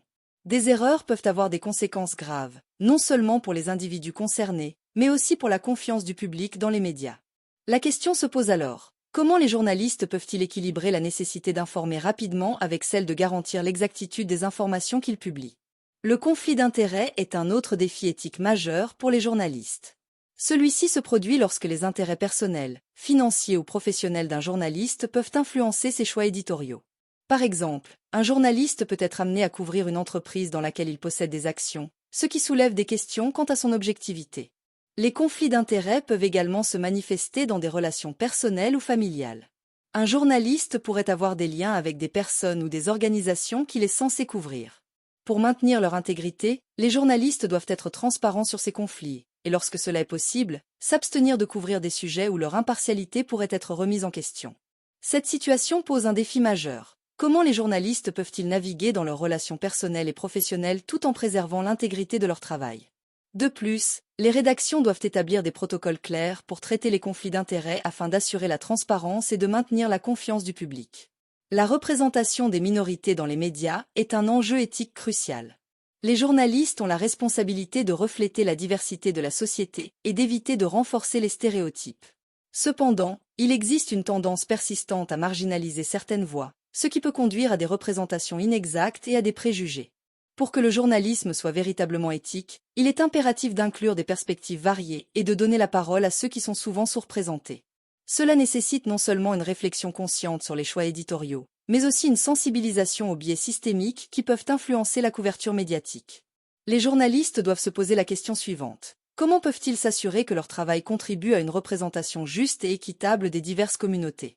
Le traitement des sujets sensibles, tels que les catastrophes, les violences ou les crises humanitaires, constitue un autre défi éthique pour les journalistes. Dans ces contextes, la responsabilité de rapporter la vérité doit être équilibrée avec le respect de la dignité des personnes concernées. La façon dont les journalistes choisissent de présenter ces histoires peut avoir des implications profondes pour les victimes et les communautés touchées. Il est crucial que les journalistes évitent la sensationnalisation, qui peut nuire aux personnes concernées et déformer la réalité des événements. Par exemple, la couverture de crises humanitaires doit être faite avec compassion et empathie, tout en s'efforçant de ne pas réduire les individus à de simples statistiques. La question qui se pose ici est: comment les journalistes peuvent-ils aborder des sujets difficiles tout en respectant la dignité des personnes impliquées? L'avènement des nouvelles technologies a transformé le paysage médiatique, mais il a également intensifié les défis éthiques rencontrés par les journalistes. La prolifération des réseaux sociaux et des plateformes en ligne a facilité la diffusion rapide de l'information, mais elle a également ouvert la porte à la désinformation et aux fake news. Les journalistes doivent maintenant non seulement vérifier les faits dans leurs propres rapports, mais aussi se battre contre la vague de fausses informations qui circulent en ligne. La lutte contre la désinformation nécessite un engagement renforcé envers l'éthique journalistique. Les journalistes doivent devenir des éducateurs, sensibilisant le public aux dangers des fausses informations et fournissant des outils pour les identifier. Par conséquent, il est essentiel que les journalistes posent la question suivante: comment peuvent-ils contribuer à l'éducation médiatique du public et renforcer la confiance dans le journalisme? L'utilisation croissante de l'automatisation et de l'intelligence artificielle dans le journalisme soulève également des questions éthiques. Des algorithmes sont désormais utilisés pour rédiger des articles, analyser des données et même prendre des décisions éditoriales. Bien que ces outils puissent augmenter l'efficacité et la rapidité de la production d'informations, ils posent également des questions sur la qualité du journalisme et l'intégrité des contenus produits. La dépendance à l'égard des technologies peut conduire à une déshumanisation du processus journalistique, où des décisions importantes sont prises sans la perspective humaine. Les journalistes doivent alors se demander: comment peuvent-ils utiliser ces technologies de manière responsable, tout en préservant la valeur et l'importance de l'interaction humaine dans leur travail? Pour naviguer dans ces défis éthiques, il est crucial que les journalistes bénéficient d'une formation continue et d'une sensibilisation aux questions éthiques. Les écoles de journalisme et les organisations professionnelles doivent jouer un rôle actif dans l'éducation des journalistes sur les enjeux éthiques contemporains. Des ateliers, des séminaires et des discussions sur des cas concrets peuvent aider les journalistes à mieux comprendre et à aborder les défis qu'ils rencontrent dans leur pratique quotidienne. Les médias doivent également établir des normes et des lignes directrices claires pour aborder les questions éthiques. Des codes de conduite et des politiques sur la vérification des faits, les conflits d'intérêts et la représentation des minorités peuvent guider les journalistes dans leurs décisions. Ces normes devraient être régulièrement mises à jour pour tenir compte des évolutions du paysage médiatique et des nouvelles technologies. La transparence est un autre aspect essentiel de l'éthique journalistique. Les médias doivent être ouverts sur leurs méthodes de travail, les sources d'information et les éventuels conflits d'intérêts. Cela peut renforcer la confiance du public dans le journalisme et encourager un dialogue constructif sur les enjeux éthiques. Les journalistes doivent poser la question suivante. Comment peuvent-ils être plus transparents dans leur travail pour renforcer la confiance du public? Les défis éthiques rencontrés par les journalistes sont multiples et complexes. La vérification des faits, la gestion des conflits d'intérêts, la représentation des minorités et le traitement des sujets sensibles sont autant d'enjeux qui nécessitent une réflexion approfondie et un engagement envers l'éthique. Avec l'essor des nouvelles technologies, les journalistes doivent également faire face à des défis accrus, tels que la désinformation et l'automatisation, qui compliquent davantage leur mission. Cependant, en investissant dans la formation continue, en établissant des normes éthiques claires et en favorisant la transparence, il est possible de renforcer l'intégrité du journalisme. La profession doit s'engager à maintenir des standards élevés et à répondre aux attentes du public. Dans un monde où l'information est plus accessible que jamais, le journalisme éthique est essentiel pour garantir une démocratie saine et informée. Les journalistes ont la responsabilité non seulement de rapporter les faits, mais aussi de le faire d'une manière qui respecte la dignité humaine et promeut une société juste et équitable. En fin de compte, le défi éthique du journalisme est un défi collectif, et chacun d'entre nous, en tant que consommateur d'informations, doit jouer un rôle actif dans la promotion d'un journalisme de qualité. Sujet numéro 10. Avant de commencer cet exercice, je vais vous expliquer une méthode simple pour en tirer le meilleur bénéfice.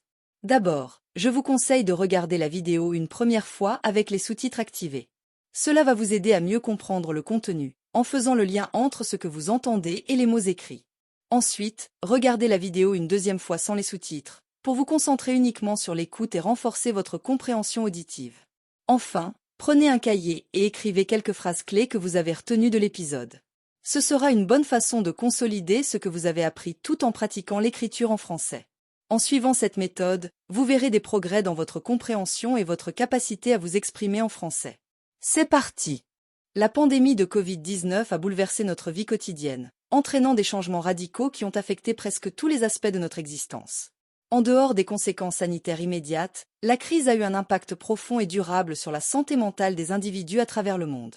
Dans cette période d'incertitude, de confinement et de distanciation sociale, de nombreuses personnes ont éprouvé des sentiments de peur, d'anxiété, de solitude et de désespoir.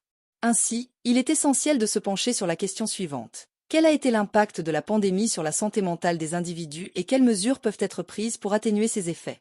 Pour répondre à cette problématique, nous allons d'abord examiner les différentes façons dont la pandémie a affecté la santé mentale, notamment en augmentant les cas d'anxiété, de dépression et d'autres troubles psychologiques. Ensuite, nous aborderons les groupes les plus vulnérables, qui ont subi des conséquences particulièrement sévères. Enfin, nous discuterons des solutions et des mesures à mettre en place pour soutenir la santé mentale dans un contexte post-pandémique.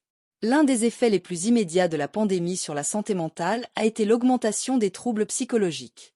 Plusieurs études ont montré une augmentation significative des cas d'anxiété et de dépression depuis le début de la crise sanitaire.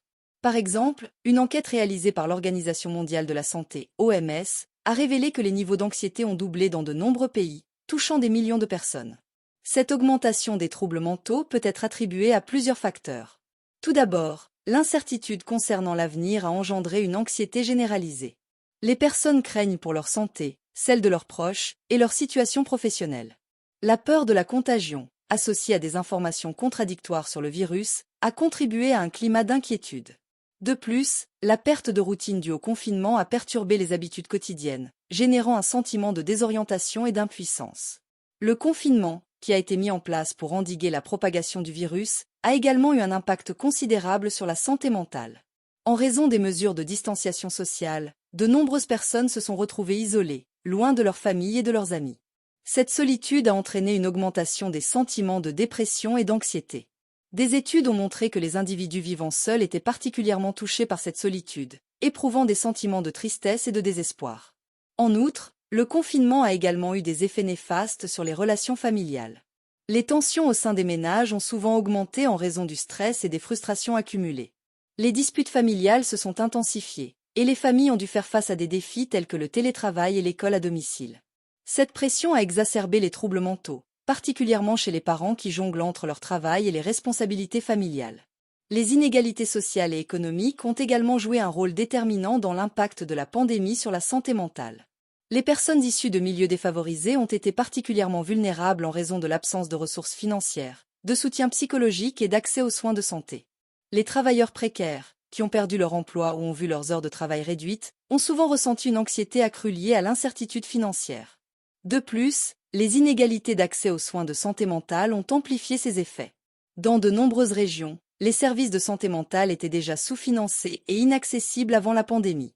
Avec l'augmentation de la demande de services psychologiques, de nombreux individus se sont retrouvés sans soutien adéquat. Les barrières financières, géographiques et culturelles ont empêché de nombreuses personnes d'accéder aux ressources dont elles avaient besoin pour faire face à leurs difficultés. Les jeunes et les étudiants ont été particulièrement touchés par l'impact de la pandémie sur leur santé mentale. L'interruption des études et la transition vers l'apprentissage en ligne ont créé une situation stressante pour de nombreux élèves. L'isolement social, l'absence de contact avec leurs pairs et la perte d'activités extrascolaires ont contribué à une augmentation des sentiments d'anxiété et de dépression parmi les jeunes. De plus, les examens annulés ou modifiés ont généré des incertitudes concernant l'avenir académique et professionnel. Les étudiants ont souvent ressenti une pression accrue pour performer, ce qui a pu aggraver leurs troubles mentaux. La pandémie a également exacerbé les inégalités entre les élèves, certains ayant un meilleur accès aux ressources d'apprentissage en ligne que d'autres. Les professionnels de la santé, en première ligne de la lutte contre la pandémie, ont également souffert d'une pression immense sur leur santé mentale. Face à l'augmentation des cas de Covid-19, les travailleurs de la santé ont été confrontés à des situations de stress intense, de fatigue physique et émotionnelle, et de risques accrus d'épuisement professionnel. Des études ont montré que ces professionnels présentaient des taux élevés d'anxiété, de dépression et de stress post-traumatique. La pression de devoir prendre des décisions difficiles concernant le traitement des patients, combinée à la peur de contracter le virus ou de le transmettre à leurs proches, a ajouté une charge émotionnelle supplémentaire. De nombreux professionnels de la santé ont exprimé des sentiments de tristesse et de frustration face à la situation. L'isolement social a été particulièrement difficile pour les personnes qui ne disposent pas de réseau de soutien solide ou qui sont confrontées à la stigmatisation. Les individus issus de minorités ethniques ont également été affectés par des préjugés et des discriminations exacerbées pendant la pandémie. La stigmatisation liée au virus, qui a souvent ciblé certaines communautés, a contribué à une augmentation des problèmes de santé mentale au sein de ces populations. Il est crucial de promouvoir la sensibilisation à la santé mentale afin de réduire la stigmatisation et d'encourager les individus à rechercher de l'aide. Les campagnes de sensibilisation peuvent jouer un rôle essentiel dans l'éducation du public sur les problèmes de santé mentale et sur l'importance de demander de l'aide lorsque cela est nécessaire. En informant les gens sur les ressources disponibles, nous pouvons contribuer à créer un environnement où les individus se sentent soutenus et valorisés. Les médias ont également un rôle important à jouer dans la sensibilisation. En diffusant des histoires de personnes ayant surmonté des problèmes de santé mentale, ils peuvent contribuer à normaliser ces expériences et à encourager d'autres personnes à parler de leurs propres difficultés. Pour répondre à l'augmentation des besoins en santé mentale, il est impératif de renforcer l'accès aux soins psychologiques. Cela peut impliquer le financement accru des services de santé mentale, la formation de professionnels supplémentaires et l'amélioration de la disponibilité des traitements en ligne. Les téléconsultations, qui se sont popularisées pendant la pandémie, peuvent offrir un moyen efficace d'accéder à des soins psychologiques, surtout pour ceux qui ont des difficultés à se déplacer ou à trouver des services à proximité. En outre, il est essentiel de s'assurer que les services de santé mentale soient accessibles à toutes les populations, y compris celles qui sont marginalisées. Cela peut nécessiter la création de programmes spécifiques adaptés aux besoins des différentes communautés. Les programmes de soutien spécifiques aux groupes vulnérables, tels que les jeunes, les professionnels de la santé et les populations marginalisées, doivent être mis en place. Pour les étudiants, des services de conseil en ligne et des groupes de soutien peuvent aider à gérer l'anxiété et le stress liés à la pandémie. Les établissements d'enseignement peuvent également offrir des ressources pour aider les étudiants à naviguer dans leurs études pendant ces périodes difficiles. Pour les professionnels de la santé, des programmes de soutien psychologique et des journées de bien-être peuvent être instaurés pour les aider à faire face à la pression de leur travail. De plus, des initiatives de reconnaissance de leur travail et de valorisation de leur rôle essentiel sont nécessaires pour améliorer leur morale et leur bien-être.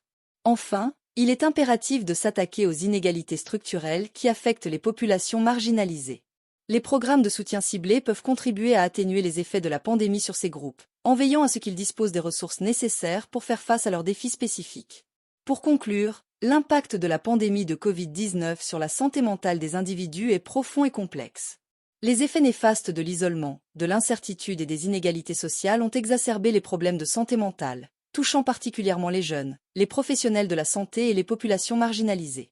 Toutefois, en mettant en place des mesures de sensibilisation, en renforçant l'accès aux soins et en soutenant les groupes vulnérables, il est possible de minimiser ces impacts et d'œuvrer vers un avenir où la santé mentale est valorisée et soutenue. Il est crucial que chacun d'entre nous prenne conscience de ces enjeux et agisse pour créer une société où le bien-être psychologique est une priorité, afin que la santé mentale devienne une composante essentielle de la santé publique dans les années à venir.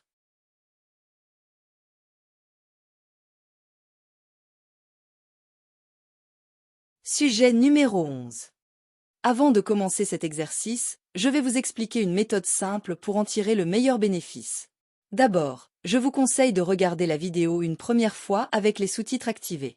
Cela va vous aider à mieux comprendre le contenu, en faisant le lien entre ce que vous entendez et les mots écrits. Ensuite, regardez la vidéo une deuxième fois sans les sous-titres, pour vous concentrer uniquement sur l'écoute et renforcer votre compréhension auditive. Enfin, prenez un cahier et écrivez quelques phrases clés que vous avez retenues de l'épisode. Ce sera une bonne façon de consolider ce que vous avez appris tout en pratiquant l'écriture en français. En suivant cette méthode, vous verrez des progrès dans votre compréhension et votre capacité à vous exprimer en français. C'est parti!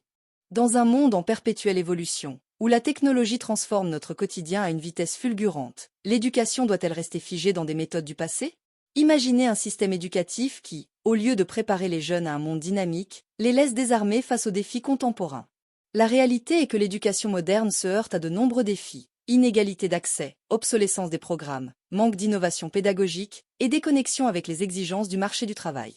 Face à cette situation, il est impératif de se poser les bonnes questions. Comment réformer un système qui peine à répondre aux besoins de la société actuelle?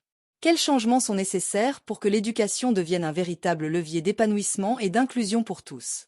Pour répondre à ces interrogations, nous explorerons dans un premier temps les principaux défis de l'éducation moderne. Dans un second temps, nous discuterons des réformes indispensables pour surmonter ces obstacles. Enfin, nous examinerons les implications de ces réformes, tant pour les élèves que pour l'ensemble de la société. L'éducation moderne fait face à une multitude de défis qui compromettent son efficacité et sa pertinence.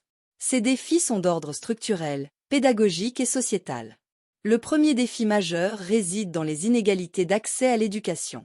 À l'échelle mondiale, l'accès à une éducation de qualité reste un luxe pour une partie de la population.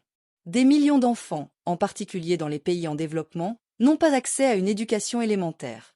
Même dans les pays développés, des disparités subsistent entre les zones urbaines et rurales, ainsi qu'entre les différentes classes socio-économiques. Ces inégalités se traduisent par un taux d'abandon scolaire élevé, une réussite académique inégale, et par conséquent, une reproduction des inégalités sociales. Les enfants issus de milieux défavorisés ont souvent moins de ressources et d'accompagnement, ce qui limite leur potentiel d'apprentissage et leur capacité à réussir. Un autre défi majeur concerne l'obsolescence des programmes scolaires. Dans un monde où les compétences requises évoluent rapidement, les curriculums éducatifs ont souvent du mal à suivre le rythme. Les matières enseignées, souvent trop théoriques et peu en phase avec la réalité du marché du travail, ne préparent pas adéquatement les élèves aux défis qu'ils rencontreront dans leur vie professionnelle. Les compétences telles que la pensée critique, la créativité, la collaboration et l'aptitude à résoudre des problèmes ne sont pas suffisamment intégrées dans les programmes.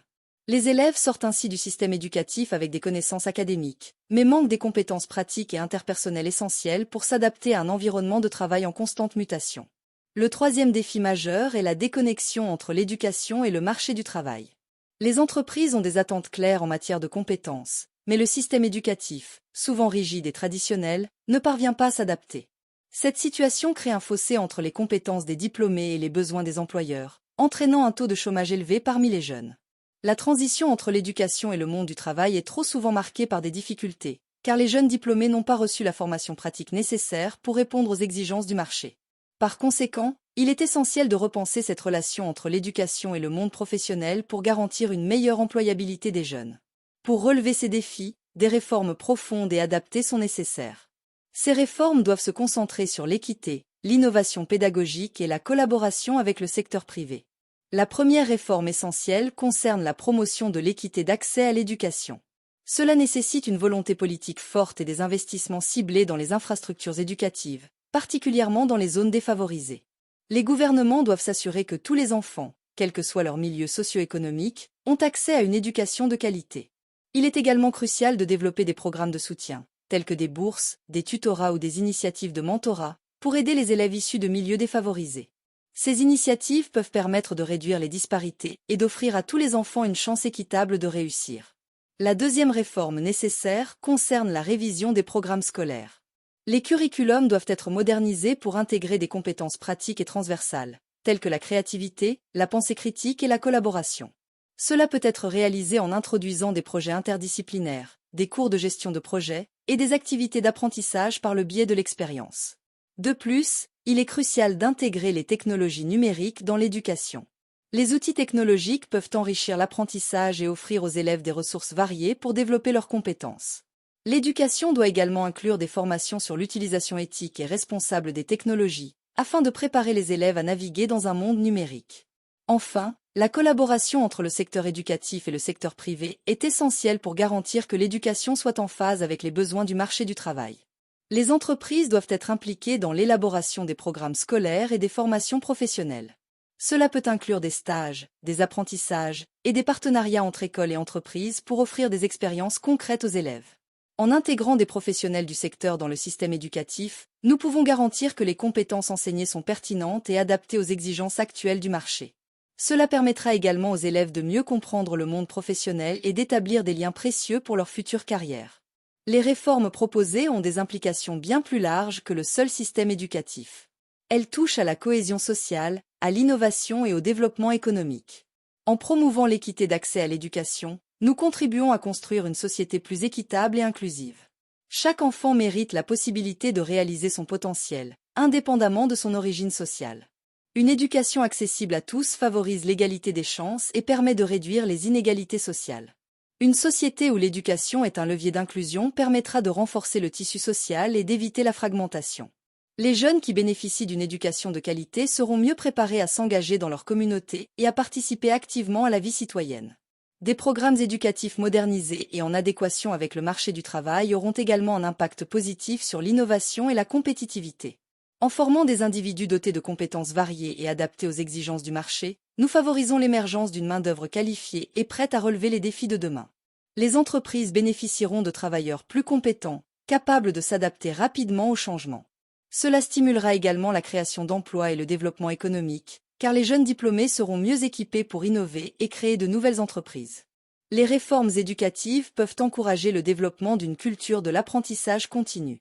Dans un monde en évolution rapide, il est essentiel que les individus soient ouverts à l'apprentissage tout au long de leur vie.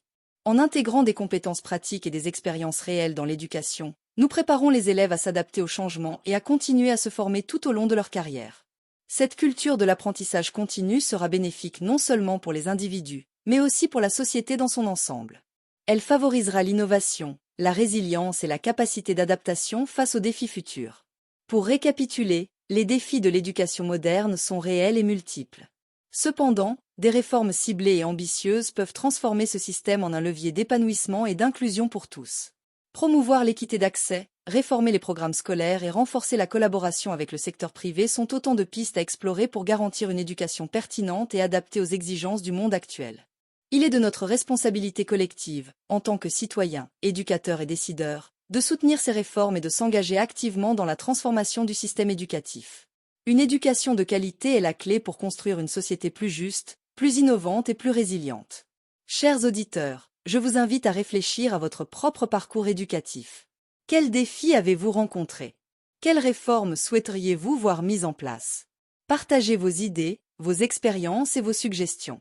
N'oubliez pas de partager cette réflexion, d'en discuter autour de vous, et de vous engager dans cette noble cause qu'est l'éducation. Sujet numéro 12. Avant de commencer cet exercice, je vais vous expliquer une méthode simple pour en tirer le meilleur bénéfice. D'abord, je vous conseille de regarder la vidéo une première fois avec les sous-titres activés. Cela va vous aider à mieux comprendre le contenu, en faisant le lien entre ce que vous entendez et les mots écrits. Ensuite, regardez la vidéo une deuxième fois sans les sous-titres, pour vous concentrer uniquement sur l'écoute et renforcer votre compréhension auditive. Enfin, prenez un cahier et écrivez quelques phrases clés que vous avez retenues de l'épisode. Ce sera une bonne façon de consolider ce que vous avez appris tout en pratiquant l'écriture en français. En suivant cette méthode, vous verrez des progrès dans votre compréhension et votre capacité à vous exprimer en français. C'est parti! Imaginez un jardin où poussent des fleurs de toutes les couleurs, de toutes les formes, exhalant des parfums variés. Ce jardin serait-il aussi beau s'il n'était constitué que d'une seule espèce de fleurs, d'une seule couleur? Probablement pas. De la même manière, notre société est enrichie par la diversité des cultures, des langues, des traditions et des modes de vie qui coexistent en son sein. À une époque où les frontières s'effacent, où les voyages, les migrations et les échanges sont de plus en plus fréquents, la diversité culturelle est devenue une réalité incontournable de notre quotidien. Pourtant, la cohabitation de cultures différentes ne va pas toujours de soi. Les différences peuvent parfois engendrer des incompréhensions, des tensions, voire des conflits. Dans ce contexte, il est légitime de se demander en quoi la diversité culturelle représente-t-elle une richesse pour la société? Quels sont les bénéfices réels de cette mosaïque de cultures, de langues et de traditions? Afin de répondre à ces interrogations, je me propose d'analyser les avantages que la diversité culturelle apporte à la société. Dans un premier temps, nous verrons comment elle enrichit le tissu social en encourageant l'échange et l'apprentissage mutuel. Ensuite, nous aborderons son rôle crucial dans l'innovation et le développement économique. Enfin, nous conclurons en montrant comment la diversité culturelle favorise l'ouverture d'esprit et la tolérance, des valeurs essentielles pour construire un monde plus juste et plus solidaire. La première dimension des bénéfices de la diversité culturelle se situe au niveau de l'enrichissement social. Vivre dans une société multiculturelle, c'est avant tout avoir l'opportunité d'entrer en contact avec des traditions, des croyances et des modes de vie différents des nôtres. Cette interaction a des effets profondément positifs sur le tissu social. La diversité culturelle crée un terrain fertile pour l'échange et l'apprentissage mutuel. En effet, chaque culture apporte avec elle un ensemble de savoirs, de pratiques, d'histoires et de valeurs qui viennent enrichir la société. Lorsqu'une personne d'une culture donnée rencontre une autre culture, elle est amenée à questionner ses propres croyances, à ouvrir son esprit et à élargir sa vision du monde. Par exemple, dans une société multiculturelle, nous avons la possibilité d'apprendre de nouvelles langues, de découvrir des cuisines variées, de participer à des fêtes et à des cérémonies différentes. Cet enrichissement, loin d'être purement intellectuel, touche à toutes les facettes de la vie quotidienne. Il permet à chacun de s'ouvrir à d'autres façons de voir le monde, de résoudre des problèmes ou de célébrer les moments importants de la vie. Prenons l'exemple de la cuisine. Dans de nombreux pays, des plats d'origine étrangère sont devenus partie intégrante de la gastronomie nationale. Les sushis au Japon, les tacos au Mexique, les pizzas en Italie. En France, le couscous, plat originaire d'Afrique du Nord, est aujourd'hui l'un des plats préférés des Français. Ce brassage culinaire n'est qu'un reflet de la manière dont la diversité culturelle peut enrichir notre quotidien. Paradoxalement, la diversité culturelle, loin de diviser, a le potentiel de renforcer la cohésion sociale. En effet, lorsque des personnes de cultures différentes travaillent, vivent ou étudient ensemble, elles développent une compréhension et un respect mutuel. Cette compréhension mutuelle favorise le dialogue, la tolérance et la solidarité. De plus, la reconnaissance et la valorisation de la diversité permettent à chacun de se sentir accepté et valorisé pour ce qu'il est. Cela crée un sentiment d'appartenance à une communauté plus large, où chaque individu, quelles que soient ses origines, a sa place. C'est ainsi que des quartiers ou des villes multiculturelles, comme Montréal, Londres ou New York, sont souvent perçus comme des modèles d'intégration, des lieux où la diversité est célébrée et où le vivre ensemble est une réalité quotidienne. Outre l'enrichissement social, la diversité culturelle est également un puissant moteur d'innovation et un facteur clé de développement économique. Dans un monde globalisé et compétitif, la capacité à innover est essentielle pour rester à la pointe, et c'est précisément là que la diversité culturelle peut jouer un rôle déterminant. Une société multiculturelle est un creuset d'idées et de perspectives différentes. Lorsqu'on réunit des individus issus de cultures variées, on favorise la diversité des points de vue et des approches. Cela stimule la créativité, car chaque personne apporte avec elle un bagage culturel unique, des expériences et des manières de penser différentes. Les entreprises qui encouragent la diversité culturelle dans leurs équipes constatent souvent une augmentation de leur capacité à innover. Des études ont montré que les équipes multiculturelles sont plus à même de proposer des solutions innovantes à des problèmes complexes, car elles sont capables de penser en dehors des sentiers battus et d'intégrer des approches variées. Un exemple emblématique est celui de Google, qui valorise la diversité de ses employés et en tire profit pour développer des produits et services adaptés à un public international. La diversité culturelle contribue également à la croissance économique. Les villes ou les pays qui embrassent la diversité sont souvent perçus comme des lieux attractifs, où il fait bon vivre et travailler. Cette attractivité attire des talents du monde entier, qui viennent enrichir le tissu économique local. Prenons l'exemple de la Silicon Valley aux États-Unis. Ce lieu, véritable épicentre de l'innovation technologique, doit son succès en grande partie à sa capacité à attirer des talents du monde entier. Des entrepreneurs, des ingénieurs et des chercheurs de cultures variées ont apporté leurs compétences et leurs idées, contribuant à faire de la Silicon Valley le berceau de nombreuses entreprises à succès. Enfin, il ne faut pas négliger l'impact économique direct de la diversité culturelle. Le tourisme, par exemple, bénéficie largement de l'attrait exercé par les cultures variées. Des villes comme Marrakech, Istanbul ou Rio de Janeiro attirent chaque année des millions de visiteurs venus découvrir la richesse culturelle de ces lieux, générant ainsi des revenus considérables. Au-delà des bénéfices sociaux et économiques, la diversité culturelle joue un rôle fondamental dans la promotion de l'ouverture d'esprit et de la tolérance au sein de la société. Vivre dans une société multiculturelle nous confronte à la réalité des différences. Cela nous oblige à sortir de notre zone de confort, à questionner nos stéréotypes et à apprendre à accepter l'autre dans sa singularité. En côtoyant des personnes d'origine, de religion ou de mode de vie différents, nous devenons plus tolérants et plus empathiques. La diversité culturelle nous apprend que la différence n'est pas une menace, mais une opportunité de grandir et de nous enrichir. C'est grâce à cet apprentissage que les sociétés multiculturelles développent un vivre ensemble plus harmonieux, basé sur le respect et la compréhension mutuelle. La diversité culturelle est un antidote puissant contre les préjugés et les discriminations. En favorisant la rencontre et l'échange, elle permet de déconstruire les stéréotypes et de combattre les idées reçues. Plus nous avons l'occasion de rencontrer des personnes d'autres cultures, plus nous réalisons que, malgré nos différences, nous partageons des aspirations communes, le désir d'être heureux, de vivre en paix, d'aimer et d'être aimé. Des initiatives comme les festivals culturels, les programmes d'échanges internationaux ou les projets éducatifs axés sur la diversité jouent un rôle essentiel dans cette lutte. Ils permettent de mettre en lumière la richesse des cultures, de célébrer les différences et de montrer que la diversité est une force, et non une faiblesse. Pour conclure, la diversité culturelle représente une richesse inestimable pour la société. Elle favorise l'enrichissement social en encourageant l'échange et l'apprentissage mutuel, stimule l'innovation et le développement économique, et contribue à promouvoir l'ouverture d'esprit et la tolérance. Dans un monde en constante évolution, il est essentiel de reconnaître et de valoriser cette diversité, non pas comme un défi à surmonter, mais comme un atout à célébrer. C'est pourquoi il est de notre responsabilité, en tant qu'individu, de promouvoir la diversité culturelle dans notre quotidien. Que ce soit en s'ouvrant à de nouvelles expériences, en découvrant d'autres cultures, ou en combattant les préjugés, nous avons tous un rôle à jouer dans la construction d'une société plus inclusive et plus tolérante. Alors, chers auditeurs, qu'attendons-nous pour agir pour promouvoir la diversité culturelle autour de nous? Comment chacun de nous peut-il contribuer à faire de notre société un lieu où chaque culture est célébrée et respectée? Je vous invite à partager vos réflexions et vos expériences sur ce sujet. Avez-vous déjà été enrichi par la découverte d'une autre culture?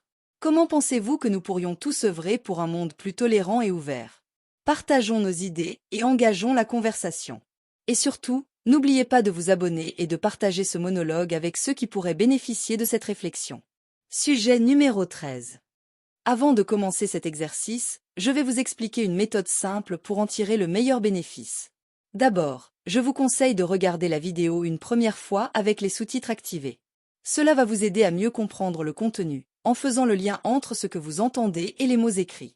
Ensuite, regardez la vidéo une deuxième fois sans les sous-titres, pour vous concentrer uniquement sur l'écoute et renforcer votre compréhension auditive. Enfin, prenez un cahier et écrivez quelques phrases clés que vous avez retenues de l'épisode. Ce sera une bonne façon de consolider ce que vous avez appris tout en pratiquant l'écriture en français. En suivant cette méthode, vous verrez des progrès dans votre compréhension et votre capacité à vous exprimer en français. C'est parti! Dans notre monde contemporain, les médias et le pouvoir politique sont devenus des forces inséparables, entretenant une relation complexe, parfois amicale, parfois antagoniste, mais toujours d'une importance cruciale pour le fonctionnement de nos sociétés. Avec l'explosion des technologies de l'information et la transformation numérique, cette relation est devenue encore plus incontournable, influençant les processus démocratiques, les élections et le façonnement de l'opinion publique. La question qui se pose alors est la suivante. Cette relation entre médias et pouvoir politique est-elle un atout pour la démocratie ou un obstacle qui limite notre capacité à exercer un jugement éclairé? Le rôle des médias dans notre société dépasse largement la simple transmission d'informations. Ils ont le pouvoir de construire des récits, d'amplifier des messages, de mobiliser les masses et même de renverser des gouvernements. Mais lorsqu'ils se trouvent sous l'influence directe ou indirecte du pouvoir politique, leur mission de contre-pouvoir est mise en péril. Nous devons alors nous interroger sur les implications de cette relation. Comment les médias exercent-ils leur influence sur le pouvoir politique? À quel point le pouvoir politique tente-t-il de manipuler ou de contrôler les médias?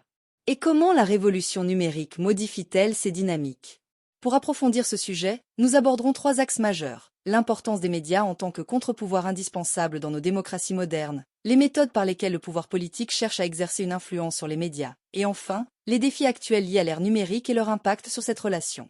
Au sein d'une démocratie saine, les médias ont pour mission de jouer un rôle de chien de garde ou de sentinelle, en surveillant les actions des responsables politiques et en informant la population des décisions qui les concernent. C'est par ce rôle de contre-pouvoir que les médias contribuent à maintenir l'équilibre des forces et à empêcher les abus de pouvoir. L'une des fonctions les plus importantes des médias est leur capacité à mener des enquêtes approfondies et à exposer des faits que les détenteurs du pouvoir préféreraient garder secrets. Les exemples ne manquent pas à travers l'histoire: des révélations des Pentagon Papers sur la guerre du Vietnam, qui ont mis en lumière les mensonges de l'administration américaine, à celles des Panama Papers, qui ont dévoilé les systèmes de fraude fiscale à l'échelle mondiale impliquant des personnalités influentes. Les médias ont joué un rôle crucial dans la mise à nu des dérives du pouvoir. Cet aspect de l'investigation journalistique démontre à quel point les médias peuvent influencer les décisions politiques et orienter le débat public. Grâce à leur capacité à mettre en lumière la corruption, les abus de pouvoir et les dysfonctionnements institutionnels, les médias obligent les gouvernements à rendre des comptes, à corriger leurs erreurs et à respecter les principes de transparence et de responsabilité. En diffusant des informations, des analyses, des reportages et des débats, les médias contribuent à la formation de l'opinion publique. Ils permettent aux citoyens d'accéder à des points de vue diversifiés, favorisant ainsi un débat pluraliste et éclairé. Dans un contexte où le pouvoir politique cherche parfois à imposer une vision unilatérale de la réalité, les médias ont la responsabilité de présenter des perspectives variées et d'offrir un espace d'expression à l'ensemble des voix de la société. C'est notamment grâce aux médias que des mouvements sociaux ont pu émerger et gagner en visibilité, que ce soit le mouvement des droits civiques aux États-Unis, le printemps arabe, ou plus récemment le mouvement #MeToo. Les médias ont permis de donner une voix à des populations marginalisées, de mettre en lumière des injustices, et de susciter des prises de conscience à l'échelle internationale. Bien que les médias soient censés agir comme un contre-pouvoir, le pouvoir politique n'a jamais hésité à utiliser tous les moyens à sa disposition pour les influencer, les manipuler ou les contrôler. La relation entre les deux est ainsi marquée par une lutte constante pour le contrôle de l'information. Dans de nombreux pays, les gouvernements tentent de maintenir un contrôle strict sur les médias. Les dictatures, en particulier, utilisent la censure, l'intimidation, l'emprisonnement des journalistes et le monopole de l'information pour s'assurer que leur version des faits est la seule diffusée. Par exemple, en Chine ou en Russie, les médias indépendants sont fortement réprimés, et la diffusion de toute critique à l'égard du pouvoir est interdite. Ce contrôle direct des médias permet aux régimes autoritaires de modeler la réalité et d'imposer leur vision du monde à la population. Dans les démocraties, l'influence du pouvoir politique sur les médias est plus subtile mais tout aussi pernicieuse. Les responsables politiques cherchent souvent à contrôler le récit médiatique à travers diverses stratégies, telles que l'organisation de conférences de presse, la sélection de journalistes complaisants, la diffusion de communiqués bien préparés, ou encore la mise en place de spin doctors, chargés de modeler l'information. Les partenariats financiers entre les médias et les grandes entreprises, qui ont souvent des intérêts politiques, constituent également un vecteur d'influence. Lorsque les médias dépendent de la publicité ou des financements de groupes industriels liés au pouvoir politique, ils peuvent être tentés de censurer les informations qui pourraient nuire à ces intérêts. Avec l'avènement d'Internet et des réseaux sociaux, la relation entre les médias et le pouvoir politique a été profondément transformée. Ces nouvelles plateformes ont bouleversé les modes de communication traditionnels, créant des opportunités et des défis pour les médias et les acteurs politiques. Les réseaux sociaux ont permis aux citoyens de s'informer, de s'exprimer et d'échanger directement, sans passer par les filtres des médias traditionnels. Ce phénomène a contribué à démocratiser l'accès à l'information et à donner une voix à ceux qui étaient auparavant exclus du débat public.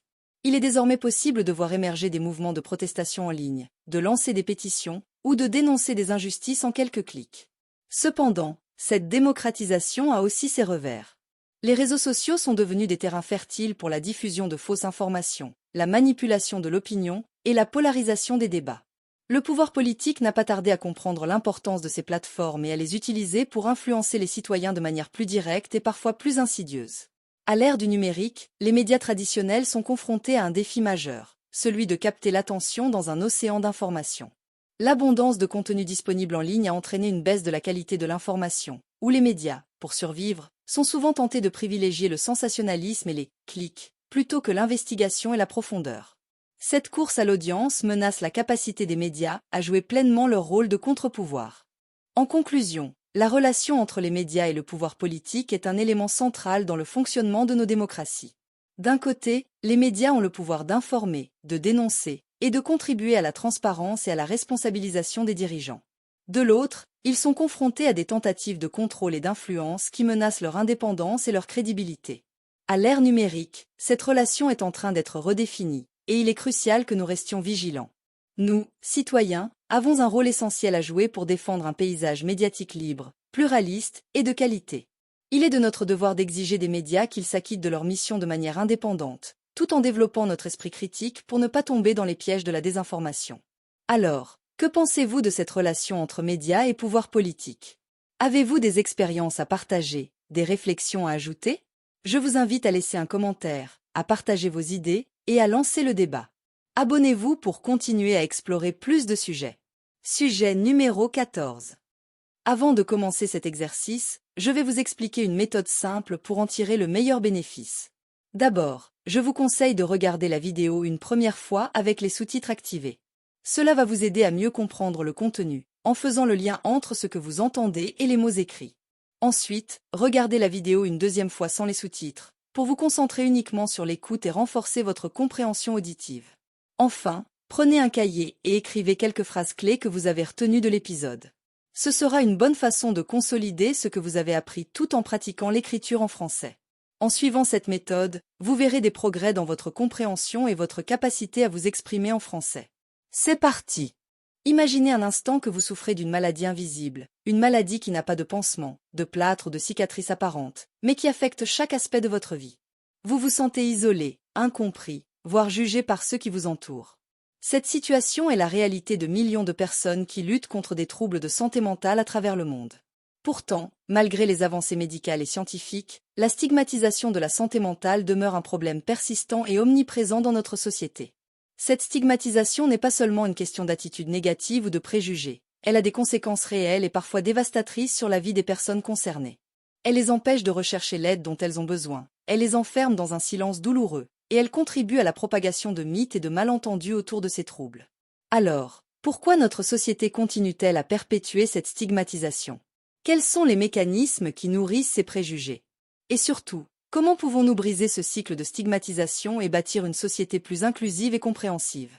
Pour aborder cette question, nous examinerons d'abord l'origine et les manifestations de la stigmatisation de la santé mentale. Ensuite, nous analyserons les conséquences de cette stigmatisation sur les individus et la société. Et enfin, nous proposerons des pistes de solutions pour combattre ce phénomène et promouvoir une meilleure compréhension de la santé mentale. La stigmatisation de la santé mentale n'est pas un phénomène nouveau. Elle trouve ses racines dans l'histoire, la culture et les attitudes sociales. Pour comprendre comment cette stigmatisation persiste de nos jours, il est crucial de remonter à ses origines et de saisir comment elle se manifeste dans notre société moderne. Les troubles de santé mentale ont longtemps été associés à la sorcellerie, à la possession démoniaque ou encore à des malédictions. Dans de nombreuses cultures, les personnes souffrant de troubles mentaux étaient considérées comme dangereuses, imprévisibles ou inférieures. Ces croyances ont conduit à l'isolement, à la marginalisation et, dans certains cas, à l'enfermement de ces individus dans des asiles ou des institutions. Au cours des siècles, ces perceptions ont évolué, mais elles continuent d'influencer notre vision contemporaine de la santé mentale. Bien que la science ait démontré que les troubles mentaux résultent de facteurs biologiques, psychologiques et socio-complexes, les stéréotypes hérités du passé persistent, nourrissant l'idée que ces troubles sont une forme de faiblesse ou de manque de volonté. La stigmatisation de la santé mentale se manifeste de diverses manières, à la fois sur le plan individuel et collectif.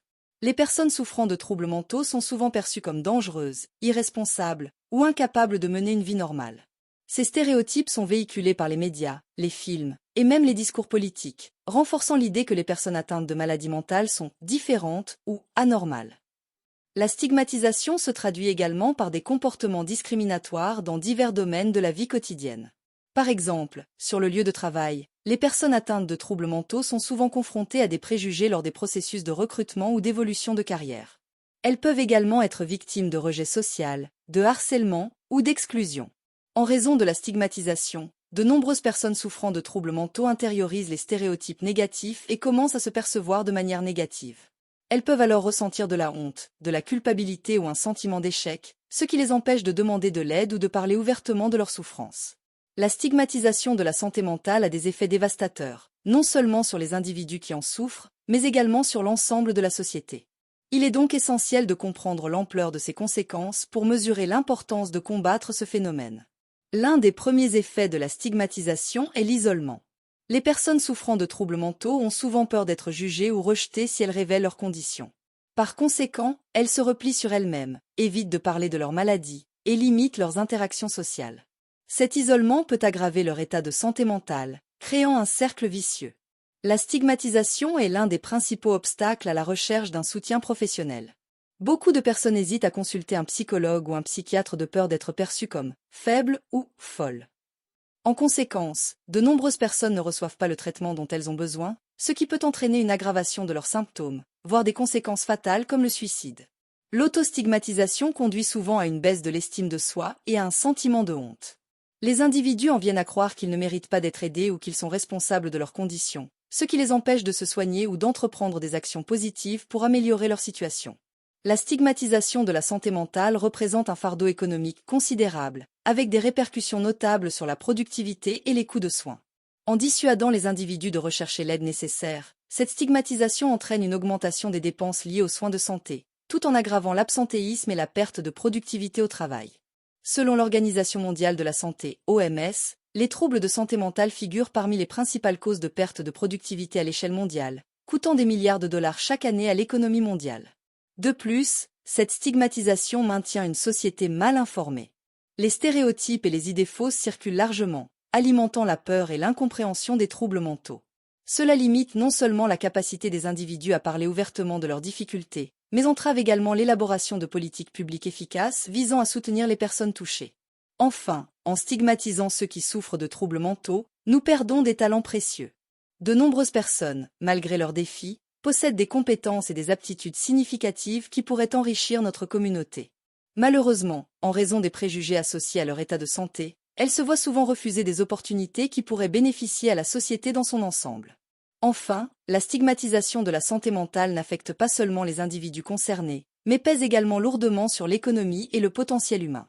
Face à l'ampleur de la stigmatisation de la santé mentale, il est impératif d'adopter des mesures à plusieurs niveaux pour engendrer un changement réel et durable. Éduquer dès le plus jeune âge est crucial. En intégrant des programmes d'éducation à la santé mentale dans les écoles, nous pouvons enseigner aux jeunes la nature des troubles mentaux, les sensibiliser à l'empathie et leur donner les outils nécessaires pour soutenir ceux qui en souffrent. Cette approche aide à normaliser la santé mentale et à briser les préjugés dès l'enfance. Les campagnes de sensibilisation jouent également un rôle vital. Menées par des ONG, des gouvernements ou des personnalités publiques, ces initiatives peuvent démystifier les troubles mentaux. En partageant des témoignages de personnes ayant surmonté des défis liés à la santé mentale, et en diffusant des informations factuelles, ces campagnes encouragent le dialogue et contribuent à changer les mentalités. Faciliter l'accès aux soins de santé mentale est essentiel. Il est impératif de garantir que les personnes souffrant de troubles mentaux aient un accès facile et abordable à des soins de qualité. Cela nécessite de renforcer les services de santé mentale, d'augmenter le nombre de professionnels qualifiés et de réduire les coûts associés à ces soins. Créer des espaces de soutien et d'écoute est également fondamental. Les groupes de soutien, les plateformes en ligne et les espaces d'écoute offrent un environnement où les individus peuvent partager leurs expériences sans crainte de jugement. Ces espaces favorisent une communauté de partage et d'entraide, où chacun se sent compris, accepté et valorisé. En combinant ces efforts éducatifs et d'accès aux soins, nous pouvons espérer réduire la stigmatisation et améliorer le bien-être mental au sein de notre société. Pour qu'un changement réel s'opère, il est crucial de promouvoir une culture d'inclusion et de compréhension autour de la santé mentale. Cela nécessite une volonté collective et un engagement de tous les acteurs de la société. Il est vital de cultiver des valeurs d'empathie et de compassion. Cela peut commencer dans nos cercles personnels, en écoutant sans jugement, en offrant du soutien, et en encourageant les personnes à parler de leur santé mentale. À un niveau plus large, des initiatives communautaires peuvent favoriser des dialogues ouverts sur la santé mentale, permettant aux individus de partager leurs expériences et de se soutenir mutuellement. Les entreprises ont également un rôle crucial à jouer dans la lutte contre la stigmatisation.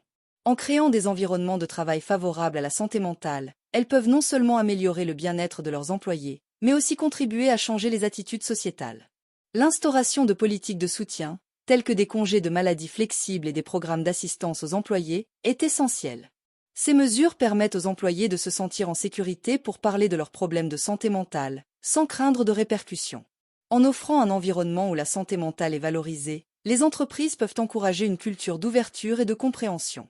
Former les managers et les équipes aux questions de santé mentale est également fondamental pour réduire la stigmatisation. En leur fournissant des outils pour reconnaître les signes de détresse chez leurs collègues et pour offrir un soutien approprié, on favorise une culture d'acceptation et d'empathie. Ces formations peuvent aider à établir des relations de travail plus solides et à créer un environnement où chacun se sent valorisé et compris. En intégrant ces approches, les entreprises peuvent non seulement soutenir leurs employés, mais aussi devenir des acteurs clés dans la transformation des perceptions sociétales autour de la santé mentale. La stigmatisation de la santé mentale est un défi complexe qui touche non seulement les individus, mais également l'ensemble de notre société.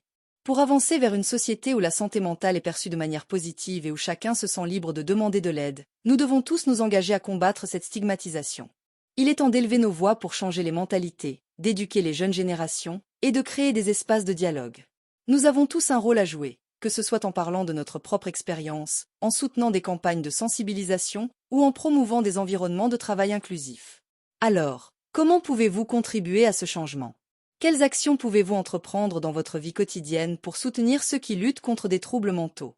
Je vous invite à partager vos réflexions, à commenter ci-dessous, et à vous engager à faire de la santé mentale une priorité dans vos conversations et vos actions.